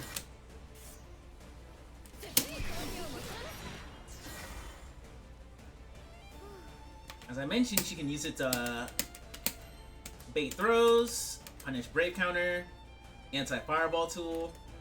It also goes even deeper because this move can even beat the opponent's anti-air, which is kind of nuts. So they try to 2H Narmaya. Oh.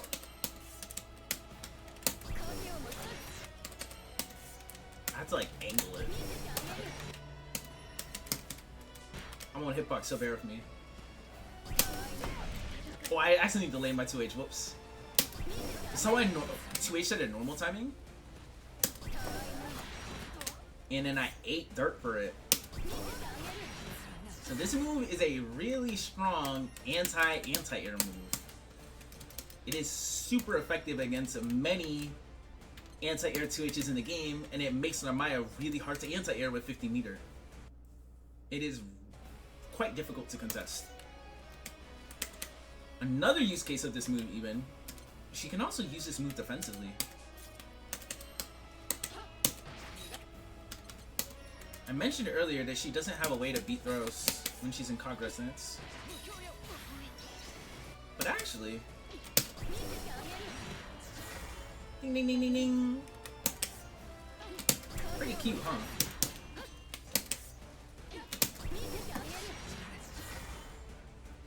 This move basically gives her a direct answer to many of the situations and scenarios that your opponent wants to do.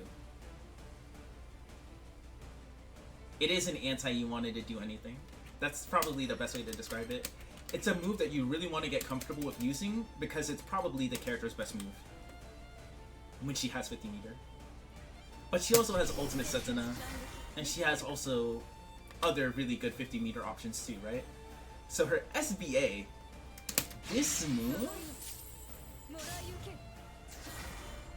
is a anti-air and is a combo ender, but it's not the best as a combo ender because, as you can see, I'm trying to do like button super. At many ranges, this move will whiff. There is a way that she can remedy this, but it's something that's kind of tough and takes practice, but I'll show you it. So what she can do is Narmaya can cancel a button into 214H. And then from 214H, she does SBA. But you have to time it properly. If she doesn't do this properly though, and does it too late, it will uncombo. This is the Koyao. Koyao-san was really, really strong at doing this in vanilla. Koyao would just whip punish into this. But the timing is tight. You have to like do it fast. Because otherwise, there's a chance that the SBA can uncombo. Like that. So you have to like get a feel for the timing in training mode. But it's a really strong confirm. Which helps her ability to convert off of SBA from straight folks, because normally, as I saw there, she can't do it, right? Because she has to do Genshi 214H. That being said, her SBA is also a very good anti-air I was talking about. In this game, it's kind of weird because her SBA also, outside of its anti-air utility, her SBA is more valuable to not do the full cinematic of. So when Narmaya does her SBA, if she holds a button like this, the full cinematic doesn't occur, and she can combo here. But the reason why it's more valuable to do that in this game than vanilla is, number one, it more positively affects the combo limit in this game, making it so her conversion options after she holds the super are better in this game than Rising. And number two, if she does this super and it connects, the opponent actually loses one bravery.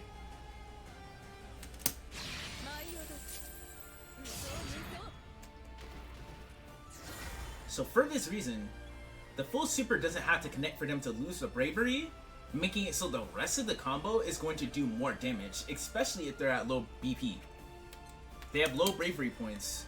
This super is more valuable to utilize in this game, compared to vanilla, where, in my opinion, there was really no reason to hold the follow-up for the most part. It was extremely niche. Her SBA does remedy the issues that her normal SBA had though, in that it gives her something that converts from basically any of her pokes. This SBA is nice in that it reaches really far, so she can use it to punish a lot of whiff pokes, and it makes it so her mid-range buttons have a lot more threat because she can buffer into it. But the only time that this super cinematics though is up close. She has to be pretty close to cinematic.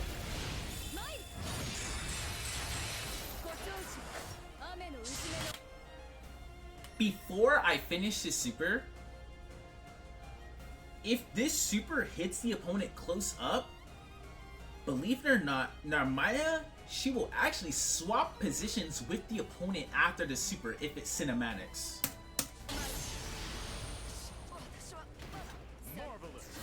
So you see how I'm P1, but why am I in the P2 position?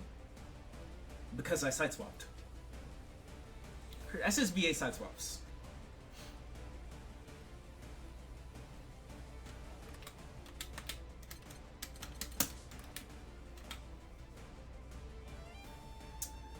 I think that covers everything about Narmaya. I'm sitting here like, in all honesty, I don't think I forgot anything.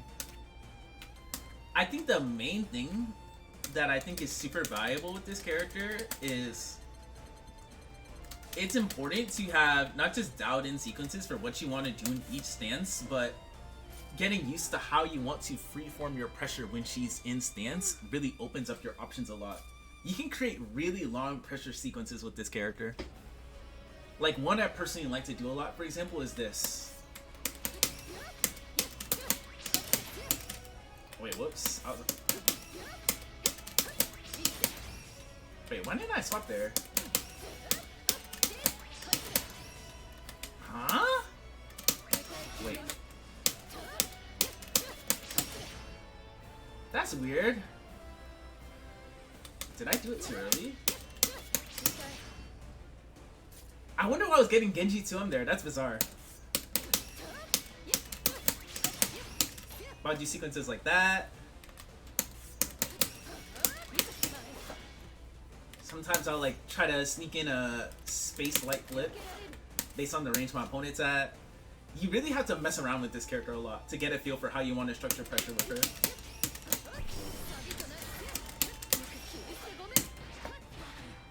And I think that her pressure really shines when a player is comfortable mixing between her stances, because that's what makes it a lot harder for the opponent to keep track of what Narmaya is doing, and that's what makes her offense really, really good. The best Narmaya players, like Reminiscent, Quotes, Hatt, Koyao, Her6, Trikeezer, there's a lot of Narmaya players. They're all really good at alternating between her stances and making it difficult for the opponent to have a clear idea for what stance she's in, because that makes it harder to respond to her pressure. Like, theoretically on paper, you can 2H the flip, right? But it's kind of hard to do that if the Narmaya player is mixing up when they're canceling into flip, as well as how. Because they can do something like command dash into flip, right?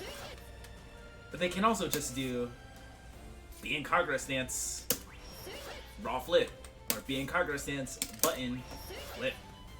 So that's what makes it so the character in practice is not that easy to defend against. If the player is really comfortable with this, I think it becomes a lot harder for the opponent. But that's it for Narmaya though. That's everything. I'm sitting here like, dang, that one actually went pretty well.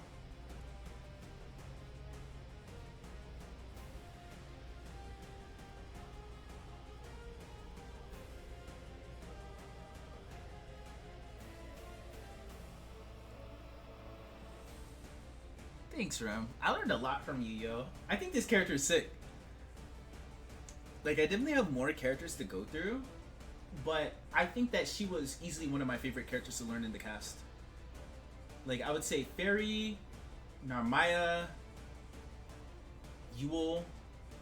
She definitely was one of my favorites. Easily. Like, easily.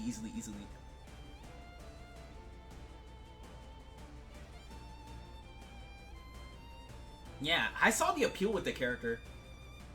I really did. When I was playing her, and I got comfortable with stance switching against my opponents, I was like, wow, this feels really oppressive.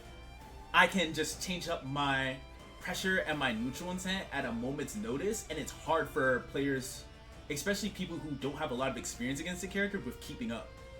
I was like, damn, like this feels really, really oppressive.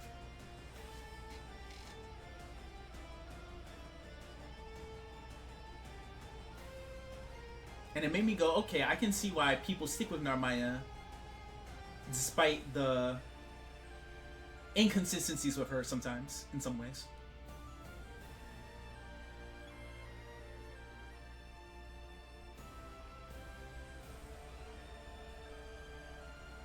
Like, I think a lot of people only think that people play Narmaya because she's a very good-looking character, right? But there's actually a lot of appeal to her game plan. Granted, of course, there's nothing wrong with playing a character because you think they look nice, right? Or you think the character looks cute, but she does have a lot of layers to her game plan and her structure that I think a lot of people really underrate. And I think that if you take a deep dive with this character, you really, really appreciate this character. She is extremely sick, in my opinion. Yeah, exactly. That character is so cool.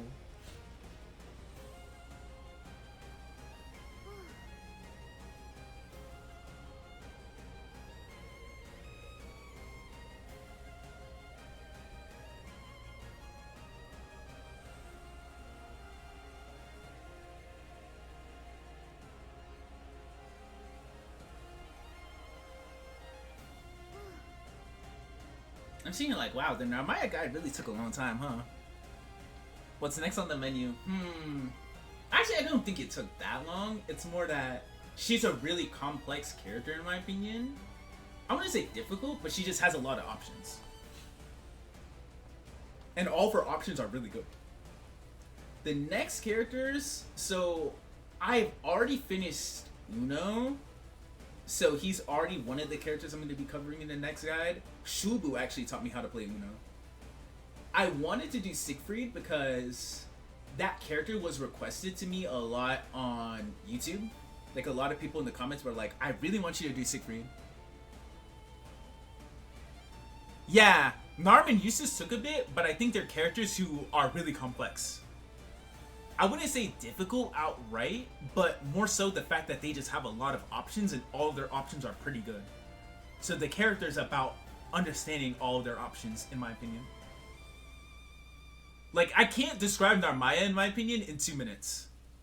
Like, oh, you just sit there and you press Genji 5M, spam EX Setsuna, spam alt flip. It's not that trivial, I think. Because her niche options are really good too.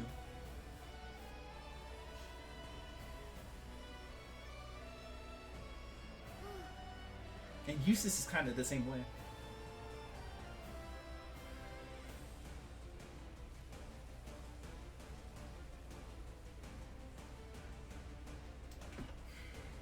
But I wanted to do Uno, Siegfried. You appreciate the detailed explanation since you want a main wolf? Hell yeah, yo! Good shit. That's why I do these, yo. It's nice that I can give people something that they can use as a frame of reference that they can use to help them learn, right? So, I've done a lot of characters in this cast. I've done Avatar. I think the only characters I haven't done, so it would be Beelzebub, Kag, Saurus. I did Yule. I did not do Vera. Lane. Senpai Spider taught me how to play Matera. I did Grimner. I did not do Anula. I literally haven't touched this character. Slash taught me how to play Fairy. I have not learned Charlotta yet, but I would love to learn Charlotta from Saki. That's the plan. I have not done Jide yet. I have not done Gran yet. I did Narmaya just now. I did Ladiva a few hours ago. I already did Nier. I actually have a guide for Nier. It's in my YouTube channel. Zoe, I would like to do her soon. Yeah, I want Tool to come back, yo. I definitely respect him wanting to take a break and recognizing he doesn't like things. But I can tell that the game's getting to a lot of people for sure. I think Rising is a fun game, and I personally like it a lot, but I also think it's really polarizing. Not polarizing in a bad way, but polarizing more so in that I just don't think it's going to be everyone's cup of tea.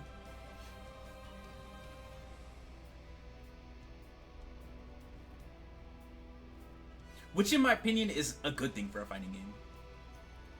Which sounds weird to say, but I think it's nice that this game took some risk, and even though they didn't pan out, I think the game is pretty close to finding its ground, where it's a game that a lot of the veterans find appealing too. I think a lot of people just have minor hiccups with the game, if anything. Yeah. I think it's really close to being a game that's more universally liked by certain veterans. But even then, I would say a lot of the veteran players from Vanilla really like this game. Like me, I've been playing since the release of Vanilla, since literally day one. And I like this game a lot.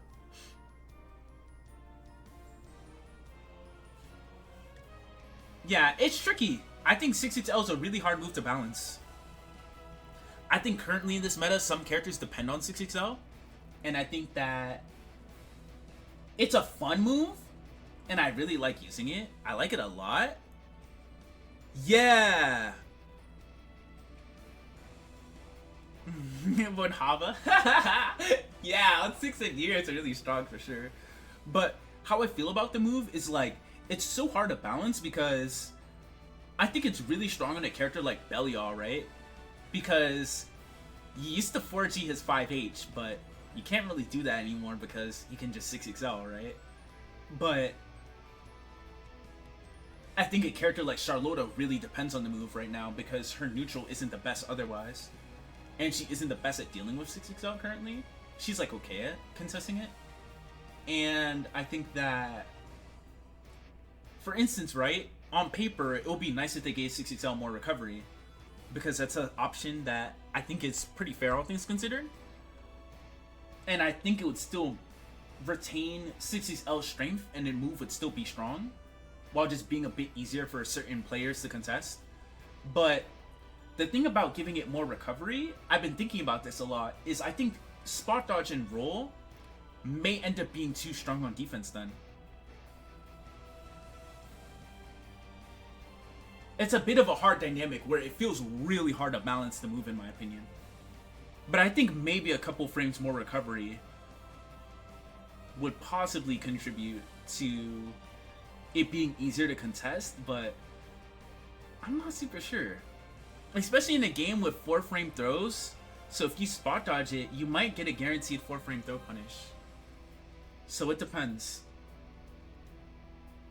Like, the reason why I say spot dodging in this instance too is spot dodging and rolling, 4G and 6G are worse in vanilla because in vanilla, we were mainly pressuring around close L and 2L.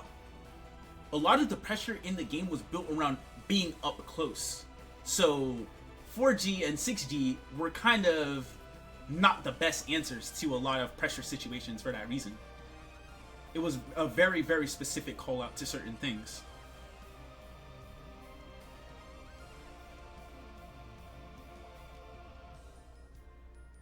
But I think that dynamic changes when the main pressure option outside of close L, 6XL, is a more far out pressure option. So it's like maybe they would have to factor in spot dodge and roll in the equation too. That's why I'm like, it's kind of hard, honestly. Yeah, it's kind of hard. I think if anything, at least toning down the distances. Or like maybe at least adding like a couple more frames of recovery or toning down the distances of some characters is a good start. Like I'm all for Nier being a strong character, right? I think she's pretty cool. She's a very unique character overall in this game compared to other characters in Grand Blue. But I don't think her 6XL should be as good as it is. It feels really oppressive with her design. Yeah, it's more of a problematic thing with certain characters. Like Zeta, for instance, I think her 6XL is strong, but I also think she kind of needs it because her mediums are also not good in the context of this game. Like her ability to poke and play mid-range just isn't as good compared to vanilla. Because her mediums are slow. I feel as if the case with that character is mainly just her ults are really strong. Zeta just has really strong ults. Yeah, so it's very contextual. And I think that if the game were to place more emphasis on that direction, I think it would be cool. I think it's okay for characters to have uniquely good 6XLs. But it depends overall on the character's design, I think. I think that even if they don't touch the recovery, at least toning down the distances on certain characters is a good start. They realistically do not need to nerf 6XLs that hard. And I hope they don't nerf them that hard, because I think they're cool. I think they're fun.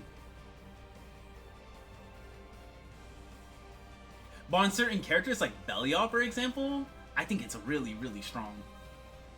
Based on his current design.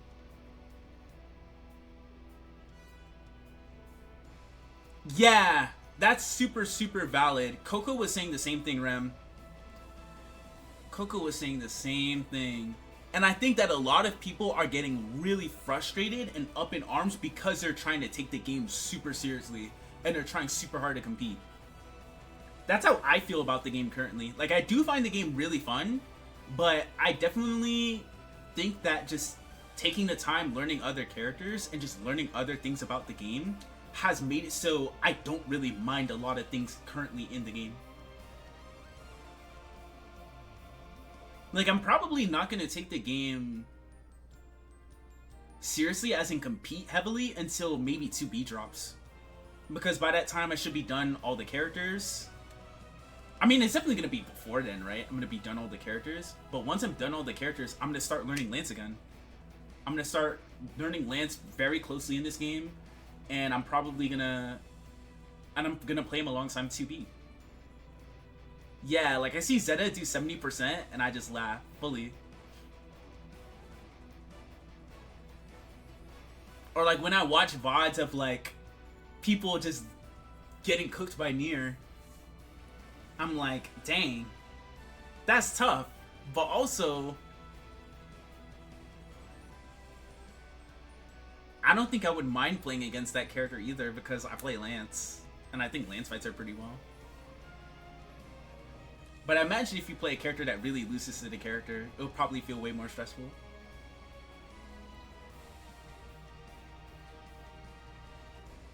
Yeah, I'm like, damn. LMAO, yeah.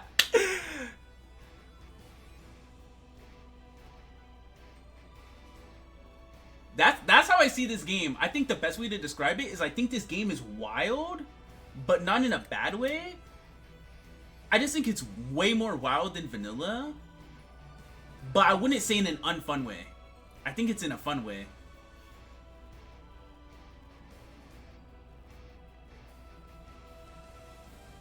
Especially because so much of vanilla's lifespan was built around nerfing so many things that were strong.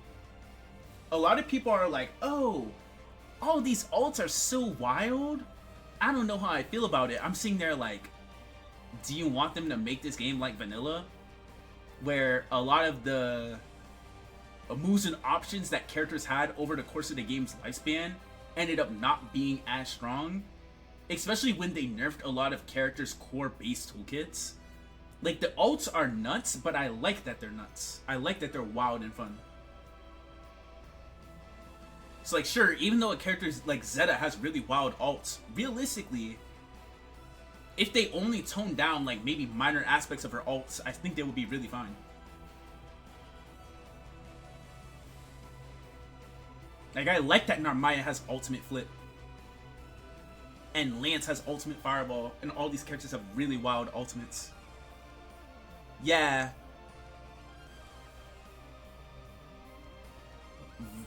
Over the course of Vanilla's lifespan, that game got really, really low power level.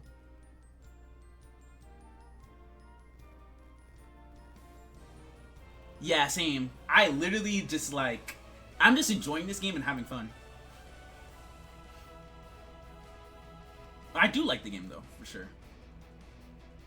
I also need to do Vasaraga. And I already did 6 and Eustace now. I need to make the guy on Uno. I did Lance and Percival, but I didn't do Siegfried. So that's Siegfried, Vasaraga, Zeta, Zoe, Gran, Jita, Anila, Charlotta, Kag, Soris, Vera, Loin, and Bumps. That's not that many. I basically have done like more than half the cast. Ram, who do you want me to do next? I'll do the next character you tell me to do.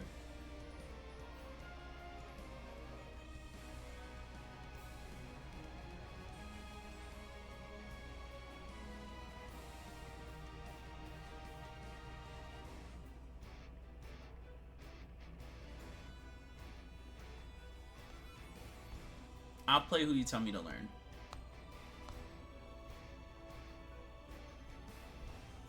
I don't really have a preference. It could be any character. If you want, you can say Vasaraga if you really want to.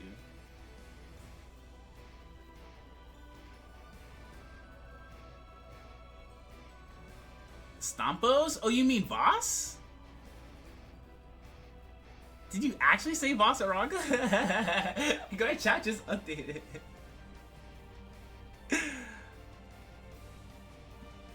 Yeah, okay, yeah, let me play Vasaraga. Let me see a Spaldo's struggle. I wanna feel like Spaldo. Realistically, I don't think Voss is that bad. He seems pretty good in this game, but he seems really different. So I'm like, I think I'm just gonna be confused more than anything. He's extremely different in this game, I think. Yeah, I can understand the downplay. For sure, like, at a surface level glance, I'm like, that character, I don't think he seems, like, bad, but he seems like, it seems like it's gonna be really hard for him to find his footing in the game system. Because Voss is a lot like that in vanilla, too. Where he's heavily built around the system of the game. And interactions with other characters, I think. So I think Vasaraga is gonna be a fun character to do.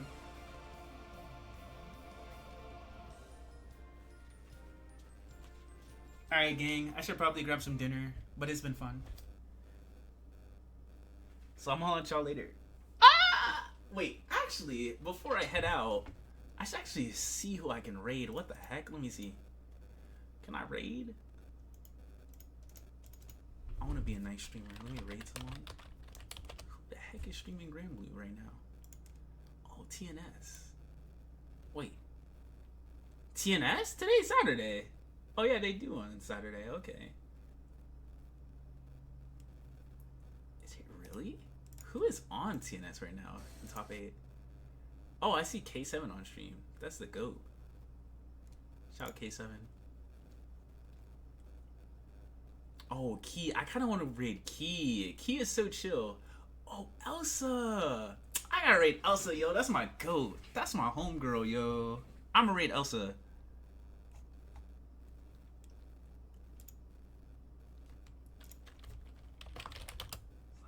Rain. Let me copy her name because it's like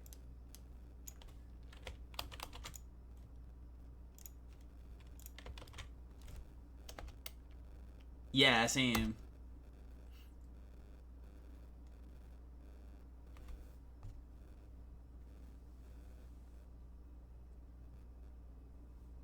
All right, take care, gang.